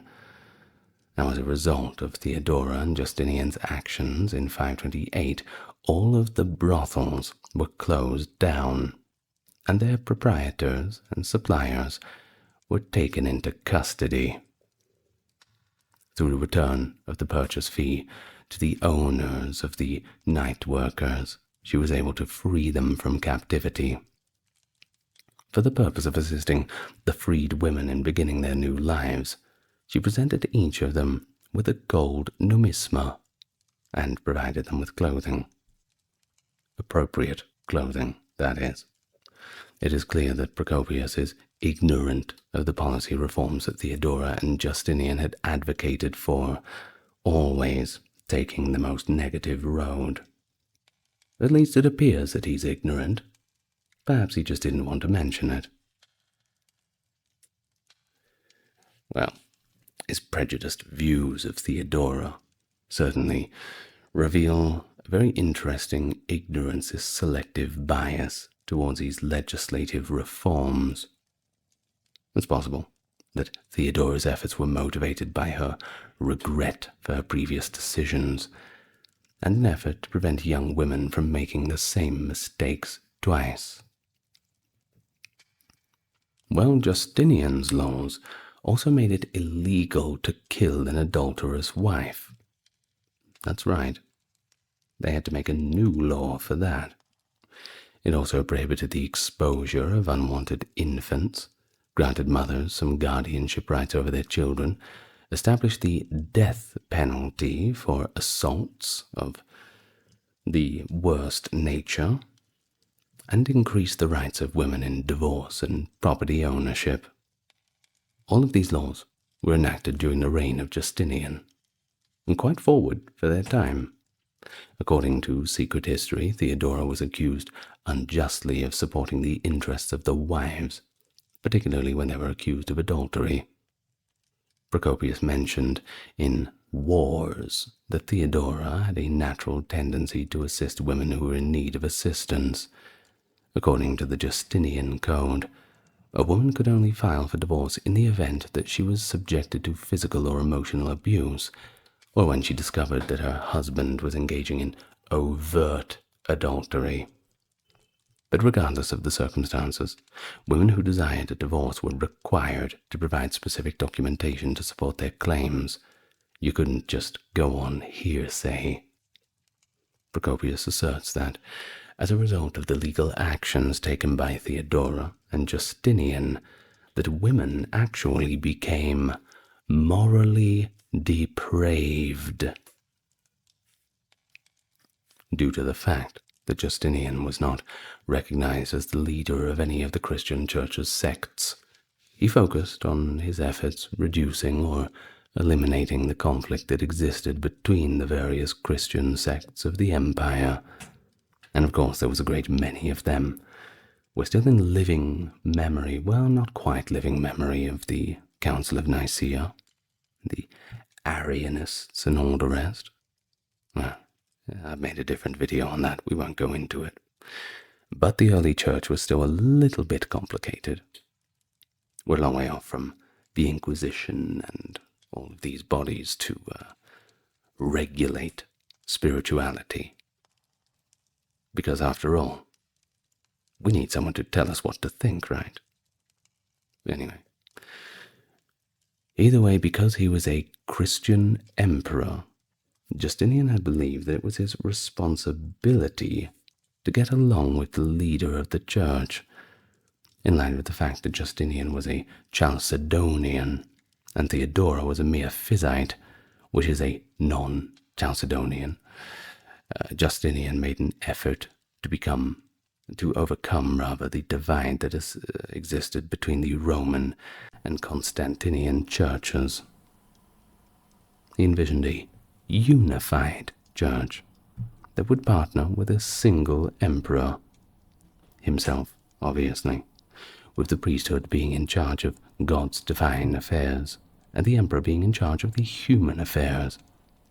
Due to the fact that the emperor was accountable to the law, Justinian made certain that the law acknowledged the emperor as the embodiment of all things legal, endowed with the universal authority that originated from a divine source.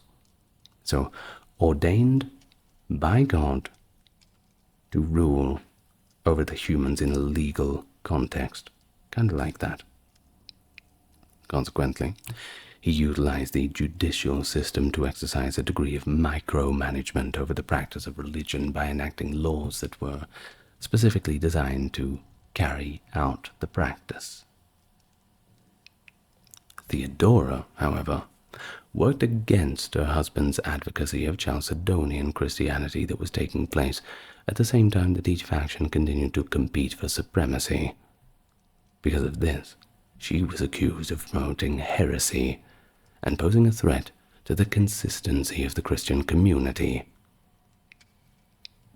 On the other hand, Procopius and Evagrius Scholasticus assert that Justinian and Theodora were merely acting as if they were not in agreement with one another.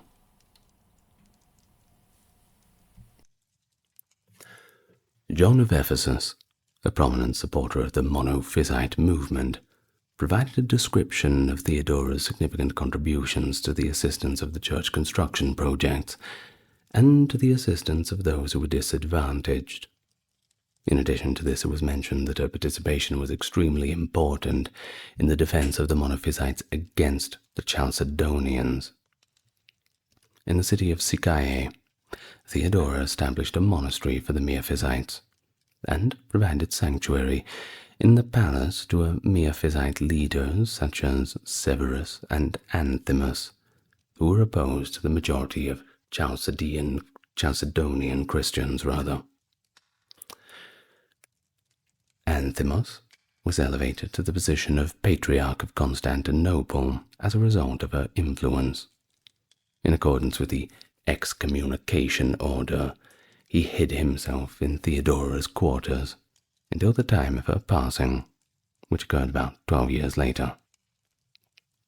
Since the Chalcedonian Patriarch Ephraim was responsible for inciting a bloody uprising in Antioch, Constantinople extended an invitation to 8 Miaphysite bishops to visit the city.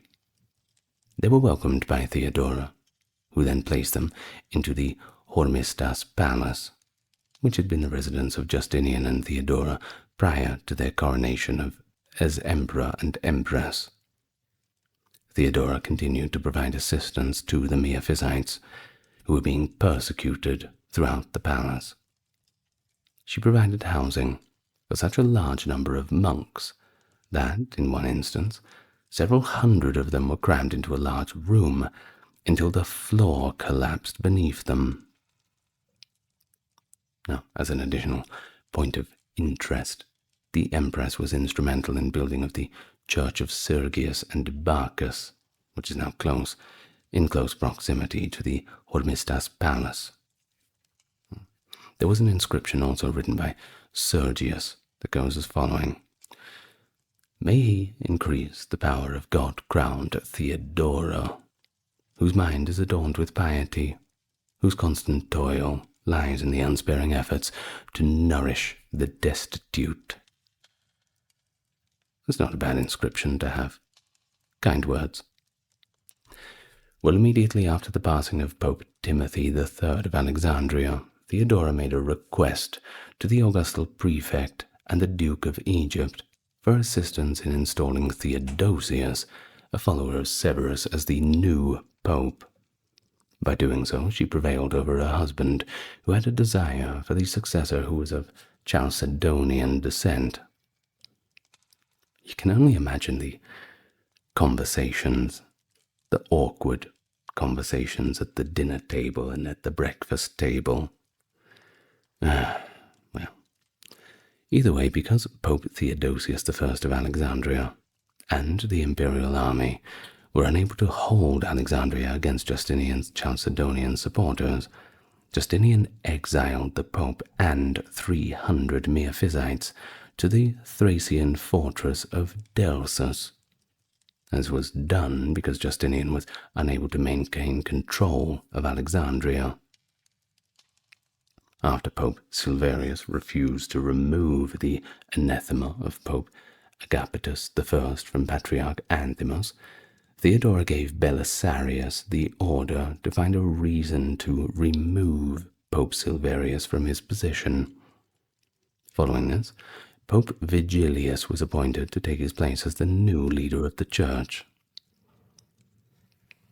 In the year 540, the people of Nobate, which is located to the south of Egypt, were converted to the Christian faith among the Miaphysites, while Justinian was adamant that they convert to the Chalcedonian faith. Theodora was equally adamant that they convert to the Miaphysite faith because of their shared beliefs. It was an easier transition. During the reign of Silco, king of the Nobate, Justinian dispatched Chalcedonian missionaries from Thebad to deliver gifts to Silco. Theodora's response consisted of preparing her missionaries and writing a letter to the Duke of Thebad, requesting that he delay the embassy that her husband was going to send until the Miaphysite missionaries had arrived. Now, instead of the ruthless Theodora, the Duke was astute enough to prevent the laid-back Justinian from going through with his plan. At the point in time when the Chalcedonian missionaries arrived in Silco, he made sure that they were delayed, and then he expelled them. As far as the Nobatae were concerned, Theodosius's Miaphysite creed had already been accepted completely. Despite the fact that Victor of Tonnena was the one who documented Theodora's passing, the reason for her passing is still completely unknown. On the other hand, the Greek terms that were taken into consideration are frequently translated as cancer. According to Victor of Tonnena, the date of her passing was the 28th of June in the year 548, and she was 48 years old at the time of her passing. Other sources, on the other hand, claim she passed away at the age of 51, which is equivalent to about 53, which is why we have these two different dates of 500 and 495. Well, despite the fact that breast cancer was not mentioned in the initial report, subsequent accounts have determined that that was probably the cause of death. The term cancer, however, in the Greek rendering is most likely referring to a more general suppurating ulcer or a malignant tumor when it was used in the initial report by the investigators. Either way, Theodora was gone. The Church of the Holy Apostles in Constantinople was the place that she was laid to rest after her death. During a procession that took place in the year 559, which was 11 years after she had passed away, Justinian paid a visit to her tomb and lit candles in her honor. And that was the end of Theodora. What a life. The Cathars. You might have heard them also be referred to as the Albigensians. They were a mysterious and radical religious movement in the 12th and 13th centuries around the Languedoc region of southern France, daring to defy the might of the Catholic Church with provocative and dualistic beliefs. You see, they view the world as a cosmic clash between two equal forces, a benevolent, spiritual god of light and an evil, materialistic god of darkness. Embracing asceticism and rejecting the opulence and corruption they saw in the church, the Cathars attracted many followers, and from all walks of life, igniting a spiritual revolution that threatened the very fabric of medieval society. Of course, the tension culminated in the fiery Albigensian crusade launched in 1209 by Pope Innocent III, which ended in a brutal event such as the Siege of Béziers, where the lines between innocent and guilty began to blur in the chaos of battle. Well, despite facing relentless persecution and the equally relentless machinery of the Inquisition, the Cathars' faith persisted in whispers and shadows, and it leaves us with a legacy of rebellion and mystique that continues to intrigue and inspire us. Perhaps it's that legacy and curiosity that's brought you to this video. If it has, well, fantastic. Good to meet you. As always, the best way to support the channel is just by talking about it. Like and subscribe and tell all of your buddies. Now, with that being said, let's all get nice and relaxed. We don't need a long introduction here. I know exactly what you're here for, and that's to learn about the Cathars. But where do we even start? We could start in the 12th and 13th centuries. But you know, it goes back a little bit further than that.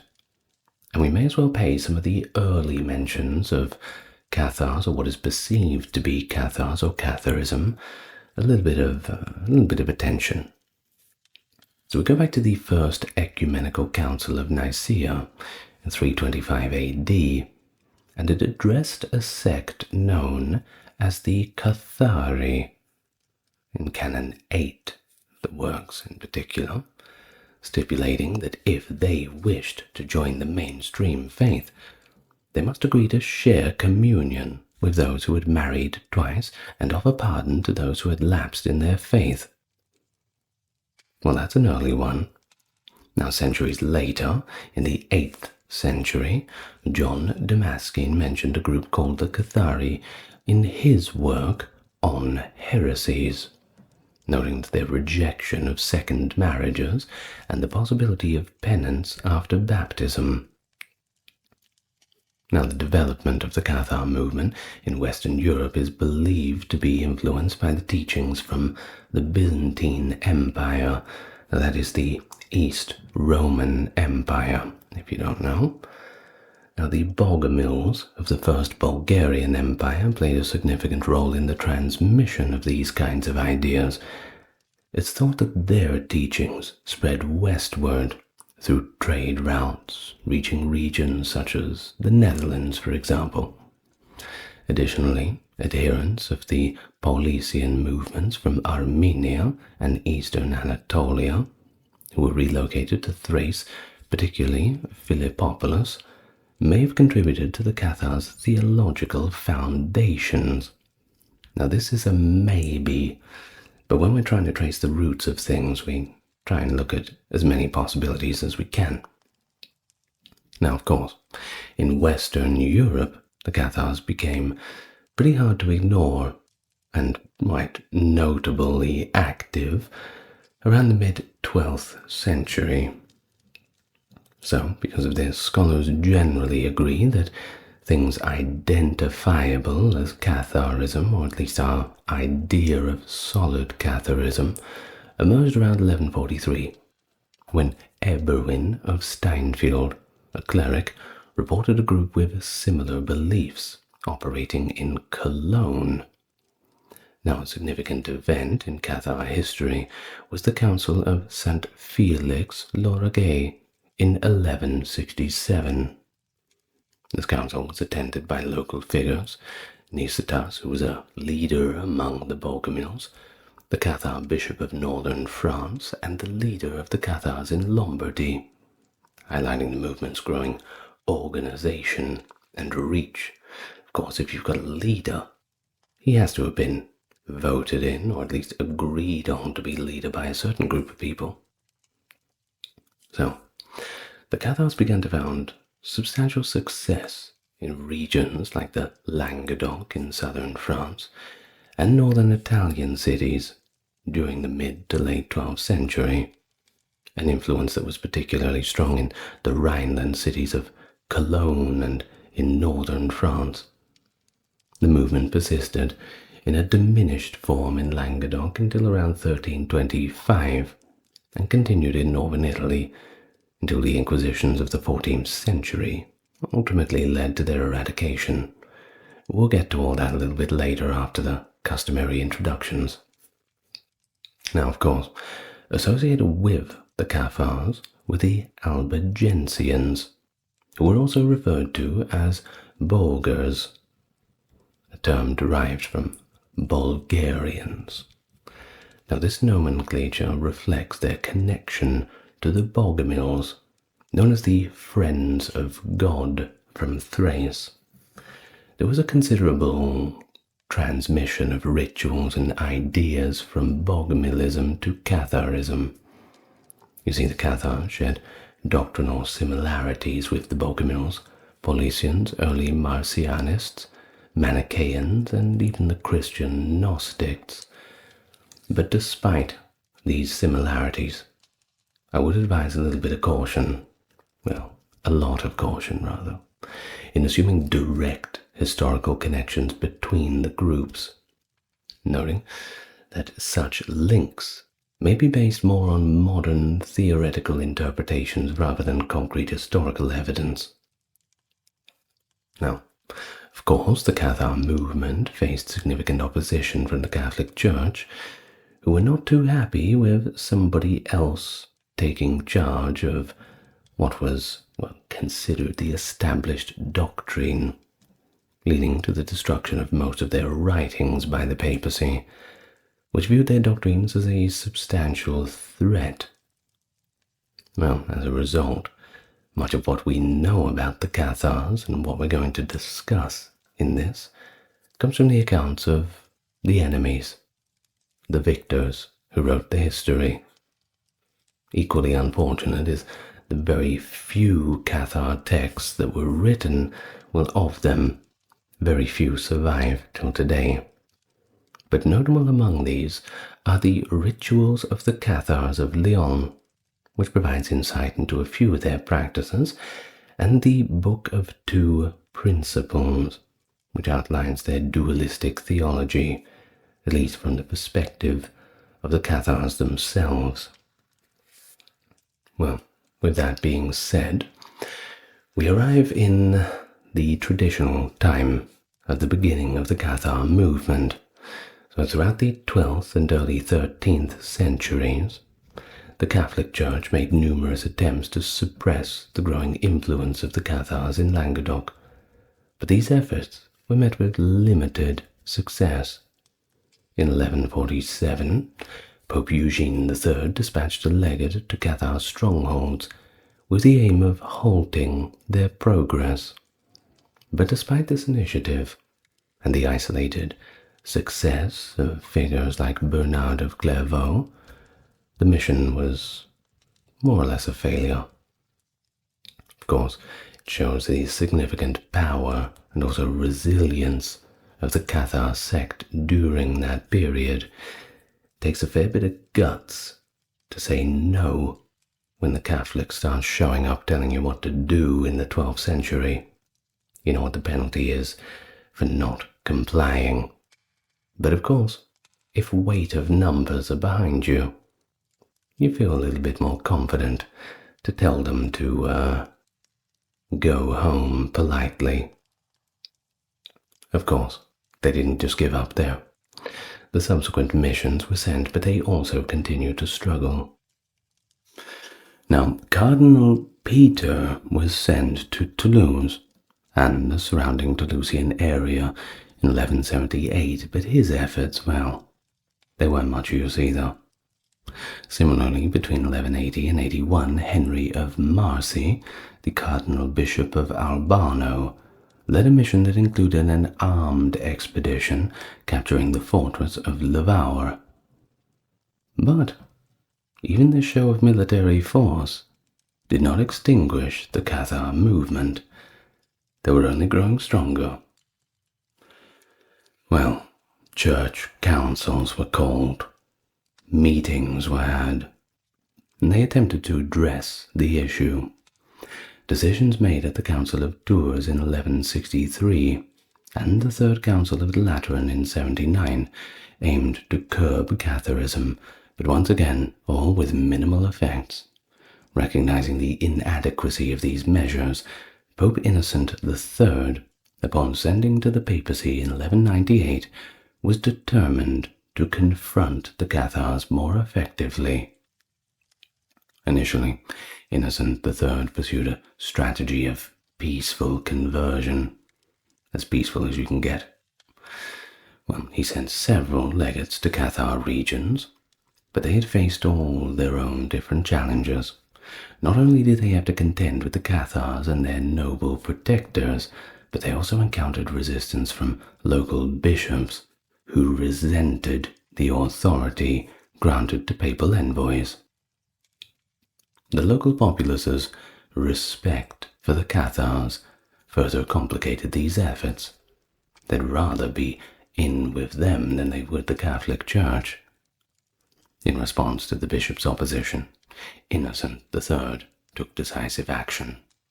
In 1204, he suspended several bishops in Occitania, and in 1205, he appointed Folquet, a dynamic former troubadour, as the new Bishop of Toulouse. Now, the drive for conversion intensified in 1206 in particular, when Diego of Osma and his canon, the future St. Dominic, initiated a concerted program in the Languedoc region. This initiative included public debates between Catholic representatives and Cathar leaders, held in towns such as Pamiers and Montreal. These debates were part of this broader effort to hit the Cathars from all different sides, ideologically, spiritually, physically, if needed, every way they could, to bring the machine down. Now, as for St. Dominic, this wasn't the first time he had encountered Cathars. In fact, he was on a mission to Languedoc in 1203, and he already had plenty of run-ins with them at that time. Engaging in discussions with them, he realized that only preachers who exemplified genuine sanctity, humility, asceticism, could hope to convert dedicated Cathar followers. He observed that the institutional church often lacked these spiritual qualities, which diminished its effectiveness in countering the teachings of Catharism. Now, motivated by this insight, Dominic later founded the Dominican order in 1216. I'm sure you've heard of that. Well, I did a video on that maybe 4 months ago, 5 months ago. Wow. Time flies when you're having fun. Now, the Dominican order was established with the aim of embodying the virtues that he deemed essential for successful preaching. Dominic encapsulated this mission with his assertion: zeal must be met by zeal, humility by humility, false sanctity by real sanctity, preaching falsehood by preaching truth. Despite all the efforts, even Dominic couldn't nudge the Cathars out of their beliefs. He only met with modest success. Maybe a few converts here and there. Certainly not what he was expecting. All in all, a wasted trip. Of course, the Catholics were getting a little bit impatient. Of course, the 12th century church is not known for its patience.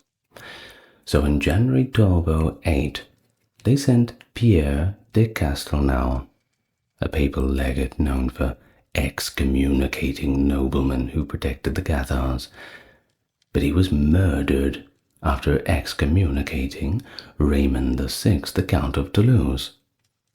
And when somebody gets murdered, that's a marked escalation in negotiations, I think.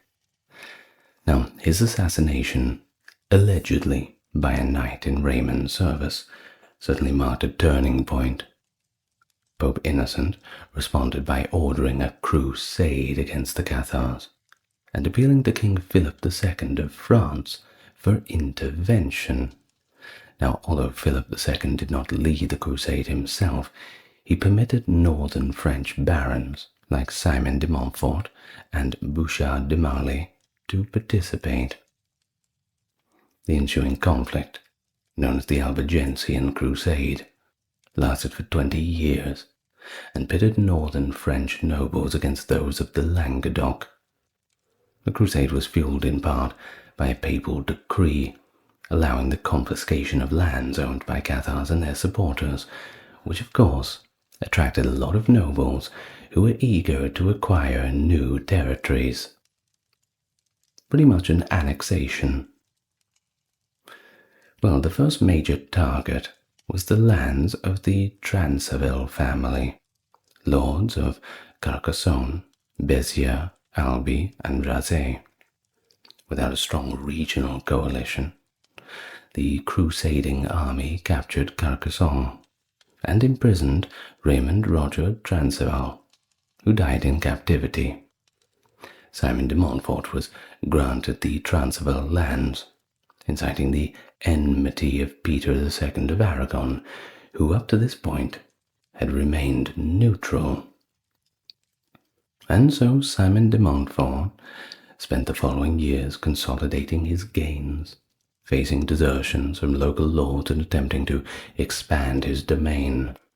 His forces were bolstered by reinforcements from northern France and Germany that seemed to just keep on coming, and his most significant victory came in 1213 at the Battle of Muret, where his smaller cavalry force defeated the larger allied armies of Raymond of Toulouse and Peter II of Aragon, resulting in Peter's death and diminishing Aragonese influence in the region.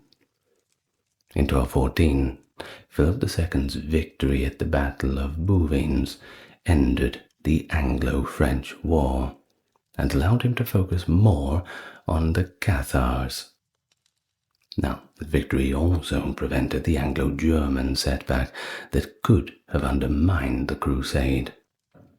Who knows what it would have ended up like if Catharism had become a big thing. It could have been as big as Lutheranism even, or as big as Protestantism, any of the upper denominations. Perhaps there's what are they called? Multiple universe? Parallel universe, that's what I'm talking about. Perhaps there's a parallel universe where there aren't any Catholic churches, and there's just Cathar churches everywhere. Perhaps so. Well, full royal intervention also came in 1226, when Louis VIII led a substantial force into southeastern France, which only intensified the efforts against the Cathars. Now, under the dual command, both spiritually and militarily, of the papal legate Arnaud Aumery, abbot of Citeaux, the Crusader army launched its campaign against the Cathars. The first major engagement occurred on the 22nd of July, 1209, with the siege of Béziers. Despite being offered safe passage, many Catholic inhabitants chose to remain in the city and even fight alongside the Cathars rather than simply leave unharmed. In 1209, the Cathars mounted a defense against the Crusaders. An attempted sortie by the Béziers forces was swiftly defeated, however, leading the Crusaders to chase them back through the city gates.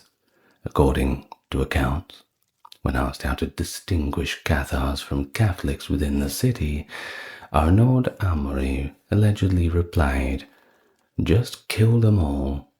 The Lord will recognize his own." A statement recalled by fellow Cistercian Caesarius of Heisterbach 30 years later.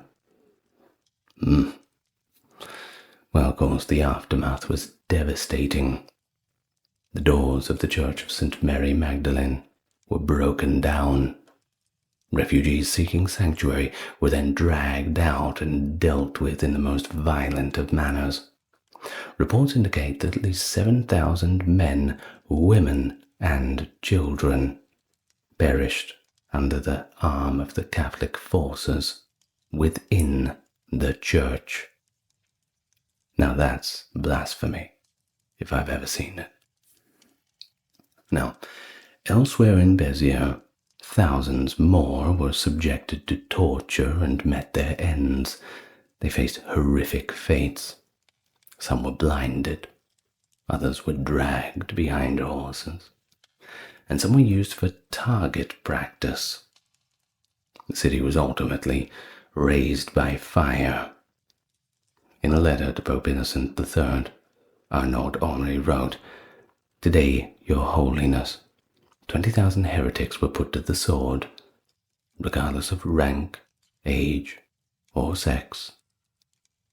Although Béziers' permanent population was probably no more than 5,000 at the time, the influx of local refugees seeking shelter could have increased the number to around 20,000.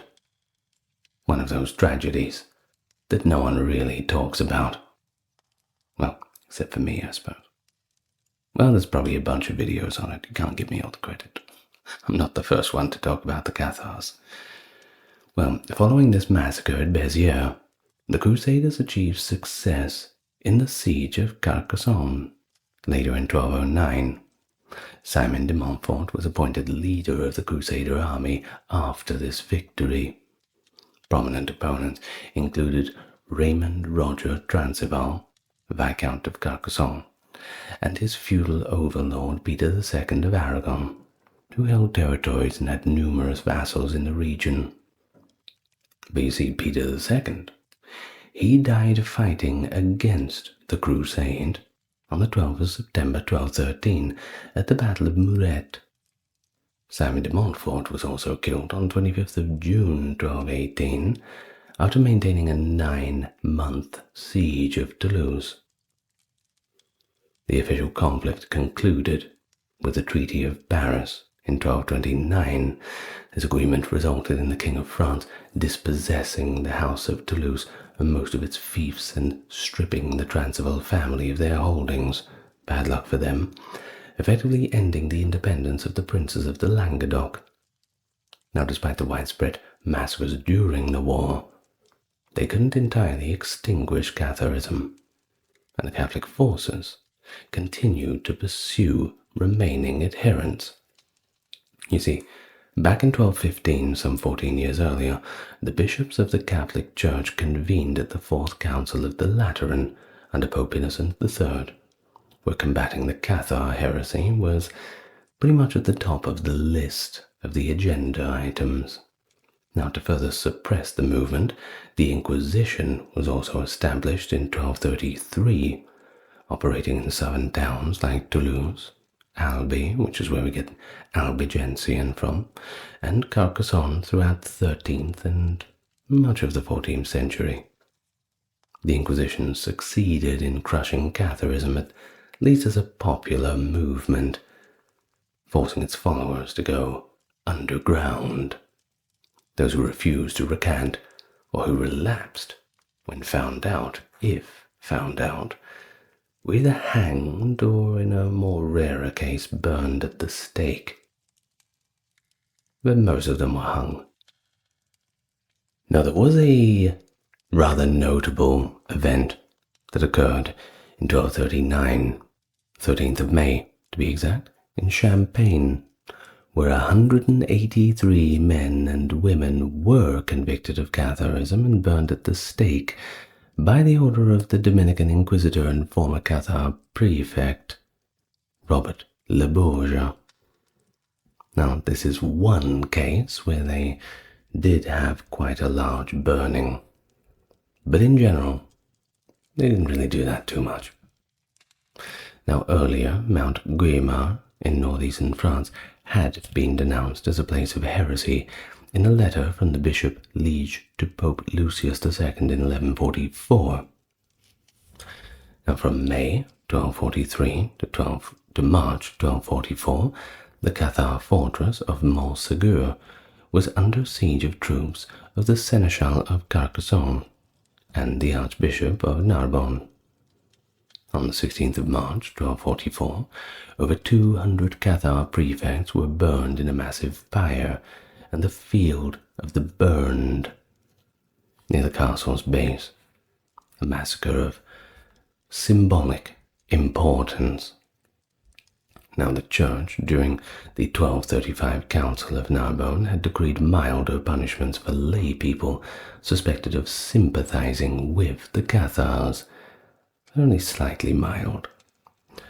Now, the persistent yet unverified legend suggests that a small group of Cathar perfects escaped from Montségur before the massacre, allegedly carrying with them the Cathar treasure. Speculation about this treasure is pretty, well, it varies quite widely. Some people say it's some sacred Gnostic texts. Others say it's a bunch of gold and treasure. And even some who say that they actually got their hands on the Holy Grail. Now, that's a treasure you certainly have to escape with. Now, it's important to say that the Inquisition, while they did do these big events to put the, well, lack of better words, the fear of God into people, they couldn't really hang or burn everybody. It's just not practical.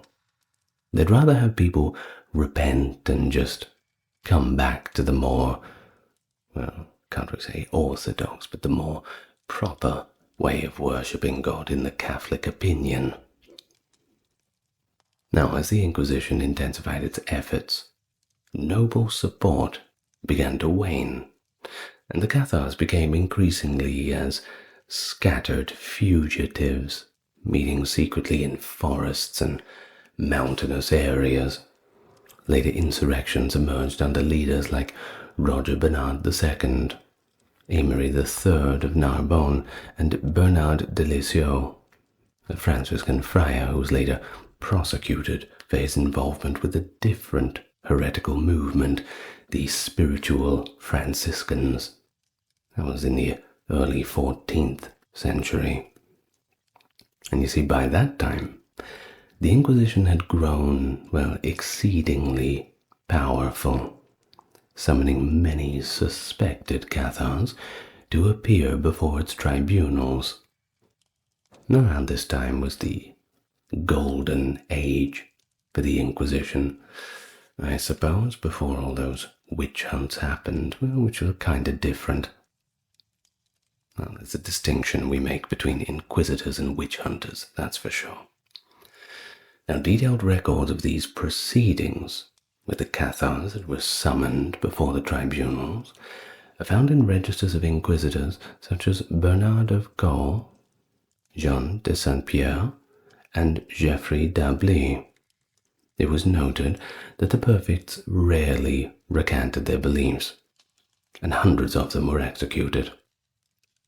Repentant lay believers faced punishment, but they were spared execution, as long as they didn't relapse.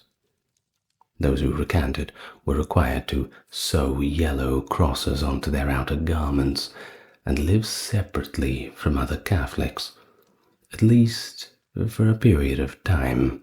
There was a kind of statute of limitations.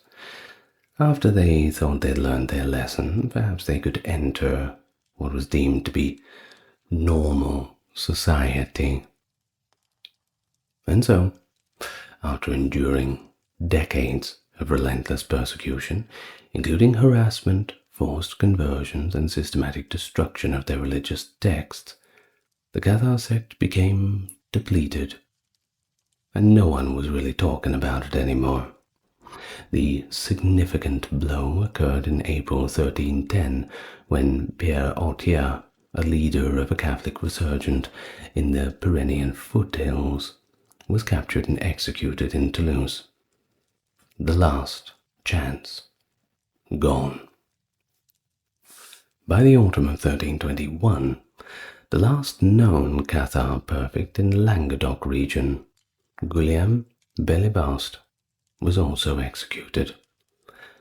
9 years later, following 1330, Inquisition records indicate a sharp decline in proceedings against Cathars, which suggests that the movement had been effectively suppressed. Well, what sets a Cathar apart from the rest? Before we go, we'll talk a little bit about the Cathar beliefs and practices, try and understand the differences in theology and the way they were. Now, in terms of Gnostic cosmology, a fundamental belief was the existence of two distinct creator deities. One deity, responsible for the spiritual realm, was depicted in the New Testament, while the other, known as the Demiurge, or the Rex Mundi, the king of the world, created the physical universe as described in the Old Testament. And he was identified as the god of Judaism. Okay, so we got the Old Testament god and the New Testament god. You see how this is going a little bit away from the traditional Catholic beliefs. Now, within some Gnostic traditions, and that includes Catharism, this duality was interpreted as an ongoing conflict between the forces of good and evil. And this is something that goes all the way back to the old times. Think of Zoroastrianism. You talk about Ahura Mazda being the, well, good guy, if we're going to put it that way, and Angra Mainyu being the bad guy. And the good guy and the bad guy are constantly in this battle for the world, for the hearts and the souls of the people. The more good deeds you do, the more good happens in the world, and the strength of the good God prevails over the evil one. At least that's my quick 30-second explanation of the basics of Zoroastrian belief. But this translates into a lot of later traditions, and a lot of Gnostic stuff pretty much comes down to this sort of dynamic as well. Now, onto this demiurge, that Rex Mundi, king of the world. He was sometimes equated with Satan, or at least considered to be the father of Satan, or a creator, a seducer, though such views were not universally accepted. Now, influenced by their Bogomil predecessors, certain Cathar communities adopted a mitigated dualism, believing that Satan had once served the true God before rebelling. Over time, however, others, and possibly the majority of them, embraced an absolute dualism, as detailed in the Book of the Two Principles, viewing the two gods as twin entities of equal power and equal significance. Now, this Rex Mundi, as the creator of the material world, was thought to have fashioned all visible matter, including the human body, which was considered inherently sinful. According to Cathar teachings, humans were originally angels that had been seduced by Satan prior to a celestial conflict, resulting in their entrapment in the material world that was created by Rex Mundi. To return to their angelic state, they needed to completely renounce the material self. Until achieving this, they were believed to be trapped in a cycle of reincarnation, living multiple lives on a corrupted earth. Now, firmly denying the physical resurrection of Jesus, the Cathars interpreted it symbolically as reincarnation. They also rejected the Christian cross, seeing it as an instrument of torture and evil. Additionally, they viewed John the Baptist, identified with Elijah, as a malevolent figure sent to hinder Jesus' message through the false sacrament of baptism. Now, for the Cathars, references to resurrection in the New Testament were understood solely as symbols of reincarnation, generally dismissing traditional Trinitarian concepts of Christ. The Cathars favored beliefs more closely aligned with non-Trinitarian modalistic monarchianism, such as Sabellianism in the West and adoptionism in the East. Now, this perspective might have been combined with their docetic views mentioned earlier. Some historical sources, including Bernard of Clairvaux's biographer, accused certain Cathar groups of adhering to Arianism, and some scholars believe traces of Arian Christology can be identified in Cathar beliefs. Now, Arianism, if you've watched my video about the First Council of Nicaea, that was kind of the original heresy. They called the Council of Nicaea effectively to decide on doctrine, and Arianism kind of got the short end of the stick. If you want to learn more about Arianism, well, you know to go and search up my video on the First Council of Nicaea, where I explain pretty much everything about it. So, certain Cathar communities may have held that in a spiritual realm known as the land of the living was created by the good God, and that its history and geography served as a template for the evil God's corrupted material world. Now, in this view, the true story of Jesus unfolded in the spiritual realm, while the physical Jesus on earth was considered an impostor, a false Messiah, and a consort of the material Mary Magdalene. Despite this, it was believed that the true Jesus influenced the physical world in a matter akin to the harrowing of hell, possibly by inhabiting the body of Paul himself. This interpretation was recorded by the 13th century chronicler Pierre de Vaudequernay. Now, some Cathars also recounted a variation of the Enochian narrative where Eve's daughters were said to have mated with Satan's demons, giving birth to giants. The flood, in this version, was either Satan's response to demons exposing him as not the true God, or an attempt by the invisible Father to eliminate the giants. The Holy Spirit was sometimes considered a single entity, but in other Cathar beliefs, it was viewed as the collective of unfallen angels who had not followed Satan in his rebellion.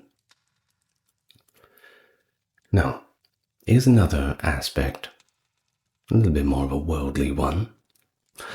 The Cathars saw the sensual allure of women as an obstacle to man's rejection of the material world. However, despite their emphasis on celibacy, certain Cathar groups did make exceptions.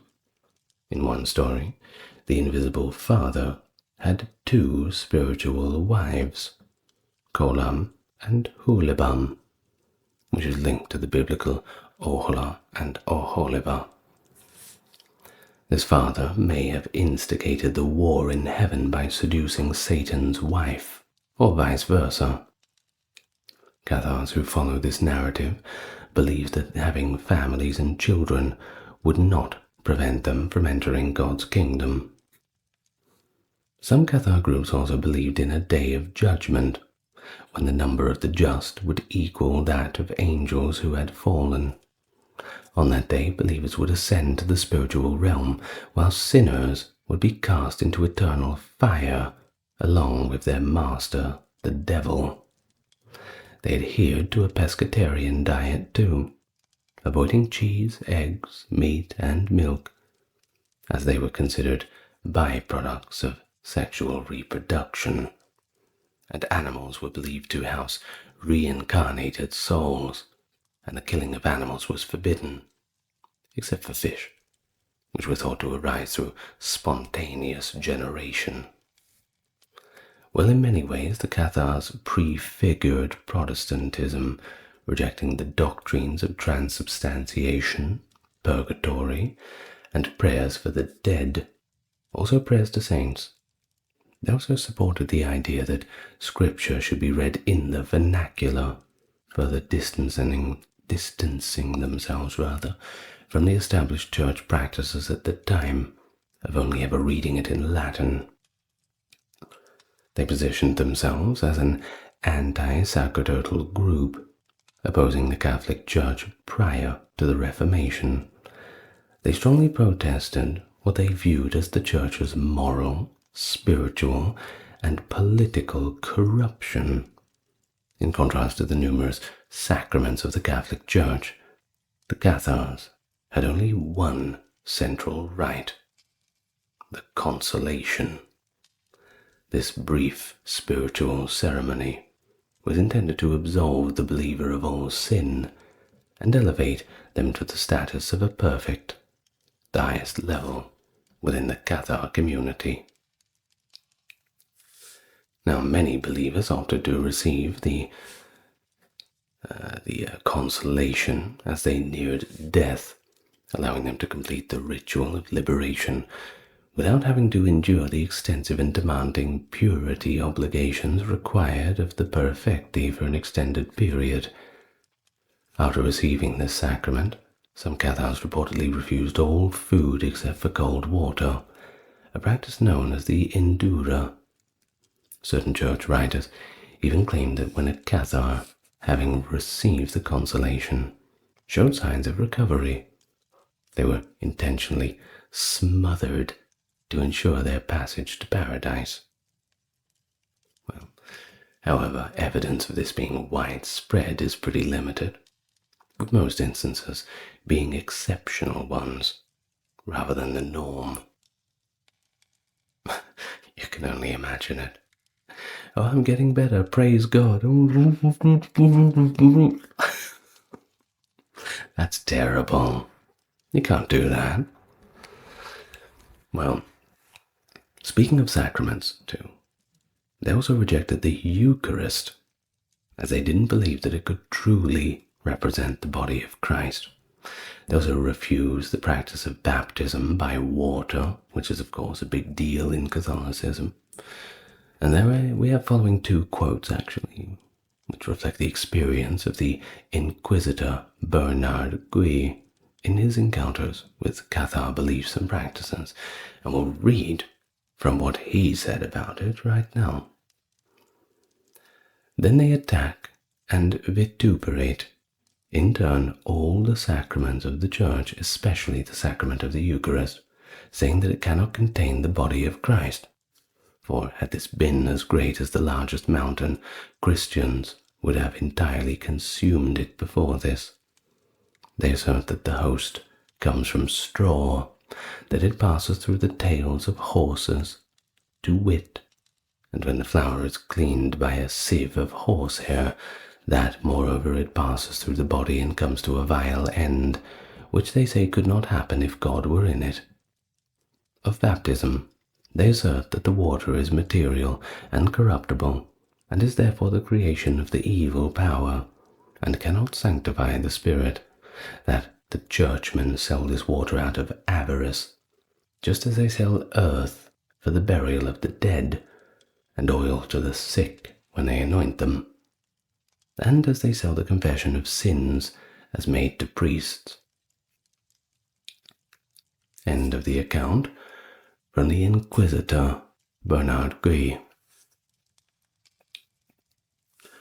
Now, interestingly, while the Cathars criticized the Old Testament God, often expressing views that could be considered anti-Semitic in these days, they didn't harbor hostility towards Jews themselves. In fact, the Jews that were in those regions enjoyed a relatively stable status, some even elevated to positions of authority, such as bailiffs and public officials. Of course, this tolerance, that seemed to anger the Catholic Church a little more, further intensifying the conflict between the two groups. Also, the Cathars were fundamentally opposed to killing, and this belief extended into their dietary practices, as we have mentioned. Now, the perfecti, their spiritual elite, adhered to a strict code that required abstention from all animal products. That reason, of course, being the aforementioned, that anything linked with sexual reproduction was tainted, but this view also contributed to their opposition of violence, and encompassed war and capital punishment, views that were stark contrast with the normal ways of life in medieval Europe. However, the movement did involve armed supporters willing to commit acts of violence, including the murder of the papal legate Pierre de Castelnau in Provence in January of 1208. So, sometimes exceptions are made. Now, in terms of women in the Cathars movement, they were provided with multiple opportunities and even independent spiritual action, another rare feature in medieval religious movements.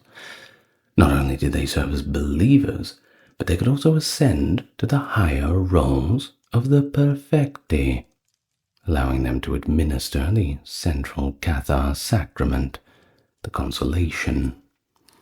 Now, this inclusion in the ranks of the perfecti showed the Cathar beliefs that the soul was immaterial, and no distinction between man or woman, with gender holding absolutely no significance in spiritual matters. As a result, Cathars viewed women as equally capable of leading spiritually, and they did, many times. Now, Cathar beliefs about reincarnation also contributed to this view of gender equality. They held that individuals would be reincarnated until they fully renounced the material world, and a person could be reborn as either a man or a woman.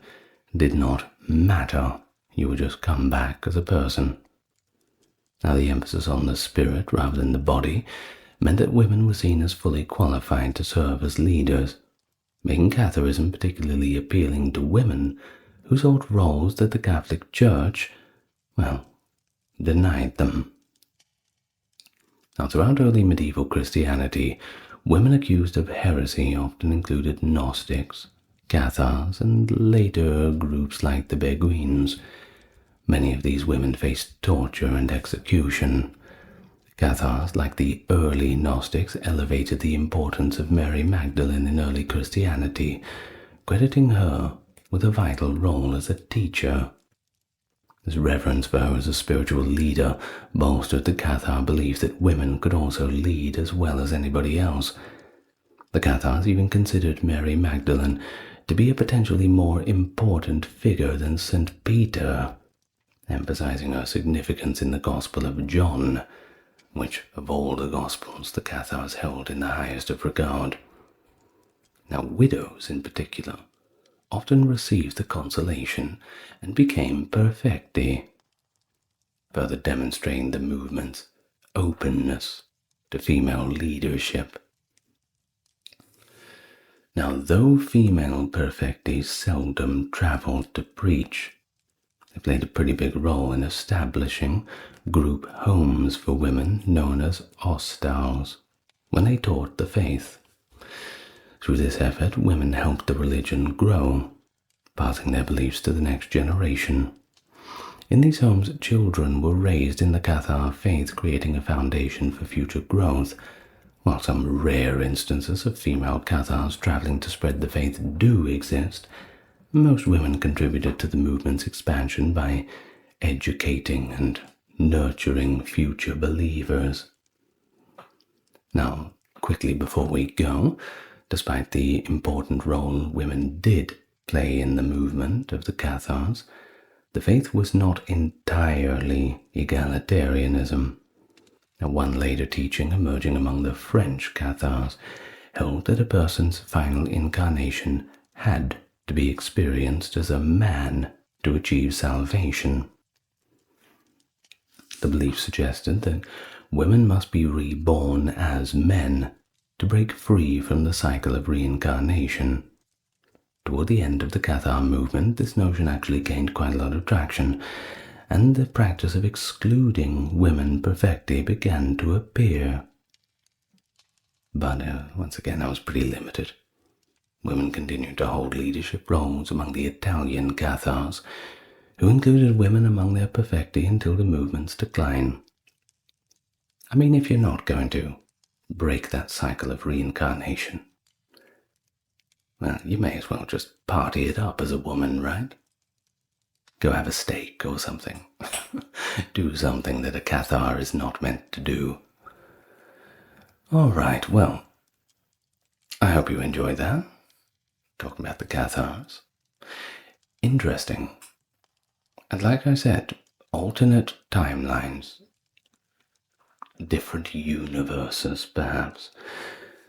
Maybe there's a Cathar church right around the corner from you, and the Catholics were the ones who got crusaded. Who knows? Edward VI, born in 1537, the only legitimate son of King Henry VIII and his third wife Jane Seymour. He became King of England and Ireland at the tender age of 9 years old, following his father's death in 1547. It was a short-lived reign, lasting only until his death in 1553, 6 years later, marked by significant religious upheaval and the further establishment of Protestantism in England. His brief reign was characterized by economic instability and social unrest, most notably the widespread revolt known as the Prayer Book Rebellion, which was sparked by the imposition of Protestant liturgy. Despite all the challenges, Edward was an earnest young king, with a keen interest in religious matters, often participating actively in the theological direction of his reign. His unfortunate death at the age of 15 led to a crisis of succession that briefly placed Lady Jane Grey on the throne, only to be superseded by the accession of his Catholic half-sister Mary I, who sought to reverse many of the Protestant reforms. Thus his legacy is particularly noted for setting a clear Protestant trajectory for the Church of England, influencing its future structure and doctrine. Well worth talking about, and in great detail. Hello and welcome. If it's your first time, good to meet you, and for those returning, nice to have you with me again. Today we're talking about Edward VI. Quite shocked I haven't spoken about him before, actually. Now, if you'd like to support the channel, just a quick reminder. The best way to do it is a like, comment, and subscribe. Leave a comment below. It really helps the algorithm. Further to that, there's a few links in the description.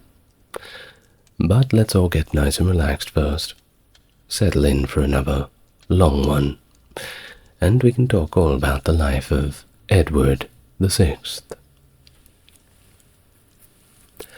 Born on the 12th of October 1537 at Hampton Court Palace, Middlesex, Edward VI was the much-anticipated male heir of King Henry VIII and his third wife, Jane Seymour. Grand celebrations marked his arrival, with over 1,000 cannons fired from the Tower of London, and joyous public festivities. A time of celebration. After all, Henry was trying very, very hard to have a male heir, and, well, it took him quite a few wives to eventually get there.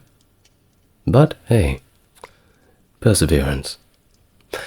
Now, despite Jane Seymour's quick initial recovery, proudly announcing the birth of Edward, unfortunately, she died tragically on October 24th from postnatal complications.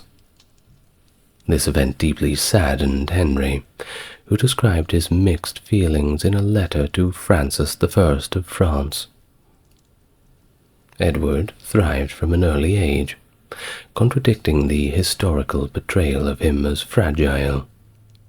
He was robust, exhibited by a strong appetite and vitality noted by Lord Chancellor Lord Audley in September 1538. Despite a serious illness at the age of 4, which certainly worried everybody counting on him to carry forth the throne, he generally enjoyed good health during his childhood, and certainly surrounded by all the best doctors that 16th century England could give you, doing their best for the time. Now, his early years were under the care of one Margaret Bryan, and later Blanche Herbert, Lady Troy. Edward's upbringing was of course closely guarded, with Henry ensuring high standards of cleanliness and security, treating his son as, quote, this whole realm's most precious jewel. His childhood was of course extremely comfortable, surrounded by toys, personal minstrels, and the constant company of nurturing figures. But it couldn't all be fun and games. A boy has to learn. So his educational pursuits began at the age of 6, under Richard Cox and John Check, focusing on languages, scripture, and liberal arts. He received additional tutoring in French, Spanish, and Italian, and learned various musical instruments. A keen interest in geography was evident in his collection of globes and maps, very fascinated with the subject.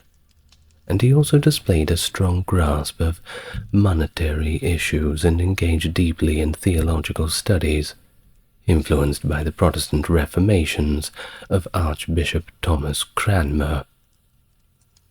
By 1549, he had written on religious subjects and participated actively in theological debates, maintaining some traditional Catholic practices, like celebrating Mass and venerating saints' relics and images.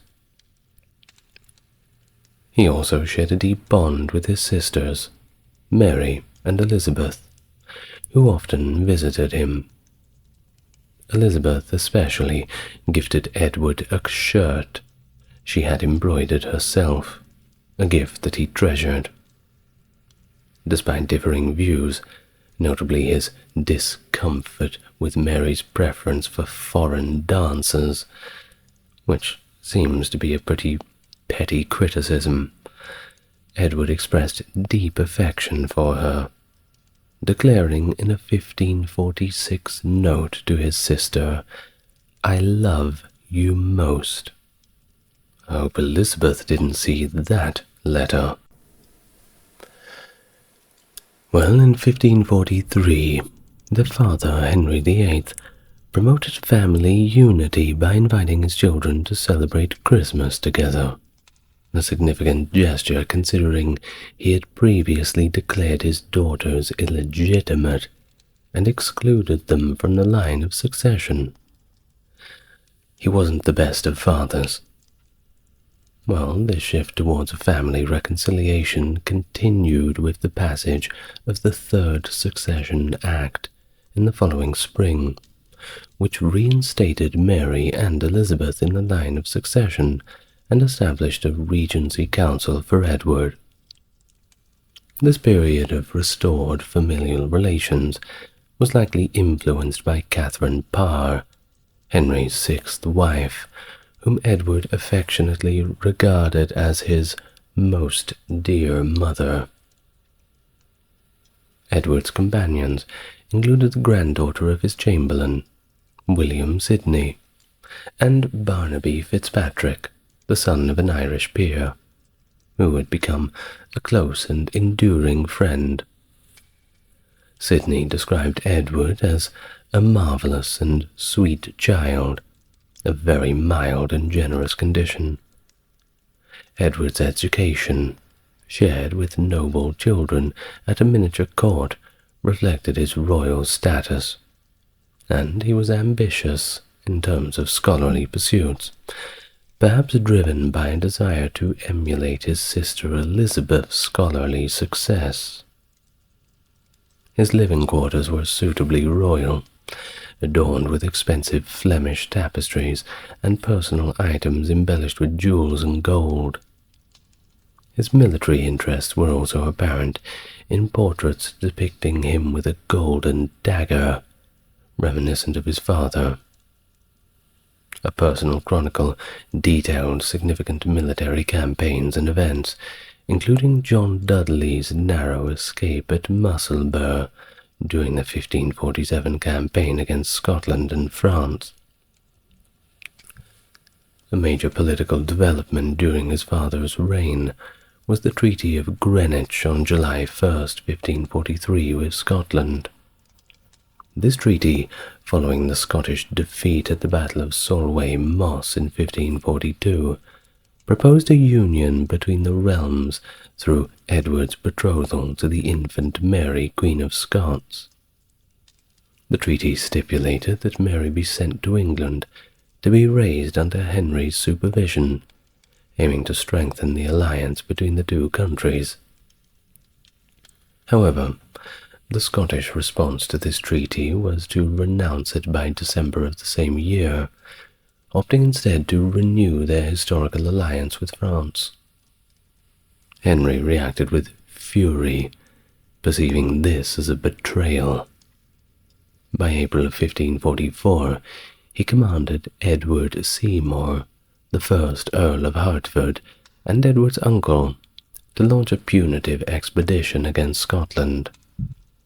Henry's instructions were chillingly explicit, ordering Seymour to, I quote, "put all to fire and sword, burn Edinburgh town, so razed and defaced that when you have sacked and gotten what you can of it, as there may remain forever a perpetual memory of the vengeance of God lightened upon them for their falsehood and disloyalty."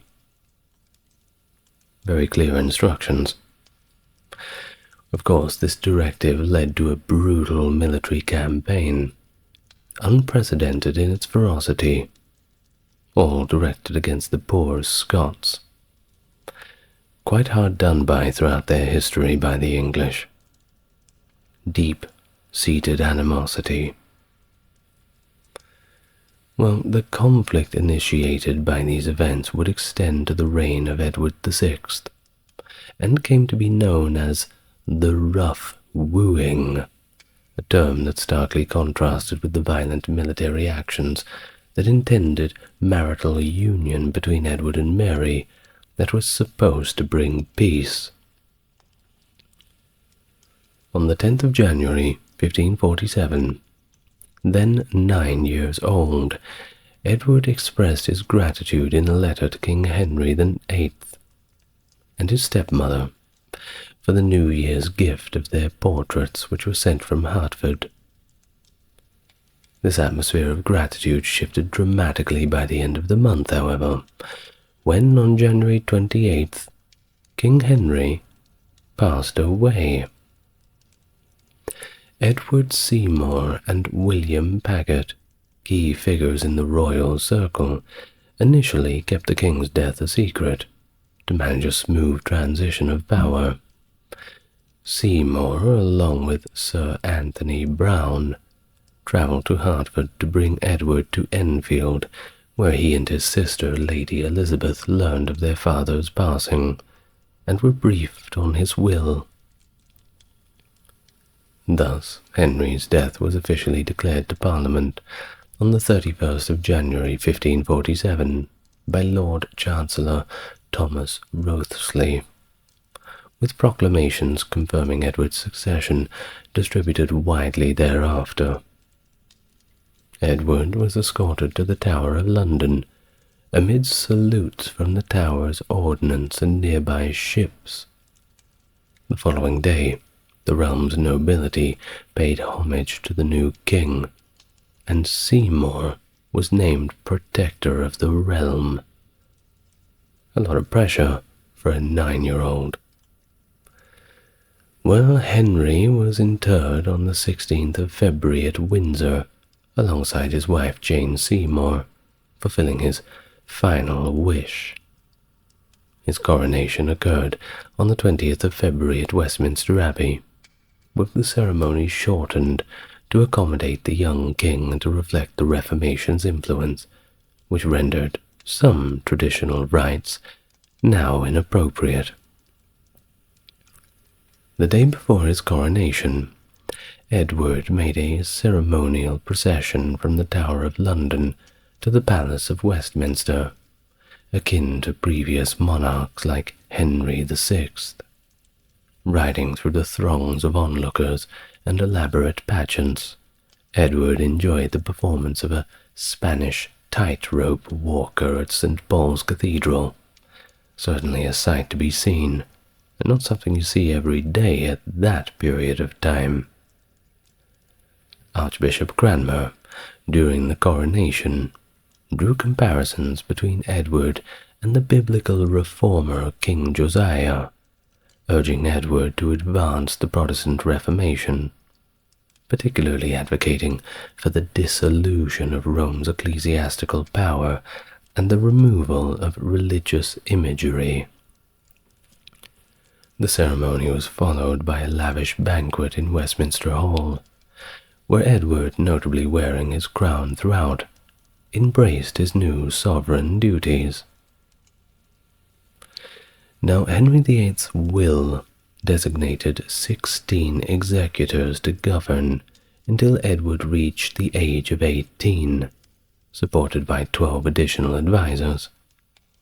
The will's authenticity and final adjustments are subjects to historical debate, with some suggesting it was modified by those close to Henry to enhance their power and secure wealth, particularly benefiting the reformist faction. Do you think people would do that? Argue over somebody's will when there's money involved? I suppose some things never change. Well, by the end of 1546, conservative figures such as Stephen Gardiner were excluded from royal access, and Thomas Howard, the Duke of Norfolk, faced treason charges and asset seizure, dramatically altering the political landscape just before Henry's death.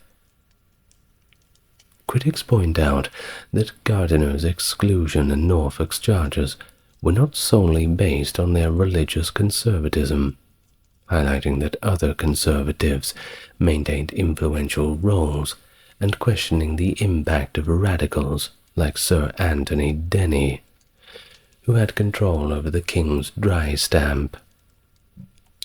Regardless, following Henry's death, the will's executors distributed extensive lands and honours among themselves and their allies, enabled by a last-minute clause allowing for, quote, unfulfilled gifts. How convenient. This particularly favoured Edward Seymour, the Earl of Hertford, who ascended to Duke of Somerset and was appointed Lord Protector and Governor of the King's person, consolidating his control over the young King Edward VI and the English realm. Henry's will did not specify a protector for Edward, but did establish a regency council intended to govern collectively by majority rule, with equal authority among its members during the king's minority.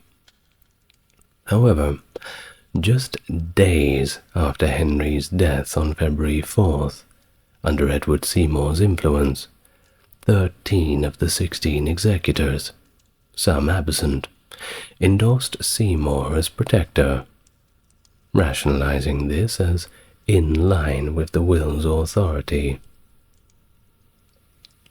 Somerset's ascent to power likely involved strategic alliances and rewards to certain executors, notably securing an agreement with William Paget, Henry's private secretary, and gaining support from Sir Anthony Browne of the Privy Chamber. Somerset's military successes in Scotland and France further bolstered his qualifications for the role, and by March 1547 he had secured letters patent from King Edward granting him extensive powers to appoint members to the Privy Council and consult them at his discretion, effectively setting up an autocratic rule. Under Somerset's leadership, the Regency largely served as a platform for his unilateral declarations, rather than a collaborative governing body, effectively reducing the Privy Council to a body that ratified his decisions. This consolidation of power was noted by Francois Vanderdelft, the imperial ambassador, who observed that Somerset governed with absolute authority, with Paget acting almost as his secretary. Although Somerset faced limited opposition, significant resistance did come from Thomas Wriothesley, the Chancellor, who challenged Somerset's near-royal control over the council. Wriothesley's protests led to his quick removal from office on charges of misconduct, showing once again the tensions within this new administration. Thomas Seymour, Somerset's younger brother, became a prominent dissenter, even though he was awarded a baronetcy, the Lord Admiralship, and a seat on the Privy Council. Thomas relentlessly sought greater power. No matter what they gave him, it was never enough. He endeared himself to King Edward VI by providing him with pocket money and suggesting that Somerset was mismanaging the royal finances, depicting the young king as impoverished. All of this manipulation extended to encouraging Edward to assert his authority and question the protectorate. Thomas's maneuvering took a more personal turn in the spring of 1547, when he secretly married Catherine Parr, the widowed queen of King Henry, His home became a hub for Protestant reformers, hosting notable figures like Lady Jane Grey and Lady Elizabeth.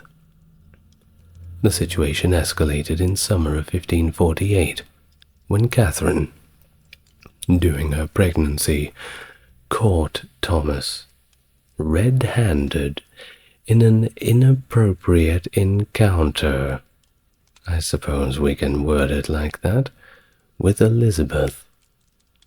Obviously, she was not impressed. This resulted in Elizabeth's immediate transfer to Sir Anthony Denny's household. Well, Catherine Parr eventually passed away in September of 1548, shortly after childbirth, and Thomas quickly renewed his pursuit of Elizabeth through correspondence, writing her letters, hoping to marry her. However, Elizabeth, wary and heeding the council's advice, remained quite non-committal. She ghosted him, basically.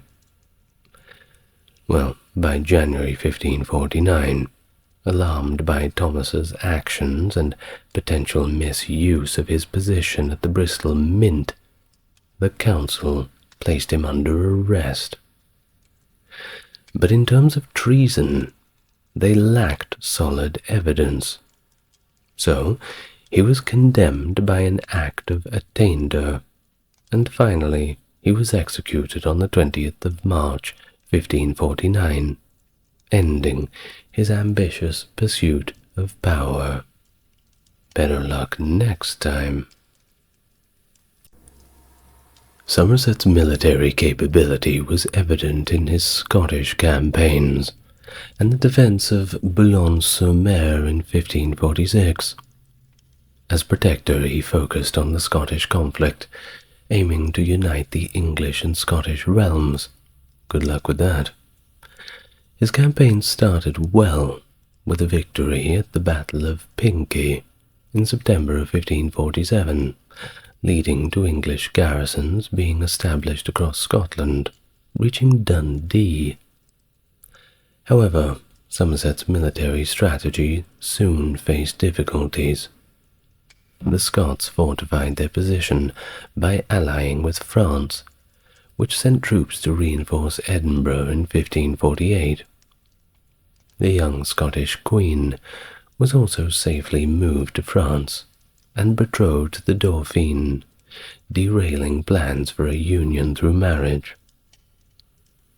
And the financial burden of maintaining a large military presence and numerous garrisons was also becoming unsustainable, slowly gnawing away at the English resources.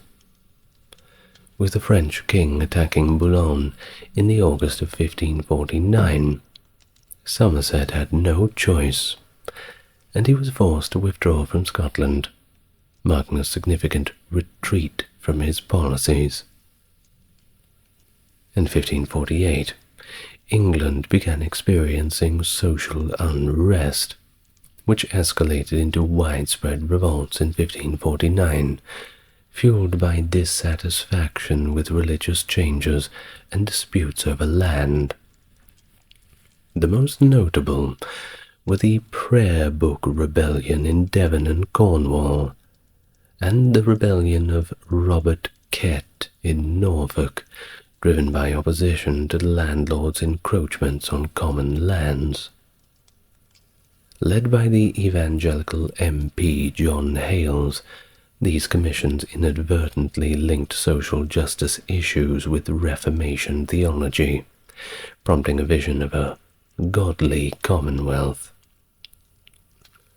This further complicated the situation, as local communities felt empowered to enforce the Commission's findings themselves. Edward, reflecting on these events in his chronicle, noted that the risings began, I quote, because certain commissions were sent down to pluck down enclosures. The cumulative effort of these uprisings pointed to a severe failure in governance, for which Somerset was held solely responsible by the council. In a letter from July 1549, Paget criticized Somerset's handling of the situation, expressing regret that Somerset had not acted more decisively earlier on to administer justice in a way that would have deterred further rebellion. Edward Seymour, the Duke of Somerset, met his downfall through a series of dramatic events culminating in the autumn of 1549. On October 1st, sensing increasing threats to his power, Somerset issued a proclamation seeking support and took King Edward VI to Windsor Castle, ostensibly for safety. There, the young king, noting in his diary, felt confined. A quote from his diary, he wrote, "Methinks I am in prison." Well, he pretty much was, at least in a practical sense. The council, distancing itself from Somerset's increasingly questioned leadership, declared his rule a failure, stating that his authority stemmed from them, not directly from the late Henry VIII's will. By October the 11th, the council decisively acted against Somerset, arresting him and relocating Edward to Richmond Palace. Edward documented charges against Somerset, including ambition, vain glory, rash wars in my youth, neglect of New Haven, personal enrichment from my treasury, following his own opinion, and acting on his own authority, etc. That's in Edward's words. Well, after a brief release from the Tower of London and a return to the council, Somerset was again arrested due to his continued scheming to regain power, and eventually, in January 1552, he was finally executed. Edward noted his beheading succinctly in his chronicle, and John Dudley, the Earl of Warwick, succeeded him, steering the council and nation away from Somerset's policies. But Somerset's legacy, once seen as a protector of the common people against the gentry, has been re-evaluated somewhat. Critics now view his leadership style as arrogant and lacking the political finesse necessary for effective governance. Initially, his rise to power was marked by his strategic prowess, aided by allies such as William Paget, but his rule was marred by financial disarray, military failures, and widespread domestic unrest that he simply did not have the skill to respond to effectively. Well, under John Dudley, later Duke of Northumberland, the governance of England experienced a shift. Previously seen as opportunist, recent historical reassessments have acknowledged his role in stabilizing the government. He restored the authority of the Royal Council and stabilized the kingdom's finances, navigating the nation back towards sustainability after Somerset's tumultuous rule. Warwick's main political challenge came from Thomas Wriothesley, the Earl of Southampton, a conservative with influential connections. Warwick, however, used Edward VI's staunch Protestantism to solidify his position, aligning closely with the young king and taking control of the Privy Chamber as part of his strategy to move away from Somerset's more controversial policies. Initially reluctant, William Paget eventually sided with Warwick, recognizing the unlikely support of conservative policies by foreign entities like the Holy Roman Empire, particularly regarding issues such as Boulogne. Southampton sought to weaken Warwick by advocating for Somerset's execution, aiming to implicate Warwick in Somerset's alleged crimes. In fact, in a strategic response, Warwick managed Somerset's release from Parliament on that time in January 1550, while simultaneously orchestrating the ousting of Southampton and his conservative allies from the council, consolidating his control over the government. By securing the backing of the council through the distribution of titles and positions, Warwick effectively became the government's leading figure, without assuming the title of protector.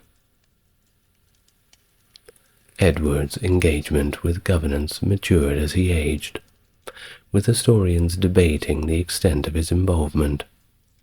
Views ranged from him being merely a figurehead to being actually highly engaged, a precocious ruler. By the age of 14, Edward's role became more pronounced within the establishment of the Council for the Estate, which he formed himself, indicating a move towards greater personal involvement in state affairs. This council was met weekly, discussing significant matters, allowing Edward to be directly involved in the deliberations of important issues. His influence was most notable in religious affairs, where the council adhered to the fervent Protestant policies that Edward endorsed, reflecting his strong convictions in matters of faith. The Privy Chamber became a critical arena for his influence, where he worked closely with key figures like William Cecil and William Petre, his principal secretaries, who helped him navigate the complexities of governance. The Duke of Northumberland, who succeeded Somerset, ushered in a governance style characterized by subtlety and strategic maneuvering. He consolidated his control over the council by maintaining a loyal majority and expanding the council with his allies, effectively ensuring his dominance. Unlike Somerset, who overtly used familial ties to assert control, Northumberland skillfully managed the government under the guise of King Edward's sovereignty, presenting it as autonomous in its rule. Now this approach marked a departure from Somerset's more direct assertions of authority and signaled a move towards a bureaucratically controlled regime under Northumberland's stewardship. In military affairs, Northumberland, previously known as Warwick, adopted a more pragmatic stance compared to Somerset's ambitious military campaigns. In 1550, recognizing the financial strain of ongoing military engagements, he negotiated a peace treaty with France that included the cession of Boulogne and the withdrawal of English garrisons from Scotland.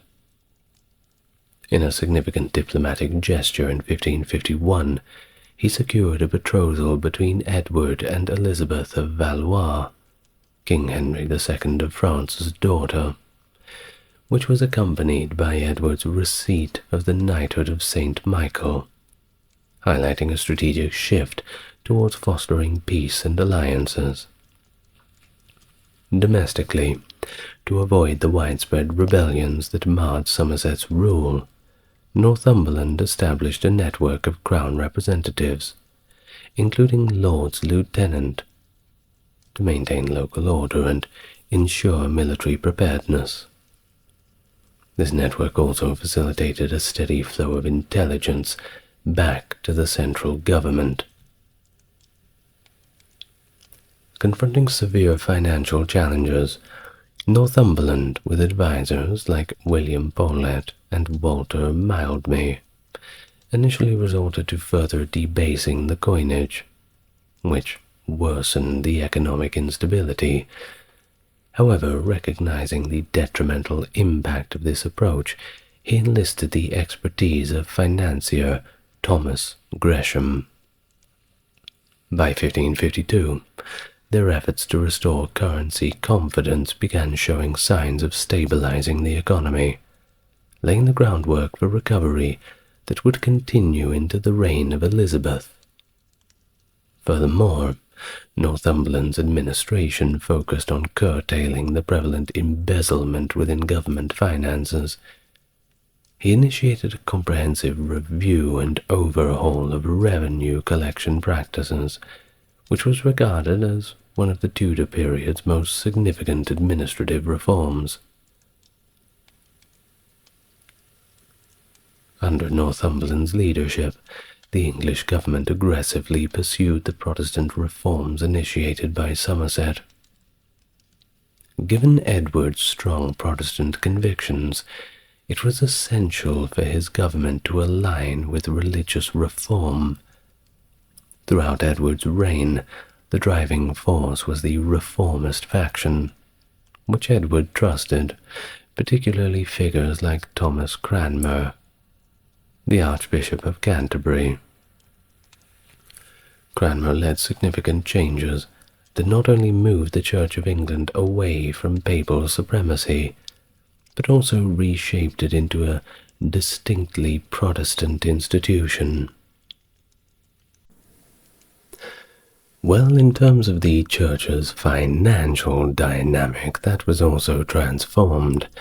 The ongoing confiscation of church property, which had started under Henry VIII with actions like the dissolution of the chantries, proved to be financially advantageous for both the Crown and those who were acquiring the properties. A win-win for everyone except the Church. Thus, the Church reforms during Edward's rule were motivated by both political and religious objectives, leading to a financially weakened Church by the end of Edward's reign, with many ecclesiastical properties shifted into secular hands. The personal religious beliefs of Somerset and Northumberland have been debated by historians, with opinions varying on their commitment to Protestantism. However, Edward's devoutness is less contested. Described by John Fox as a godly imp, and compared to the biblical Josiah, Edward was deeply committed to the Protestant cause. Oh, by the way, go and read The Book of Martyrs by John Fox. It's one of my recommendations. Well, he engaged daily with Scripture and was an avid listener of sermons, often displaying strong resistance to Catholic practices.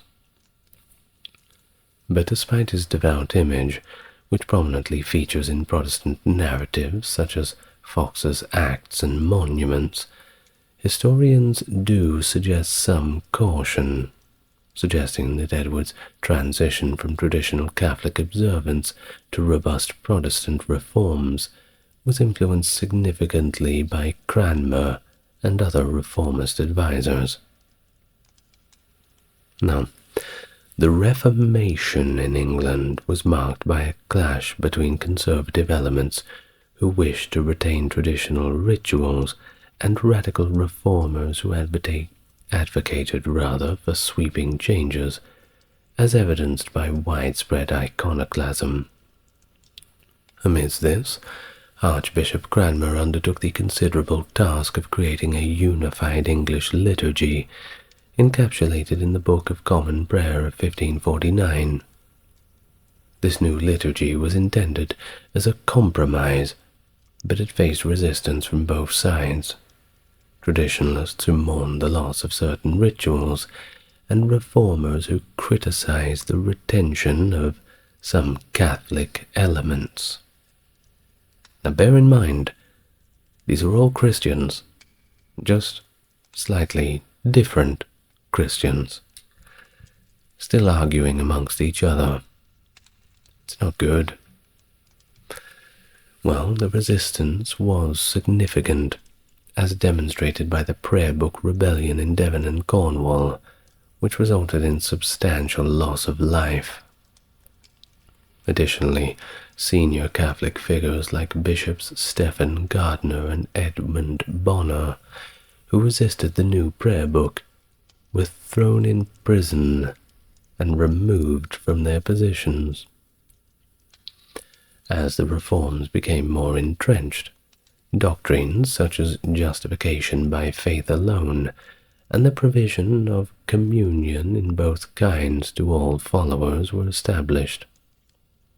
The Ordinal of 1550 redefined the ordination of priests, shifting from a divine calling to a government appointment. By 1551, Edward, embracing his role as the supreme head of the Church, drove the Reformation forward. Influential reformers like John Hooper and John Knox, who preached against traditional communion practices at court, significantly shaped the period's theological discourse. Notable continental figures such as Martin Bucer and Peter Martyr also lent their expertise to Archbishop Thomas Cranmer. Cranmer's pivotal contributions culminated in the 1552 revision of the Book of Common Prayer, which adopted a distinctly reformist tone, and his development of the 42 Articles, which laid out the doctrinal foundation of the Reformed religion, particularly elucidating the communion service. This revised prayer book, coupled with the enactment of the Second Act of Uniformity, marked a decisive shift towards Protestantism, establishing a more durable framework for the Church of England. However, the trajectory of these reforms faced uncertainty due to the deteriorating health of King Edward, the central figure of the entire Reformation. His impending death in 1553 brought doubts about if his religious policies would continue after he was gone.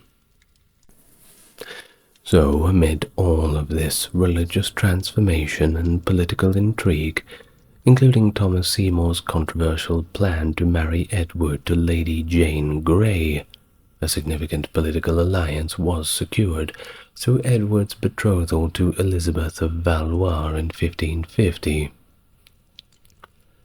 At just 13 years old, Edward was engaged to the 5-year-old daughter of Henry II of France and Catherine de' Medici. This alliance, negotiated with great secrecy, alarmed the Pope, Julius III, who threatened excommunication for Henry II and Elizabeth if the marriage proceeded. The betrothal package included a substantial dowry, highlighting the strategic value of the union. However, the dowry was never paid, as Edward's death in 1553 preempted the marriage. Subsequently, Elizabeth's destiny shifted dramatically as she later married Philip II of Spain, the widower of Mary I, Edward's half-sister. By February 1553, King Edward VI's health had started to decline significantly, and by June of that year, after experiencing several bouts of improvement and worsening conditions, his situation had become dire. A potential death loomed as a significant threat to the continuation of the Reformation, a situation that his council and key officials found deeply concerning due to the possible ascension of his Catholic half-sister Mary. Edward opposed Mary's succession based on religious beliefs, legitimacy, and the principles of male inheritance, the latter also applicable to his other half-sister Elizabeth. Thus, in a determined effort to secure a Protestant succession, Edward drafted a document titled My Device for the Succession, inspired by the precedent set by his father. In this document, he deliberately bypassed the claims of his half-sisters, naming instead his cousin, the 16-year-old Lady Jane Grey, as his successor. Notably, Lady Jane had recently married Lord Guilford Dudley, the son of the Duke of Northumberland, further entwining political and familial alliances. The king's intentions, as expressed in his own words, were as follows. My device for the succession. Number 1.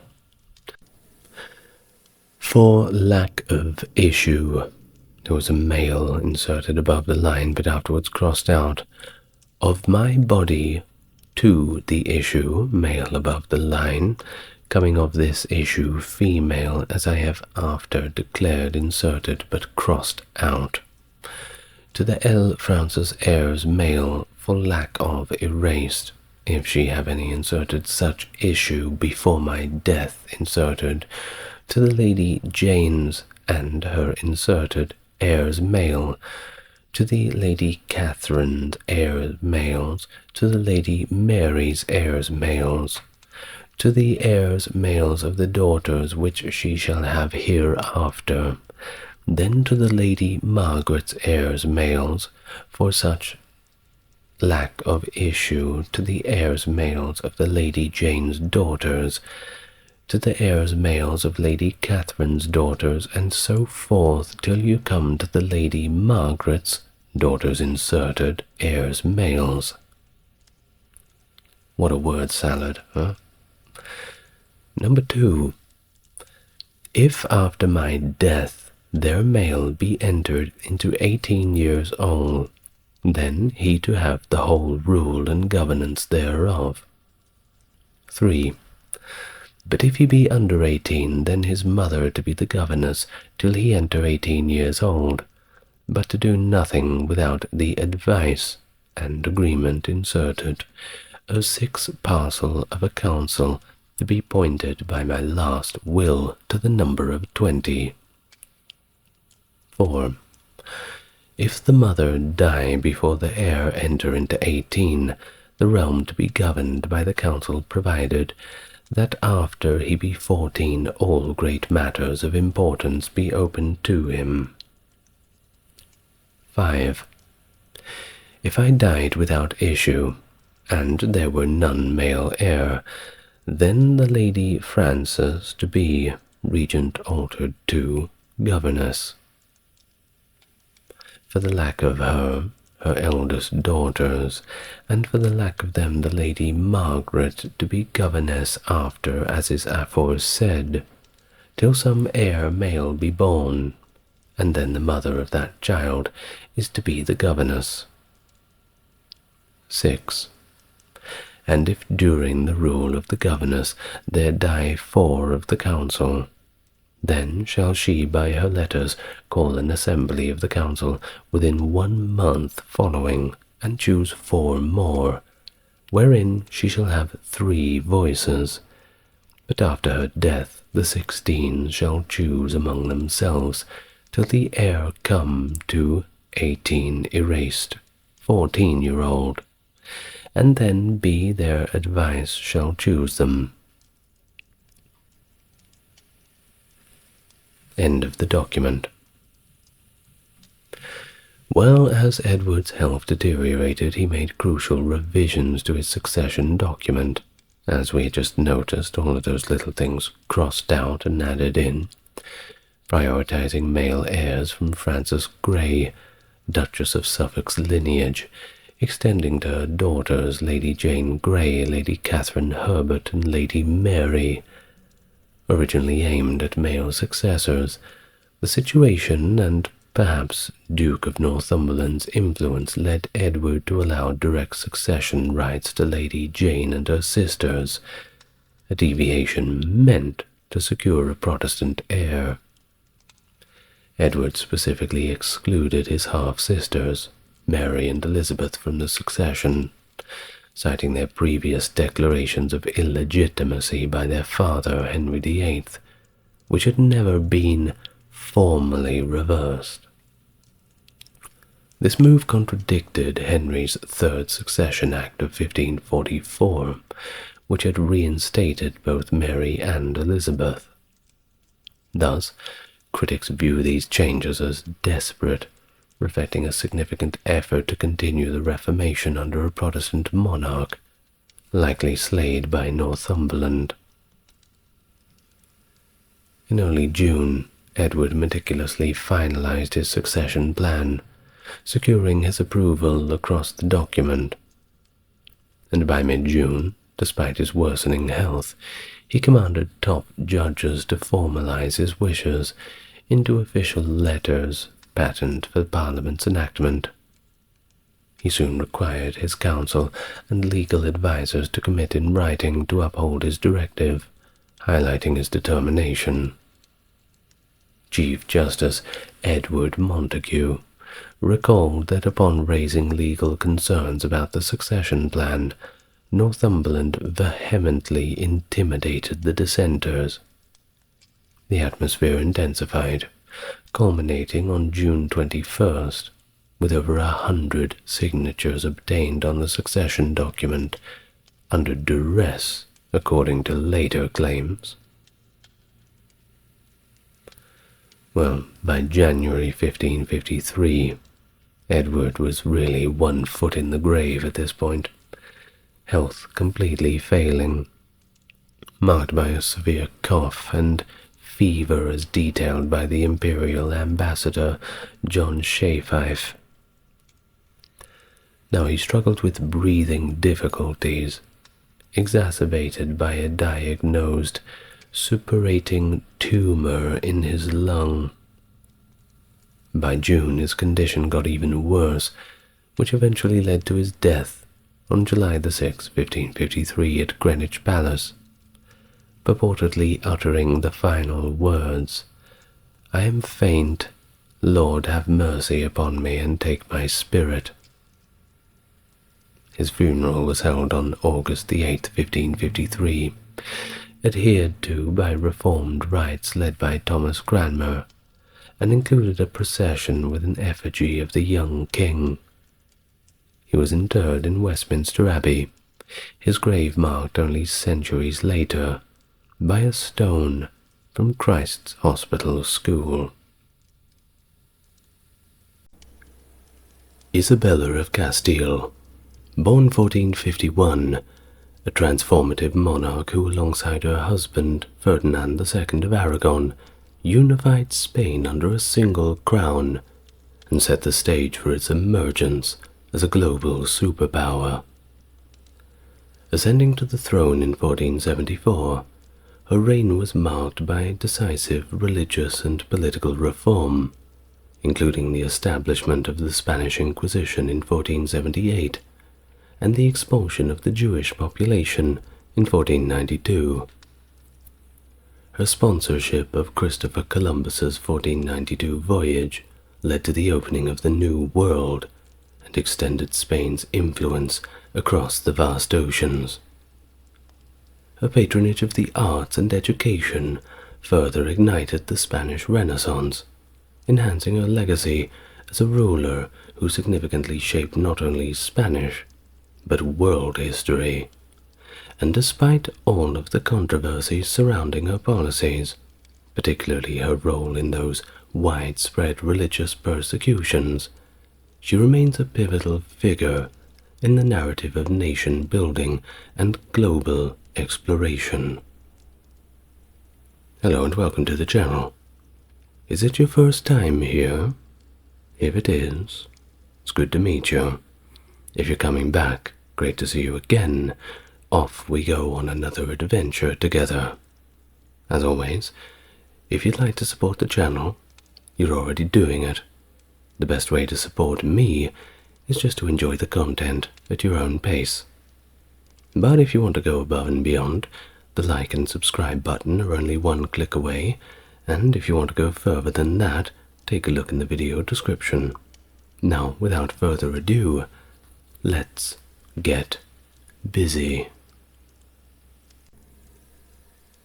Isabela of Castile was born on April 22, 1451, in Madrigal de la Altas Torres to John II of Castile and his second wife, Isabella of Portugal. She was originally second in line to the throne after her older half-brother Henry IV of Castile. 2 years later, her brother Alfonso was born, moving her to third in line. Sons always get priority, you see. Now, upon the death of their father in 1454, Henry IV ascended the throne, and Isabella and her siblings came under his care, relocating to Arevalo.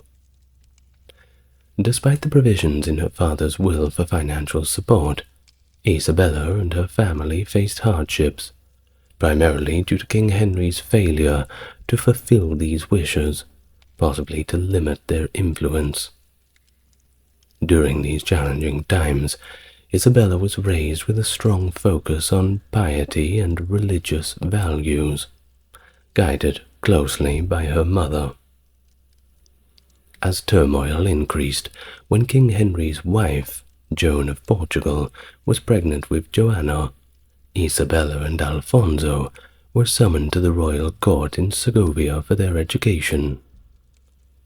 Here, Isabella's lifestyle improved significantly, away from all those troubles, and she received a well-rounded education, living in relative comfort, although she was kept well away from the political unrest outside the palace walls. Ignorance is bliss, as they say. The political scenario intensified when rumors questioned Joanna's paternity, suggesting that she was the child of Beltran de la Cueva, a royal favorite, rather than the legitimate child of King Henry. This led the nobility to challenge Henry's lineage, promoting Alfonso as the true heir, and even encouraging him to claim the throne for himself. The dispute culminated in the Second Battle of Olmedo in 1467, which ended without a clear victor, but with Alfonso being recognized as heir presumptive, under the condition that he would marry Joanna. Alfonso's untimely death, however, in 1468, suspected to be from poisoning, placed Isabella as the focal point of the succession.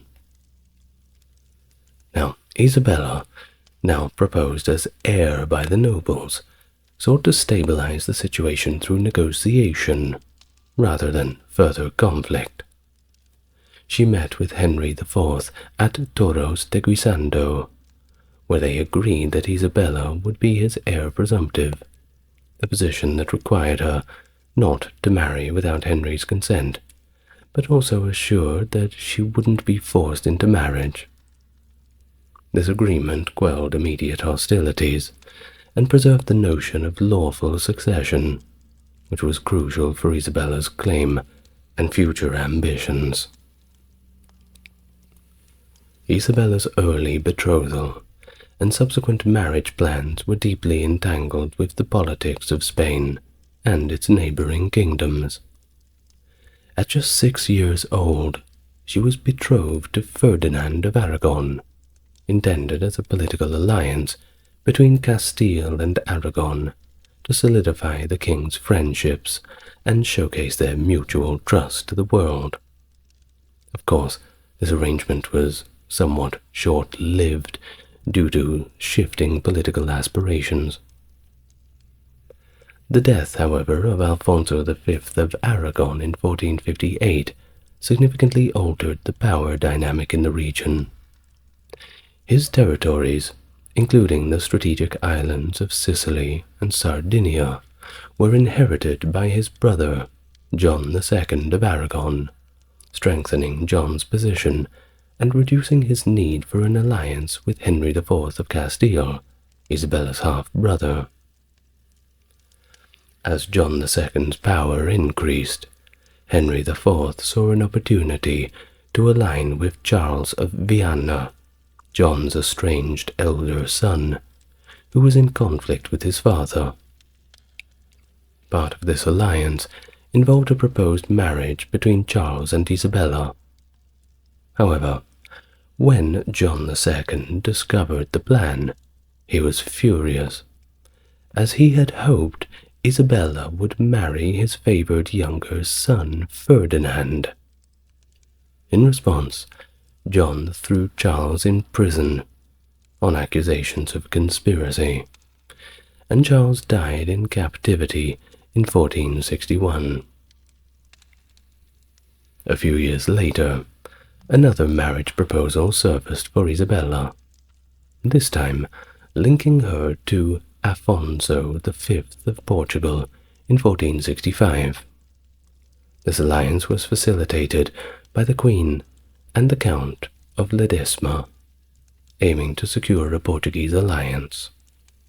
However, Isabella, demonstrating early signs of the independent and decisive nature that would characterize her reign, was skeptical of this match, and ultimately just refused to consent to it, prioritizing her own political instincts and future aspirations over immediate diplomatic gains, which was, of course, a rather novel idea for the time. Now, the politics of Castile was always tumultuous, but at this point in time it was especially so, marked by a civil war over King Henry's ineffective reign. He was not popular. Amidst the chaos, an arrangement was made for Isabella to marry one Pedro Giron Acuña Pacheco, master of the Order of Calatrava. It was mainly made to appease the nobles. Now Pedro was not only influential, but he was also the brother of the king's favorite, Juan Pacheco, and promised a significant dowry to the royal treasury. Despite Henry's agreement to the marriage, Isabella was vehemently opposed and openly prayed for its cancellation. And miraculously for her, Pedro, while he was en route to meet Isabella, suddenly died, and it's quite hard to get married after that. The proposal was effectively ended. Very good luck for Isabella, it seems. While the ongoing instability led Henry to recognize Isabella as his heir presumptive on September the 19th, 1468, under conditions respecting her autonomy in marital decisions. However, Henry's subsequent actions contradicted this promise. He entertained a potential alliance with Edward IV of England, considering a marriage between Isabella and Richard, Duke of Gloucester. But this plan was never pursued earnestly. Thus, Henry's political maneuvers persisted, as he once again proposed a marriage between Isabella and Afonso V of Portugal, aiming to secure a dual inheritance of Portugal and Castile for his daughter Joanna, and also Afonso's son, John II. Isabella was understandably annoyed, and she rejected the proposal, remaining firm in her secret commitment to marry Ferdinand of Aragon, her initial betrothed. He was also her cousin, but far be it for me to push my morality on others. Well, as Henry sought an alliance with France by proposing marriage between Isabella and Charles, the Duke of Berry, Isabella once again held steadfast, refusing the match. Secret negotiations between John II of Aragon and Isabella led to a covert agreement to marry his son Ferdinand. The secret pact came to fruition when Isabella, under the pretense of visiting her brother's tomb, eloped from Henry's court, and Ferdinand, disguised as a servant, crossed Castile to meet her. Kind of romantic, don't you think? Well, their marriage took place on October 19th, 1469, in the Palacio de los Viveros in Valladolid. Since they were second cousins, the marriage did require papal dispensation to be considered legal. They were already allegedly aided by Cardinal Rodrigo Borgia, who procured a falsified papal bull from the already deceased Pope Pius II, allowing the marriage within the prohibited degrees of consanguinity. Now, upon the death of King Henry IV of Castile, December 11, 1471, his successor Isabella swiftly moved to secure her position. By December 12th, she had taken refuge in the Alcazar of Segovia, a significant fortress, where she garnered the support of influential figures like Andres de Cabrera and the Council of Segovia.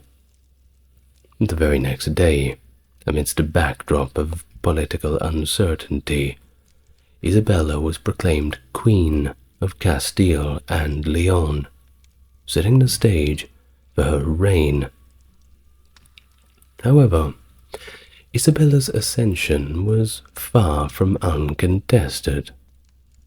Diego Pacheco, the Marquis of Villena, and other dissenters challenged her claim to the throne, advocating instead for Joanna la Bertranella, the daughter of King Henry IV. You see, they argued that Joanna, being Henry's offspring, was the legitimate heir. Complicating matters even further, the Archbishop of Toledo, a previously staunch supporter of Isabella, defected over to join the Marquis's case. Their strategy involved a political marriage between Joanna and King Afonso V of Portugal, followed by a military invasion to seize the Castilian crown for Joanna. By May 1475, this plan was set into motion as King Afonso V led his forces into Spain, marrying Joanna in Plasencia and solidifying their alliance against Isabella. This union marked the beginning of a protracted and brutal conflict known as the War of the Castilian Succession. The war's pivotal moment came at the Battle of Toro on March 1st, 1476. The battle was fiercely contested and concluded with ambiguous results. In fact, both sides had been beaten up pretty badly, but they both still claimed victory. King Afonso V's troops faced defeat at the hands of the Castilian forces, commanded by the Duke of Alba and Cardinal Mendoza. Meanwhile, the Portuguese contingent, led by John of Portugal, managed to defeat the Castilian right wing and maintained control over the battlefield. This mixed outcome did not decisively end the conflict, but highlighted the deep divisions and ongoing struggle for control over Castile. The war for succession would continue to shape Isabella's reign, testing her resolve and leadership in the formative years of her rule. The Battle of Toro, although tactically indecisive, emerged as a significant political victory for Isabella and Ferdinand, solidifying their rule over Castile. The battle's outcome led to the disbandment of Joanna la Bertranella's supporters and forced the withdrawal of the Portuguese forces from Castilian territory. The strategic aftermath of this encounter, while the Portuguese king Afonso V reorganized his troops, Ferdinand cleverly broadcasted news of a supposed decisive victory across Castile and beyond, leading to the disillusion of opposition forces and portraying the battle as a crushing defeat for the Portuguese. Capitalizing on this victory, Isabella convened the Cortes at Madrigal, Segovia, between April and October 1476, where her daughter, also named Isabela, was sworn in as the heiress to the Castilian crown. This act not only reinforced the legitimacy of her own reign, but also strengthened the dynastic succession. Isabela's resolve as a leader was further tested in August 1476, when a rebellion broke out in Segovia. Demonstrating her skill and independence as a ruler, Isabela personally rode into the city herself to quell the uprising, and Ferdinand was nowhere to be seen. He was out engaged in his own military campaigns. Ignoring the counsel of her male advisers, she entered the city completely alone to negotiate with the rebels. And she was successful. She suppressed the revolt, swiftly and decisively. In 1478, the birth of her son, John, Prince of Asturias, further solidified her position. The arrival of a male heir was widely viewed as additional legitimization of her reign, enhancing her standing among her contemporaries. During this period, the struggle for power extended beyond the borders of Castile into the Atlantic Ocean, where the Castilian and Portuguese navies vied for control over the lucrative trade routes to Guinea, which were rich in gold and slaves. The Battle of Guinea, a naval battle, marked another crucial conflict during Isabela's reign, as it was pivotal in determining control over these valuable maritime resources. The conclusion of the prolonged conflict between Castile and Portugal was marked by the Treaty of Alsacovas, signed on the 4th of September 1479. This treaty was pivotal, as it decisively ended the War of the Castilian Succession, with substantial outcomes influencing the balance of power in the Atlantic territories. While Portugal acknowledged Isabela as the legitimate Queen of Castile, it secured an expansive share of Atlantic territories. These included Guinea, with its lucrative gold mines, as well as the Cape Verde and Madeira Islands, the Azores, and exclusive rights to conquer the Kingdom of Fez. In stark contrast, Castile retained the Canary Islands, but had to forego any further Atlantic expansion south of these islands.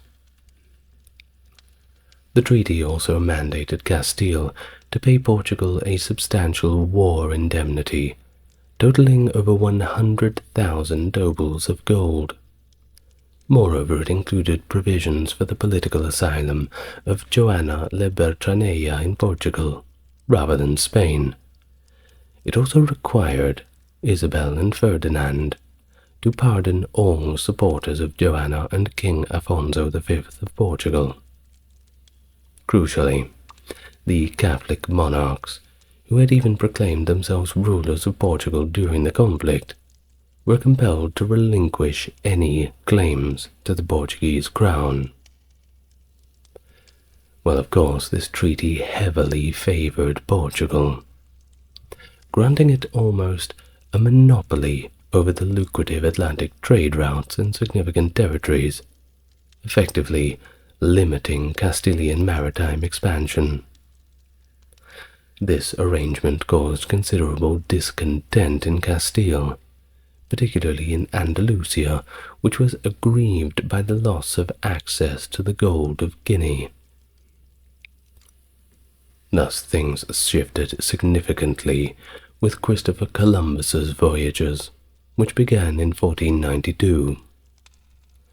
Columbus's discovery of the New World, under the auspices of the Spanish crown, offered a new avenue for expansion, circumventing the limitations imposed by the Treaty of Alsacovas. The monarchs had instructed Columbus to adhere strictly to the territorial boundaries established by the treaties, specifically directing him to explore along the parallel of the Canary Islands. The strategic exploration led to the Treaty of Tordesillas in 1494, which renegotiated the terms of Atlantic exploration and colonization, establishing a more favorable balance for Castile. This new agreement redefined the zones of Spanish and Portuguese influence, granting Spain access to newfound territories in the Americas, while maintaining Portugal's rights to its African and Asian ventures. The shift not only alleviated the constraints placed on Castile by the Treaty of Alsacovas, but also heralded a new era of Spanish expansion and influence in the New World. Thus, when Isabella ascended to the throne in 1474, Castile was in dire straits, marked by rampant crime and minimal law enforcement during the reign of her brother Henry IV. This period was characterized by widespread violence, with crimes such as murder and robbery, and even worse crimes committed against women, occurring frequently and largely unpunished. The necessity to reform and stabilize her kingdom was certainly evident, and Isabella approached this challenge with a very strong hand, often perceived as favoring justice and rigor over mercy, even more so than her husband Ferdinand. One of her first major reforms was the establishment of La Santa Hermandad, or the Holy Brotherhood, during the Cortes held in Madrigal in 1476. While similar organizations had existed before, 1476 marked the first instance where the Hermandad was utilized by the Crown as a formal police force. Historically, Hermandades were grassroots groups of armed men who banded together to enforce public order, kind of like a neighborhood watch. Often, they were disbanded by monarchs, who viewed them as a challenge to royal authority, and of course you could certainly see why. However, by leveraging the Hermandad, Isabella aimed to counteract the power of unruly nobles, who had, until then, dominated local law enforcement to the detriment of centralized royal control. The newly established General Hermandad for Castile, Leon, and Asturias was comprised of local members responsible for patrolling roads and rural areas to suppress crime. This force was funded through a specific tax, imposing 1,800 maravedis on every 100 households, reflecting Isabella's strategic use of community-based policing funded by the public. In 1477, Isabella personally extended the implementation of this reformed Hermandad to regions like Extremadura and Andalusia, showing once again her commitment to ensuring effective law enforcement throughout her realm. Continuing her crackdown on lawlessness, in 1481 she appointed 2 officials with the admittedly daunting task of restoring peace in Galicia, a province long tormented by tyrant nobles and rampant brigandage. These regions were notorious for highwaymen and local oppressors, who made travel and commerce almost impossible. The officials, armed with royal authority, managed to expel over 1,500 criminals from Galicia, and of course, that dramatically improved safety and stability. Now these reforms exemplify Isabella's methodical and hands-on approach to governance. By re-establishing royal authority and centralizing control, she significantly enhanced the administration of justice throughout Castile. These measures not only curbed the immediate chaos, but also laid the groundwork for the enduring stability and consolidation of her rule. Isabella's legacy in criminal justice reform demonstrates her pivotal role in transforming Castile into a more orderly and well-governed state, pivotal in her broader agenda of strengthening the monarchy and consolidating her territories under rule of law. Of course, when she came to the throne, she was immediately confronted with a treasury drained by mismanagement of her predecessor Henry IV. You see, it was his reign that severely depleted the kingdom's finances through reckless fiscal policies and indiscriminate sale of royal lands. He'd thrown the country down the drain, effectively, and Isabella had to do something about it. Now, one of her initial measures to restore financial health to Castile involved addressing the widespread alienation of royal estates that occurred under Henry's rule. At the Cortes of Toledo in 1480, it was determined that a sustainable financial recovery could only be achieved through the reclamation of lands. While the proposal to revoke these lands was supported by key nobles, Isabella approached the issue with caution to avoid widespread discontent. You see, she understood that simply showing up and taking things away from people might make them a little bit upset. Well, an investigation led by the Archbishop of Toledo assessed the transactions of land during Henry's reign.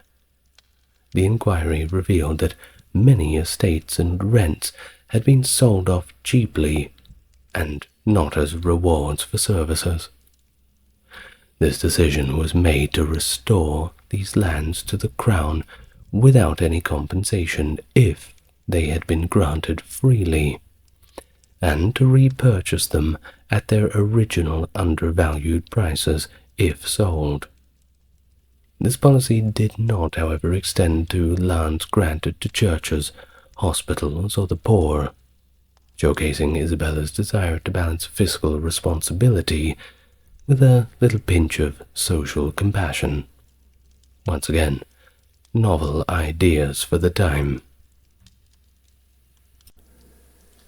Of course, another pressing issue was the debasement of Castile's currency, exacerbated by the proliferation of minting operations during Henry's reign, which had expanded from 5 to an astonishing, wait for it, 150 active mints. Because we all know that when you run out of money, just print more of it. Of course, it also led to a flood of poor quality coinage, undermining both economic stability and public trust in the currency. Isabella quickly implemented a royal monopoly over the minting of coins and established rigorous standards for the coinage to ensure its reliability and value. By drastically reducing the number of mints and centralizing control, she not only enhanced the integrity of Castile's monetary system, but also restored faith in the crown's capacity to manage the kingdom's finances effectively. Thus, her approach to governance and Ferdinand's approach in their respective kingdoms, particularly in Castile, was characterized by more reforming and optimizing existing structures than by creating new administrative institutions, fixing the old problems before coming up with anything new. What a novel idea. Well, they focused on making the established systems work more effectively, leveraging the royal household and its associated court, which had been central to Castilian government. While the royal household traditionally functioned with 2 main components, one was comprised of household officials, primarily from the nobility, who performed governmental and political duties in exchange for special payments. The other component consisted of about 200 permanent servants, known as continos, who handled a range of confidential tasks for the monarchs. By the late 1470s, many senior positions within the household had become largely honorary and were held by nobles, while the actual administrative work was carried out by individuals of lower social ranks, often senior churchmen, who were less concerned with title and more with function. The main advisory body to the rulers, the Royal Council, held comprehensive powers over the legal and political disputes, and had supervised senior administrative officials across Castile. It served as the supreme judicial tribunal of the kingdom. Historically, the council included two overlapping groups of councillors, one with judicial and administrative duties, including bishops, nobles, and increasingly professional administrators known as letrados, and the other comprised individuals who held less formal but more influence-based roles. Now in 1480, during the Cortes of Toledo, Isabella implemented significant reforms to streamline the royal council. She clarified the roles within the council, focusing on enhancing the efficiency and reducing the overlap between the councillors' responsibilities. She eliminated the less formal category of councillor, restricting their participation to observational roles within council meetings. This move effectively reduced the potential for decisions being swayed by personal influence or political pressure, ensuring a more merit-based and less corruptible governance structure. Isabella's governance strategy significantly reshaped the administrative landscape of Castile, emphasizing professionalism and centralized control, while also maintaining a personal connection with her subjects. Her reliance on professional administrators, mainly from the bourgeois and lesser nobility, marked a pivotal shift from traditional noble-dominated councils. By restructuring the royal council to include a specific composition of 1 bishop, 3 knights, and 8 or 9 lawyers, she ensured that the council's decisions were grounded in legal and ethical considerations, rather than in lineage and privilege. This reorganization minimized the direct involvement of the nobility in daily governmental affairs, but did allow them to attend council meetings, providing a pathway for more dedicated nobles to contribute, while potentially sidelining the less committed.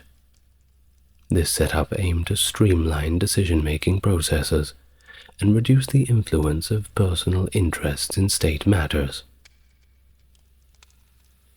The establishment of set times for the monarchs to hear the subjects' grievances directly was an innovative approach that not only endeared Isabella to her people, but also instilled a sense of direct justice that had been very much absent in Castilian governance before.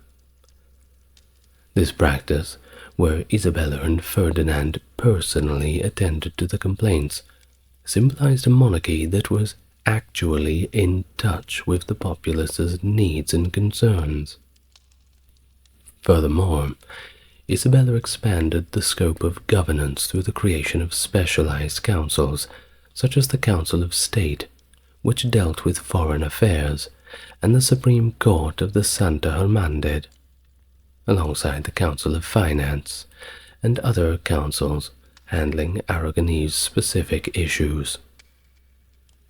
This specialization allowed for a more focused and effective governance in each domain. Despite these advancements in administrative efficiency and public engagement, Isabella's reforms diluted the power of the Cortes, the traditional parliamentary body of Castile.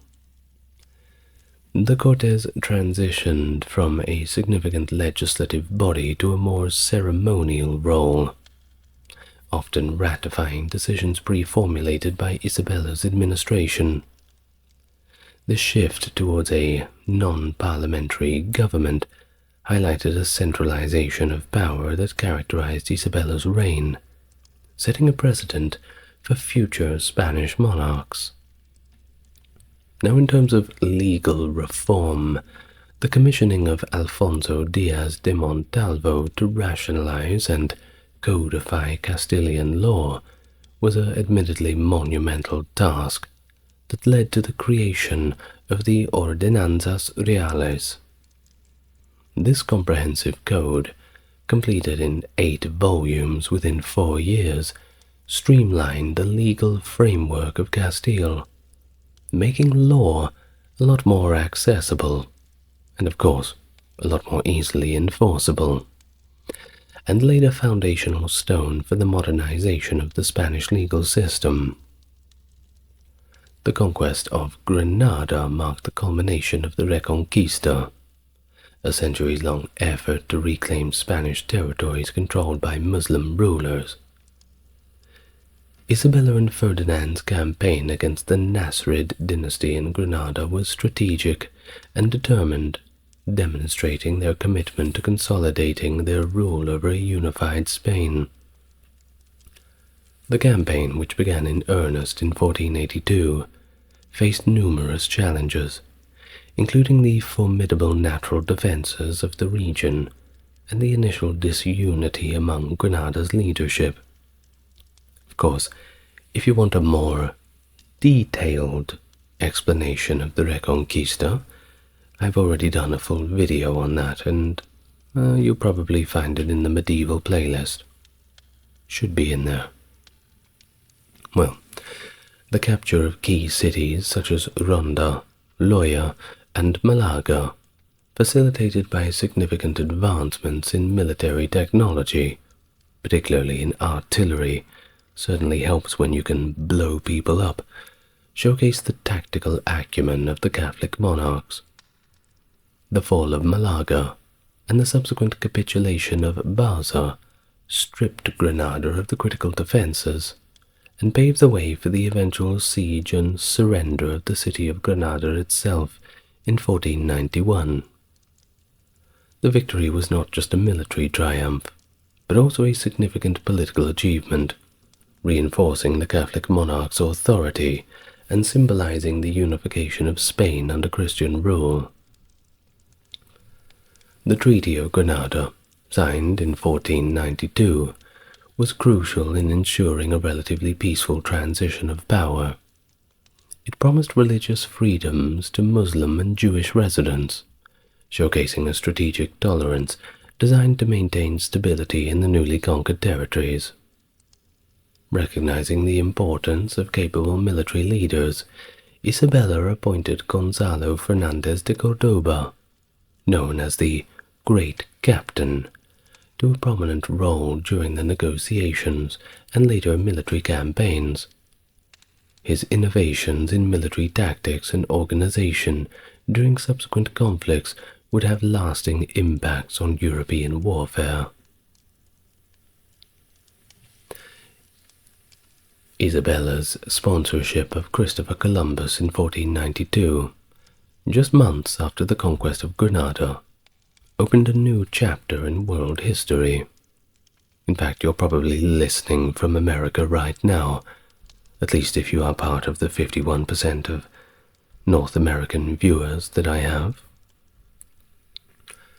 Well, although initially hesitant, the successful outcome of the Columbus voyage, marked by his arrival in the New World and the subsequent Treaty of Tordesillas with Portugal, established Spain as a major global maritime power. The agreement, brokered in 1494, divided the non-European world between Spain and Portugal, paving the way for extensive Spanish exploration and colonization that would usher in the Spanish Empire, for better or worse, depending on who you ask. Now, Queen Isabella's policies towards the indigenous peoples of the America were notably advanced for their time, reflecting a surprisingly humanitarian approach that was rare in the context of European colonial expansion. Despite the norms of the period, which often involved the ruthless exploitation and enslavement of native populations, Isabella established clear directives to treat the native peoples under Spanish rule as subjects of the Crown of Castile, entitled to certain protections against enslavement and mistreatment. Now, this of course leads us to our next thing, which is Isabella's disapproval of Christopher Columbus's treatment of the natives, which became evident after he captured a large number of them. He wasn't meant to do that. Responding to this, she not only ordered the return of the 1,200 men, but also Columbus's arrest, signaling her serious commitment to ethical governance in the newly discovered lands. This incident underlined her realization that the responsibilities of conquest and evangelization should not be concentrated in the hands of one individual, prompting her to authorize other explorers to undertake missions to the New World, thereby diversifying leadership and oversight in these territories. In her last will, Isabella's concern for the welfare of the indigenous populations was further emphasized. She instructed her successors to ensure that the natives were treated with justice and fairness, highlighting her forward-thinking approach to human rights and her desire to integrate these principles into the nascent Spanish colonial system. Now, of course, at this point, you're probably thinking that, well, Isabella, she could certainly do no wrong. All these decisions she's making are very much based in kindness, and what a lovely woman. Well, I'm just about to tell you about the Alhambra Decree. Now, Isabella's reign also saw the enforcement of this decree, which led to the expulsion of all Jews from Spain. Influenced by the Dominican friar Thomas de Torquemada, the first Inquisitor General, we'll get to that in a minute, and despite her initial reluctance based on economic considerations, Isabella and Ferdinand eventually ordered the expulsion of Jews who refused to convert to Christianity. In fact, it has been suggested that the number of Jews who left Spain was far less than traditionally estimated, with a significant number simply choosing to convert over exile. This decree, alongside her establishment of the Spanish Inquisition, yes, that was her, marked a dark chapter in her reign, which, if you didn't know about it before you watched the video, you'll probably think it's a bit of a surprise, especially hearing about all of the other things. It's a stark contrast with her more progressive policies in the Americas, and her attitudes towards fixing the country up, the strong rule of law. Well, I suppose everybody has two sides. Her strategic matrimonial alliances significantly shaped European politics and exemplify her far-reaching influence as a monarch. Oh, and just before we do keep reading, if you want to know more about the Inquisition, I've done a full video on that as well. 2, I believe. You may want to go and watch them. Well, her title, Catholic Monarch, granted by Pope Alexander VI, highlights her commitment to consolidating religious unity across Spain. Although she did reportedly disapprove of the Pope's conduct. And, well, a lot of the time, let's just say their founding of the Spanish Inquisition was a way of getting away from direct papal control. The politics are a little bit complicated, but, like I said, go watch my videos on the Spanish Inquisitions. Now, Isabella's reign marked a period of profound religious and political transformation, notably, of course, through the institutionalization of the Inquisition and the forced conversion or expulsion of Spain's Jewish populations, but also the Muslim populations. Now, you must remember, this is immediately after the Reconquista. Of course, not everyone was a soldier who got killed, or a soldier who fled, or a king who was ousted from the throne. No, a lot of them were just normal Muslims living their lives.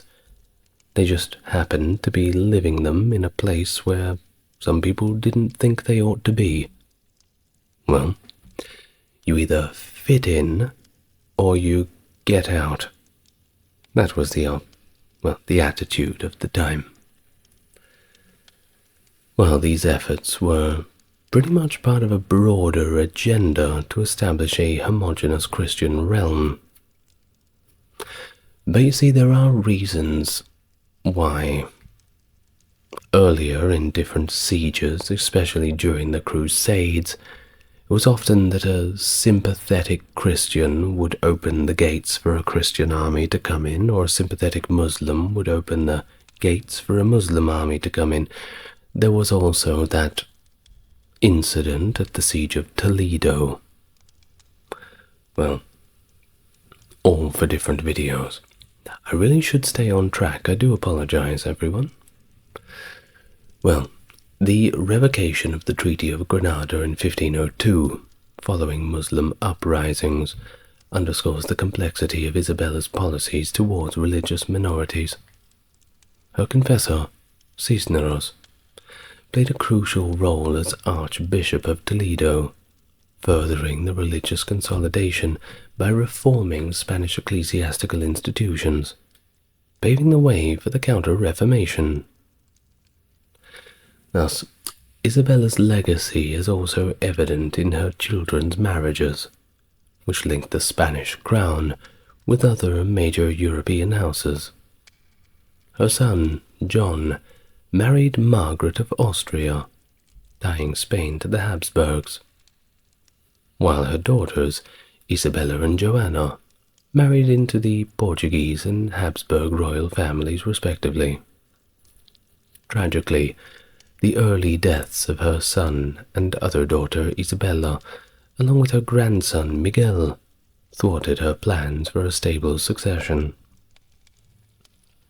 Well, despite her personal losses, she managed to secure the Spanish throne for her daughter Joanna and her Habsburg son-in-law Philip I. Furthermore, her youngest daughter, Catherine of Aragon, became a pivotal figure in English history through her marriages to Arthur, Prince of Wales, and subsequently to King Henry VIII.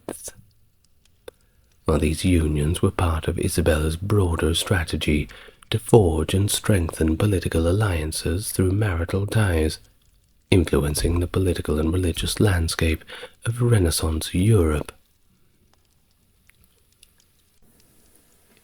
Isabella withdrew from active governance on the 14th of September 1504 and passed away later that year on the 26th of November at the Medina del Campo Royal Palace. Her health and spirit were profoundly affected by the deaths of her close family members, her son Prince John of Asturias in 1497, her mother Isabella of Portugal in 1496, and her daughter Princess Isabella of Asturias in 1498. She is buried in the Capella Real in Granada, a mausoleum constructed by her grandson Charles V.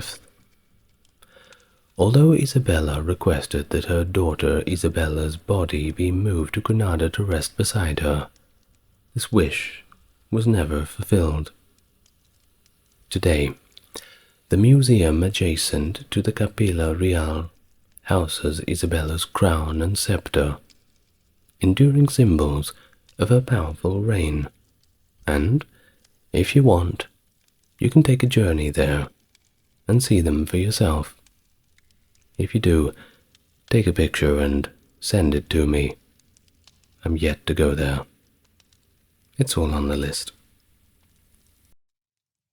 The Kingdom of Asturias, established in 718 AD by the nobleman Pelayo in the rugged northern regions of the Iberian Peninsula, recognized as the first Christian polity to emerge following the Umayyad conquest of Visigothic Spain. Originating from the resistance led by Pelayo at the Battle of Covadonga, the kingdom served as a pivotal center for the Christian reconquest.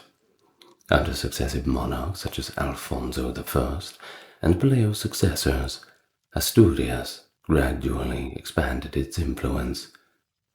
The kingdom's strategic location in the Cantabrian Mountains provided formidable defense against Muslim incursions, fostering a resilient and enduring legacy. Additionally, Asturias became a cultural and political nucleus, fostering the development of the early medieval Spanish identity and governance structures.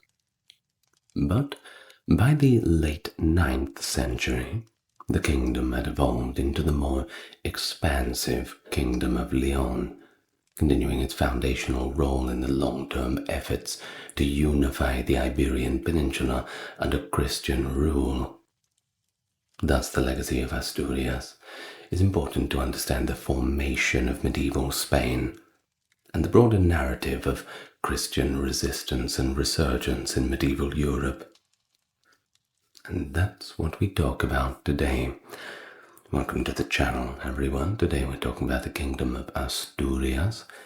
One of those things that kind of gets ignored, but once you've read about it and researched it all, you realize, oh, that's why Spain is the way it is.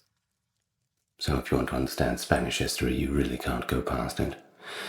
And so today we're going to be talking about the general history, some timelines, then we're going to be looking into some of the Christian movements that came out of it, the different eccentricities that were developed in the Kingdom of Asturias, remembering, of course, it's a very, very long way from Rome, and that lets creativity go a little bit wild. So, let us begin. Nice and relaxed. So the Kingdom of Asturias originated in the western and central Cantabrian Mountains, but particularly in the Picos de Europa and central Asturias. These two areas were the backdrop for a significant military and political development during the kingdom's formative years, never really a dull moment. In fact, even before then, historical accounts from Greco-Roman biographers and geographers such as Strabo and Cassius Dio revealed that several Celtic-descended peoples inhabited Asturias at the beginning of the Christian era. Now, that includes the Paesici, who had settled along the western Asturian coast between the Navia River and modern-day Gijón, the Astures in a more narrow sense, occupying inner Asturias between Pilonia and Cangas del Narcea, the Saelini, whose settlement was centered in the Sella Valley of the Astures, the Lugones, living between Sella and Nalon rivers with their capital at Lucas Asturum, the Orgenomesci, located along the eastern coast of Asturias, and then we have the Vadinienses, who originally resided in Picos de Europa region of Cantabria, but gradually migrated southward. Now those are the 6 main ethnic groups that had made up the area, at least according to these classical geographers. But of course, they differed on the exact territories and borders of these groups. Ptolemy had described the Asturias as occupying the land between the Navia and Sela rivers, marking the latter as a border with Cantabrian territory. But Julius Honorius's Cosmographia placed the Asturias' eastern boundary closer to the sources of the Ebro River. Well, despite such disputes, the clan-based divisions of pre-Roman societies in the Cantabrian mountains diminished under Roman influence, as a more uniform political and administrative system became just the norm.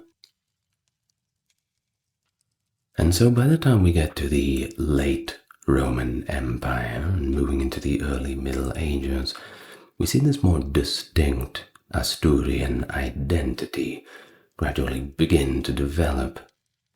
Long-standing conflicts among Visigothic and Suebi elites likely played a role in unifying the Cantabrian population. Archaeological evidence from the Castro of La Carissa in the municipality of Lena reveals a defensive line constructed between 675 and 725 AD. Now, what does this all mean? Well, the fortification aimed to protect central Asturian valleys from incursions through the Pajare Pass, with carbon 14 dating, linking it to two campaigns. The first was by the Visigothic king Wamba from 762 to 780, and another by the Muslim governor Musa bin Nusayr during the Umayyad conquest. Asturian identity solidified following Pelagius's coronation and the defeat of Muslim garrisons at Covadonga in the early 8th century. The Chronica Albidense emphasizes the significance of these events, stating, "Divine providence brings forth the King of Asturias." Of course, it is here where we typically mark the traditional establishment of the Kingdom of Asturias, at the victory of Covadonga. And now on to Peleo.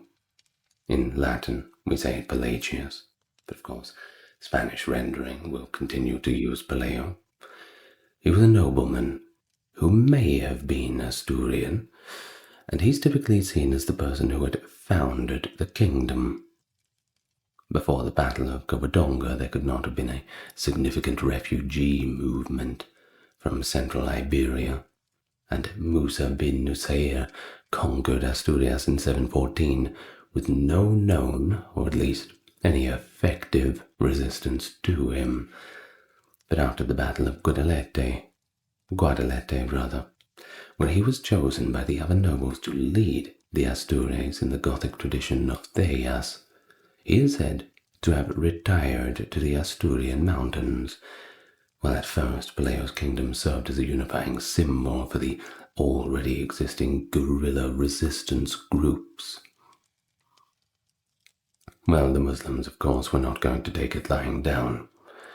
It was always a fight, especially on those frontiers of the Islamic world, Spain, Iberia, certainly being one of them. Muslim forces took control of the major cities and administrative hubs during the Islamic conquest of the Iberian Peninsula. The newcomers used the pre-existing Visigothic administrative structures, which in the most part were ultimately of Roman origin, and they had very little trouble controlling the central and southern regions, including the Ebro valleys and Guadalquivir. Urban centers like Gijon, however, were essentially non-existent in the northern mountains, and the country's submission had to be accomplished piece by piece, valley by valley, in order to guarantee the pacification of the recently conquered territory. Muslim troops frequently turned to the taking of hostages. Nothing unusual, just the way it was. The Yemeni viceroy of Ifriqiya, Musa bin Nasir, crossed the Strait of Gibraltar the following year, and launched a massive conquest operation that resulted in taking capture of Merida, Toledo, Zaragoza, and Lerida among other cities, following Tariq's initial incursion, which reached Toledo in the year 711. He advanced to the northwest of the peninsula in the final stages of his military campaign, seizing the towns of Astorga and Gijon. He assigned a governor named Munuza to a small Berber detachment in the latter city with the goal of strengthening Muslim rule over Asturias. Some nobles had to turn over hostages from Asturias to Cordoba as a condition of the region's submission. And according to legend, not confirmed, but there was an alliance with the local Berber leader that was sought, and his sister was requested. Later, when he rebelled against his Cordoban Arab superiors at another mountain post in the Pyrenees, Munuza would attempt to do the same to bring a diplomatic situation to a close. Only a generation before, the Berbers had converted to Islam and were viewed as, inferior to Arabs and Syrians. Think of it like the converso situation with Jews converting. Yes, it was easy enough to just click your fingers and say you were a Catholic, but there was still a lot of animosity. There were also racial elements to it with the Berbers. But that's a conversation for another time. The most widely accepted explanation for the battle, which was a mere skirmish in Muslim texts, but quite epic in later Christian and Asturian sources, is that the Moorish column was attacked from the cliffs, and then it fell back through the valleys towards what is now Gijon. However, the retinue attacked it in retreat and almost destroyed it. The incident is actually not mentioned in the Christian Chronicle of 754, the only near-contemporary account of the events of the time. But, according to the Rotensian Chronicle and Ahmed Mohammed al-Makari, Pelayo fled Cordoba when al-Hur was governor. That was around 717 to 18, and his return to Asturias led an uprising against the Muslim rulers of Gijon. That is just one theory, though, and Pelayo's identity is still somewhat up for debate. And so, under Al-Kama, Munuza dispatched troops to Bres, in the district of Pilonia, where the Asturias leader lived at the time. Upon learning of the Muslims' arrival, Pelayo and his friends quickly crossed the Pilonia and made their way up to the small, easily fortified valley of Mount Oseva, where they sought safety in one of the caves, Covadonga.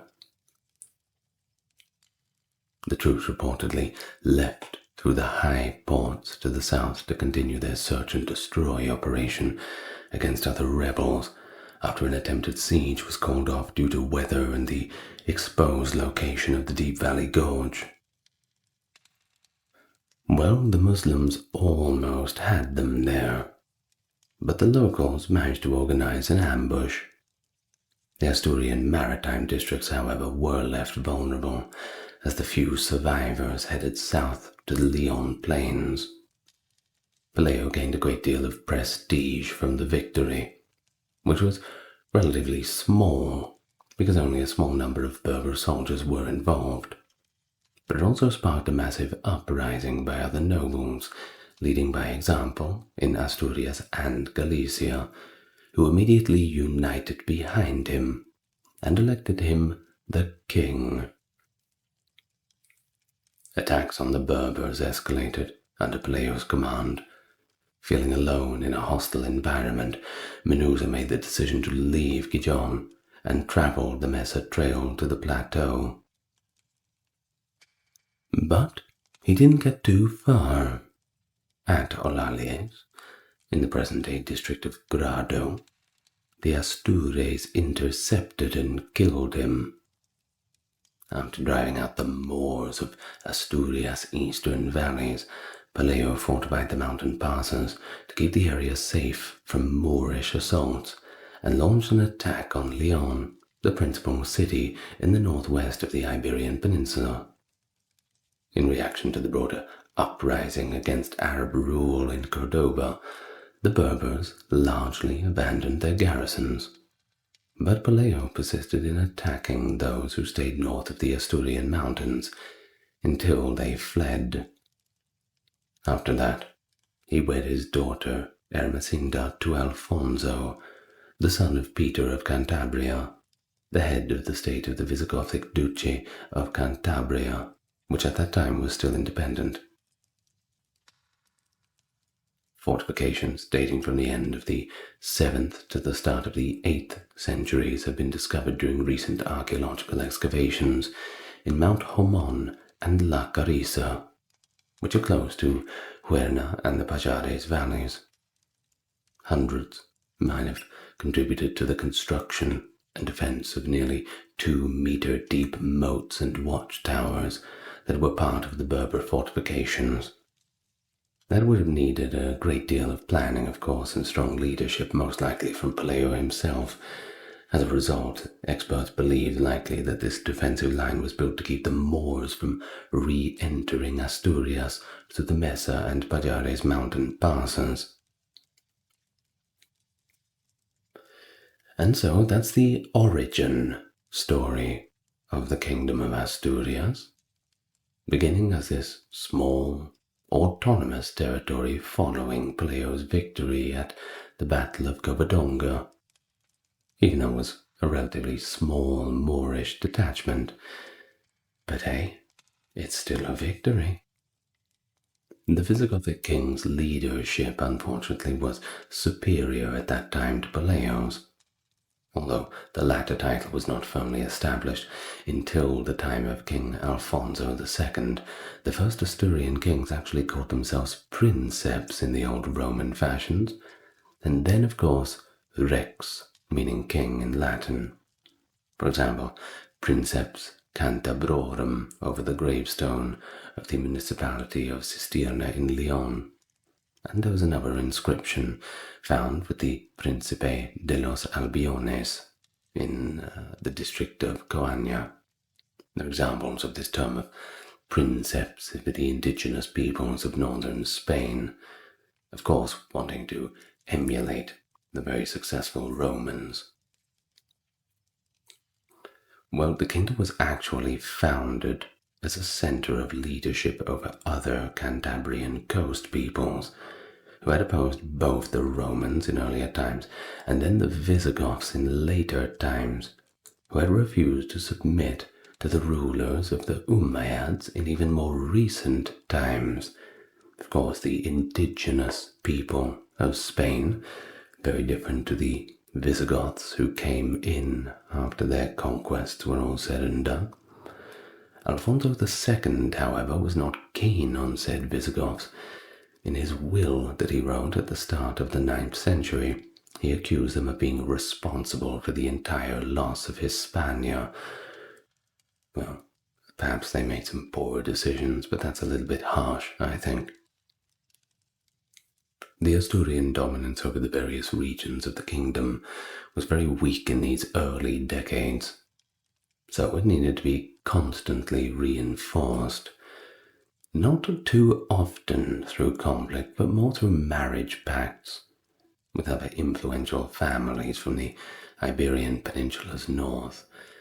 And thus, Alfonso, as we've mentioned, married Ermesinda, the daughter of Pelayo. Alfonso's daughter Adosinda wed Silo, a local chief from the region of Flavionavia, Pravia, while his son Fruela wed Munia, a Basque princess from Alava. Fabila, Pelayo's son, was crowned king following Pelayo's death in 737. In one of the bravery tests typically expected of the nobility of that time, kind of like a coming-of-age ceremony, Fafila was, or Favila, if we can render this in both ways, was actually killed by a bear while hunting, according to the chronicles. Though the case is suspiciously similar to the Roman legend of their first king, Romulus, being taken by a sudden storm, no other incident is such known from the long history of monarchs and others at this point, but it seems that perhaps they might have cancelled that coming-of-age ceremony after this disaster.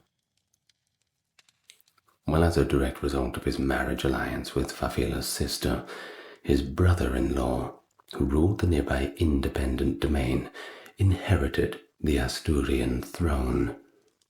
Inheritance rights and female ties were still upheld, and later on they would grant their husbands the regency or crown as well.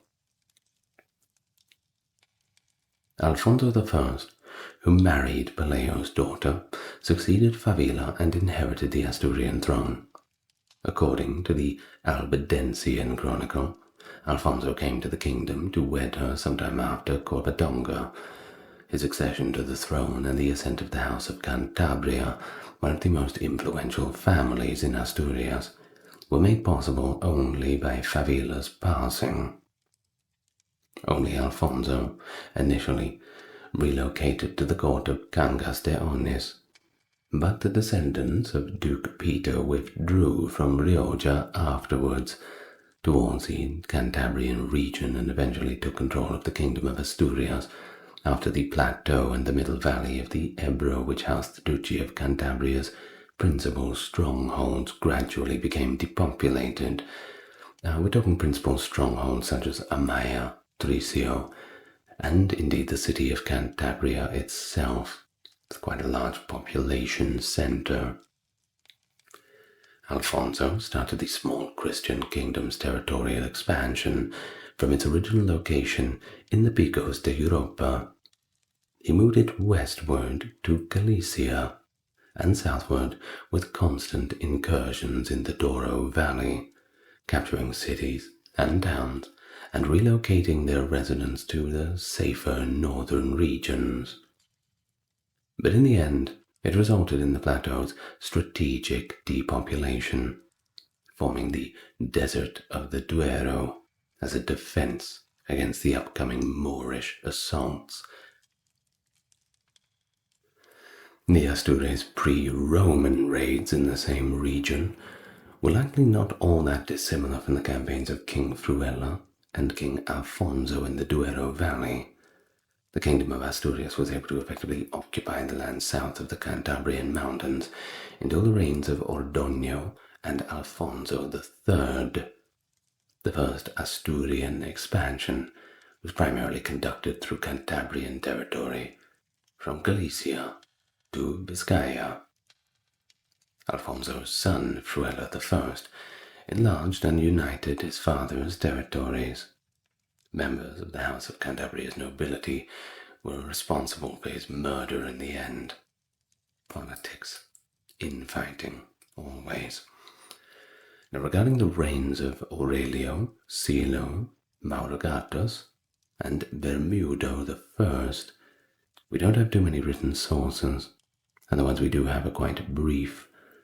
This 23-year period between 768 and 91 has generally been regarded as the kingdom of Asturias' protracted period of decline and obscurity.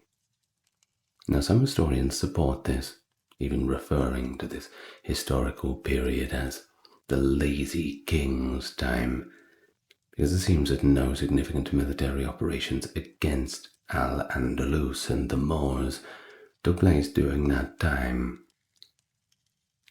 Nonetheless, there were significant and pertinent internal changes that laid groundwork for Asturias' development and growth. First, during those years, Maurogato, 783 to 88, led the first internal uprising.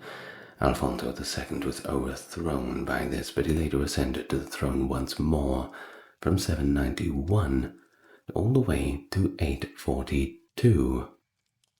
Now, this sparked a string of subsequent uprisings, the main leaders of which were landowners and members of the rising aristocratic palace groups who attempted to overthrow the Don Pelayo ruling family based on the region's expanding economic development. The Asturian kingdom underwent a process of economic, social, political, and cultural change in the 8th and 9th centuries, which included the significant uprisings of Nepociano, Aldroito, Pineolo, during the reign of Ramiro I, which was 842 to 850, things getting a little bit difficult after Alfonso II. Now, secondly, Asturian kings put an end to the nearby Basque and Gallic insurrections by giving refuge to Alfonso II in Alava after his flight, supporting Nepociano's rebellion in some Asturian regions, and encountering Galicians to support Ramiro I. These rebels exploited the turmoil in central and eastern Asturias and occasionally offered assistance to one or more heirs. Lastly, additional evidence points to the significant internal changes that took place during this period. According to the chronicles, there were uprisings by freedmen known as Serbi, Serviles, Orico, and Libertini during the reign of Aurelio I. The master-slave property relationship gradually deteriorated, and of a sign that a new society was developing in Asturias at the end of the 8th century and the start of the 9th is this fact, along with the expanding role of the individual and the limited family, to the detriment of the extended family. Aurelius, reigning from 768 to 74, the grandson of Fruela of Cantabria and Peter of Cantabria, succeeded Fruela I after the death in 768. He would build the court in what was once Langreu's district, now San Martin del Rey Aurelio. After his death, he was succeeded by Silo, who moved the court to Pravia. Silo was wed to Adosinda, who was Pelayo's granddaughter and one of the daughters of Afonso I. After Silo's death, which occurred in 783, Alfonso II was elected king. But Marigato mounted a fierce resistance and drove the new ruler to retreat to Alavia, gaining the Asturian throne. Despite the negative image that history has given him, the king had a cordial relationship with Vitus of Liabana, who was arguably the most significant cultural figure in the kingdom. The king also helped Vitus fight against adoptionism. We'll get to that a little bit later. According to legend, Marigato was the honor of 100 maidens and the bastard son of Alfonso I and a Moorish woman. Aurelius' brother, Bermudo I, succeeded him. He was referred to as the deacon, even though he most likely only received token vows. Following a military defeat, Bermudo abdicated and died in a monastery. So really the kingdom was not firmly established until King Alfonso II, following Silo's conquest of Galicia and the confirmation of territorial gains in the western Basque country. Additionally, relations with the very powerful Carolingian Franks became closer and more frequent, with Charlemagne receiving war booty from Alfonso II's envoys around the campaign of Lisbon, 797. Being referred to as an Emperor Charlemagne's man by Alfonso II implied suzerainty of some sort. Alfonso II's establishment of the order and ceremonies of the former Visigothic kingdom in the Asturian court during his reign was likely a reaction against indigenous customs, intended to solidify his state and hold on to power. At this time it was announced that the holy bones of James, son of Zebedee, had been discovered at Iria Flavia in Galicia. The Pope of Rome was reportedly quite impressed, and at the time regarded them as genuine. But during the Asturian era, the main religious location and object of devotion was Eulalia of Meridia's final resting place in Oviedo. In addition, Alfonso II established control over some Basques and repopulated areas of Galicia, Leon, and Castile, incorporating them into the larger kingdom of Asturias.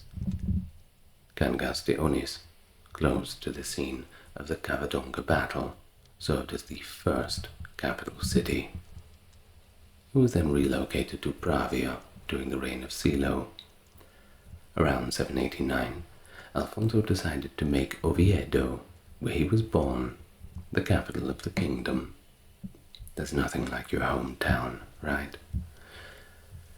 Now, at the start of his reign, Ramiro I imprisoned a number of other heirs to the throne.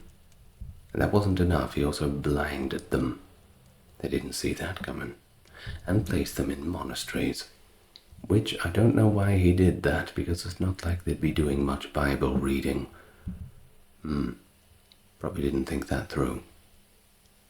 Well, as a warrior, Ramiro I fought multiple battles against the Moors and defeated a Viking invasion after the Vikings had landed at Corunna. And then we have Ordonio I, 850 to 866, who succeeded his father Ramiro, put down a significant Basque uprising in the kingdom's east. Musa ibn Musa of the Banu Qazi, who had rebelled against Cordoba and risen to become the ruler of Zaragoza, Huesca, Toledo, and Tudela, constructed the fortress of Albelda, which Ordonio besieged in 859. With the help of his brother-in-law, Garcia Iniguez, the king of Pamplona, whose realm was in danger due to the Asturian monarchy's expansion, Musa tried to break the siege. But during the ensuing conflict, Musa lost important treasures, some of which were sent to Charles the Bald of France as gifts, and was ultimately defeated. According to the chronicler, Albelda collapsed 7 days after the victory, and its warriors were killed by the sword, and the place itself was destroyed down to the foundations. The Asturian king accepted Musa's son Lub as governor of Toledo for the remainder of Ordonio's rule after Musa died in 862-63 from wounds sustained in battle. And thus the kingdom of Asturias broke up into Leon, Galicia, and Asturias after Alfonso III was forced to abdicate by his sons in 910. Under Leon's rule, the three kingdoms were finally reunited in 924. After Ferdinand III became joint king of the two kingdoms, it remained by that name until 1230, when it was merged into the kingdom of Castile. So maybe it's gone, but it's certainly not forgotten. Let's talk about what we have left from Asturias. There is that great religious tradition that developed in not so much of a vacuum, but so far away from Rome that it had some opportunity to become kind of unique without drawing too much ire. So in Asturias, Christianization developed gradually, and it didn't always replace the prehistoric pagan gods. Do remember, Spain is a very, very old place with indigenous customs, just like anywhere else in Europe. The new religion coexisted pretty syncretically with elements of the old beliefs, just like in parts of Gaul and other places of the empire. Many demons who were expelled from the heavens settled in the sea. In the rivers, fountains, and forests would become worshipped as gods by ignorant people, wrote the bishop San Martin de Braga in his work in the 6th century, in reference to the Galician peasants' attachment to their pre-Christian beliefs. They offer sacrifices to them, By calling Neptune in the sea, he goes on to say, the Lamias in the rivers, the nymphs in the fountains, and Diana in the forests. Of course, this is what they're seeing through Roman eyes. They recognize it as nymphs in fountains and Neptune in the sea. But of course, the reality on the ground is a little bit different for those indigenous religious traditions. But yes, seeing them through the eyes of Roman biographers. Now, there was a megalithic dolmen area, so you're talking these big stone monuments in the center of the Sella Valley, where Cancastiones is situated, probably constructed all the way back between 4000 and 2000 BC. A little hard to date, but it's kind of thereabouts. Here, especially in the Santa Cruz dolmen, chieftains from neighboring areas were ceremoniously interred.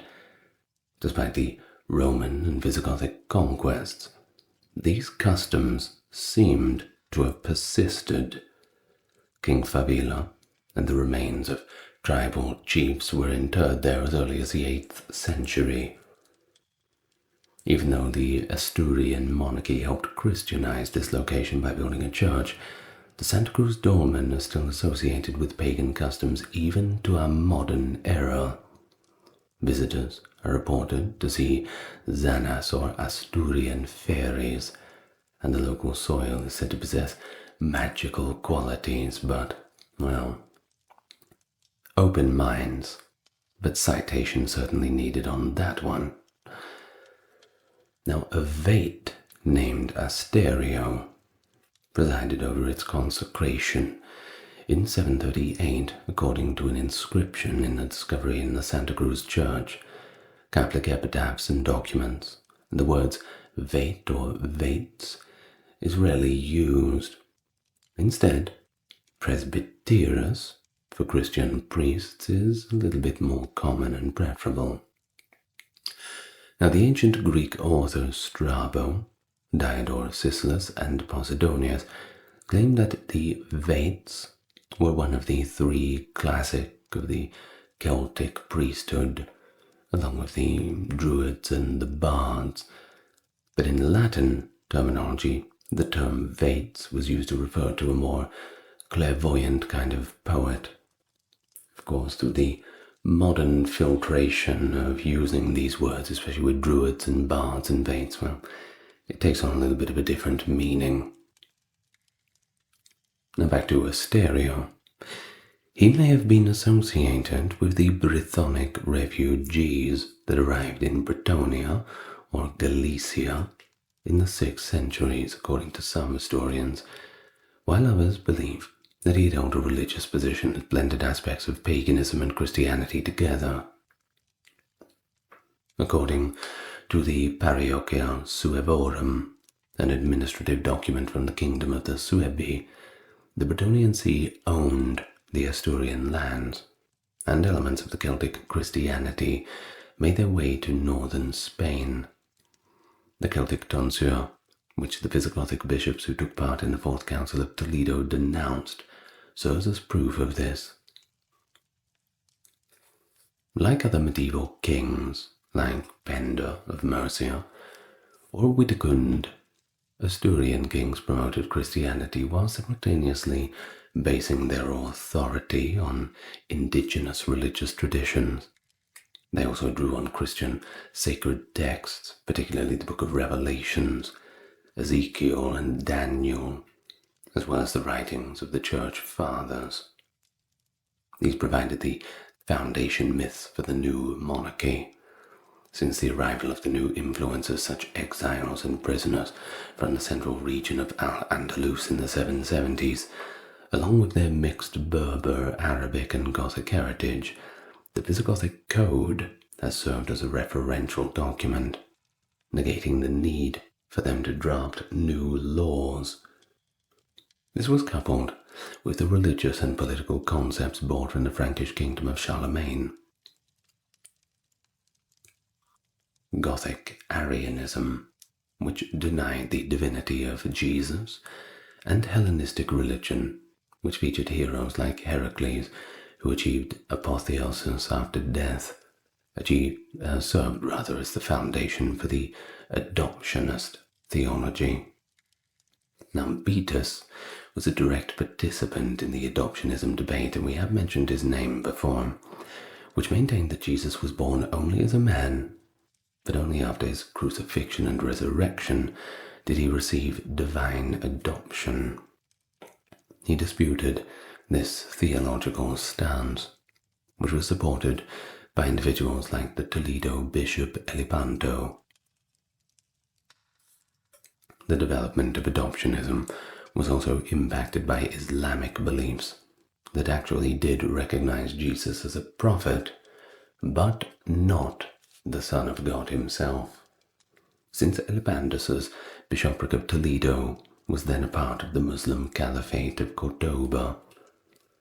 However, Beatus from his abbey in Santo Toribio delle Liabana fiercely opposed this adoptionist theology. The Pope and his friend Alcuin of York, the Anglo-Saxon scholar who had settled among the Carolingian court at Aachen, helped Beatus in his theological struggle, while also fortifying ties between Asturias, the Holy See, and of course the Carolingian Empire. The Italian author Umberto Eco once remarked, "Their splendid images gave birth to the most relevant iconography happening in the history of mankind."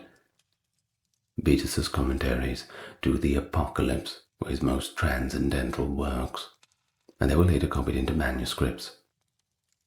He gives them his own interpretation of the Book of Revelation, complete with intriguing illustrations, quotations from the Church Fathers, and even some throwbacks to the Old Testament.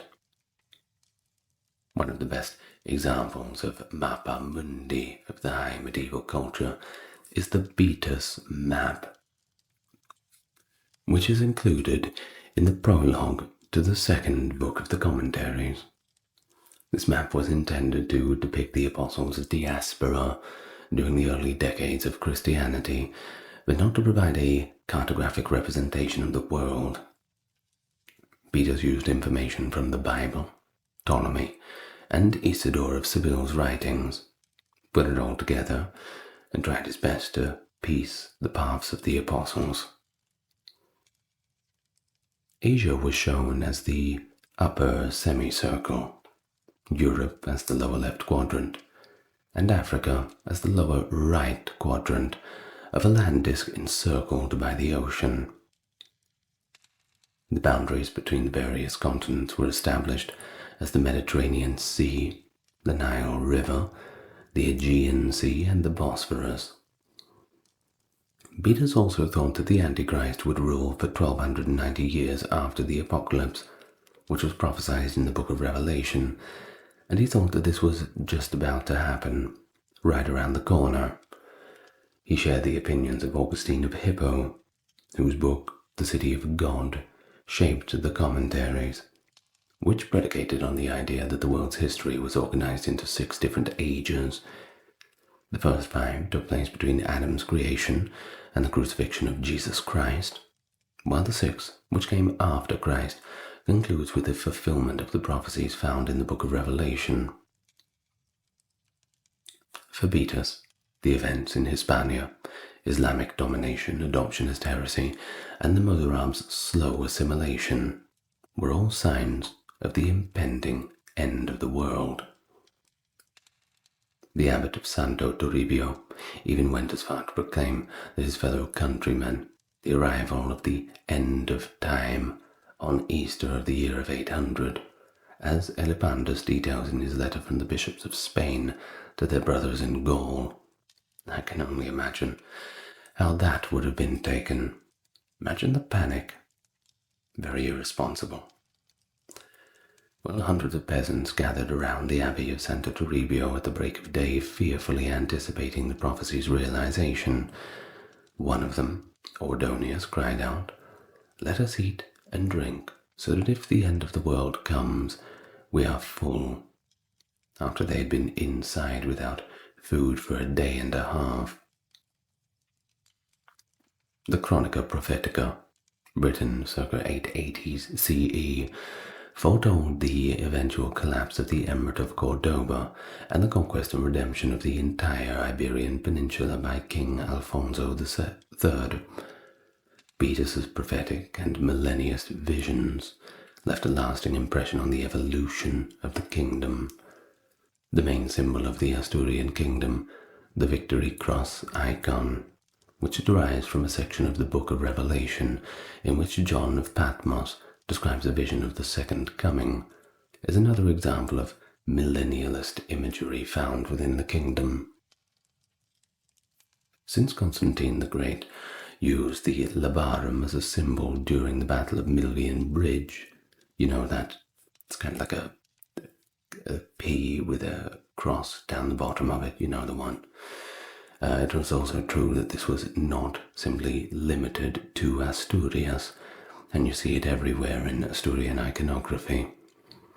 However, the Cruz de la Victoria gained widespread usage in Asturias, where it is engraved in almost all pre-Romanesque churches. The construction of the Camino de Santiago, one of the most significant routes of cultural transmission in European history, is another of the Asturian kingdom's greatest spiritual legacies. The Breviarius de Hierosolima, a document from the 6th century that claimed that the apostle was buried in a mysterious location known as Aca Maramachia, is the first source that makes reference to St. James's preaching in Spain. Isidore of Seville provided evidence in favor of this theory. In the Maurigato era, 150 years later, St. James was portrayed as the golden head of Spain, a protector and national patron. His sermons in the early decades of Christianity in the Iberian Peninsula are also mentioned. But there is a debate as well whether Beatus is the true author of this hymn. I suppose we just don't know. Now, for the kingdom of Asturias, the establishment of the purported St. James' tomb was a huge political triumph. Asturias could now claim the honor of possessing the body of one of Jesus' disciples, a privilege that is only shared by Asia, in, Ephesus in particular, where John the Apostle was buried, and of course Rome, where the bodies of St. Peter and Paul were interred. Along with Rome and Jerusalem, Santiago de Compostela became one of the 3 holy cities of Christianity by the early 12th century. Through the way of St. James, numerous Central European cultural influences, from the Gothic and Romanesque styles to the Occitan lyric poetry, made their way to Iberia in later centuries. But nonetheless, there are some mysterious aspects to the account of this discovery of the apostles' remains. The body might have belonged to a well-known local figure because the tomb was discovered in an area that had been used as a necropolis since the late Roman Empire. And the remains of Priscillian may actually be in Compostela's tomb.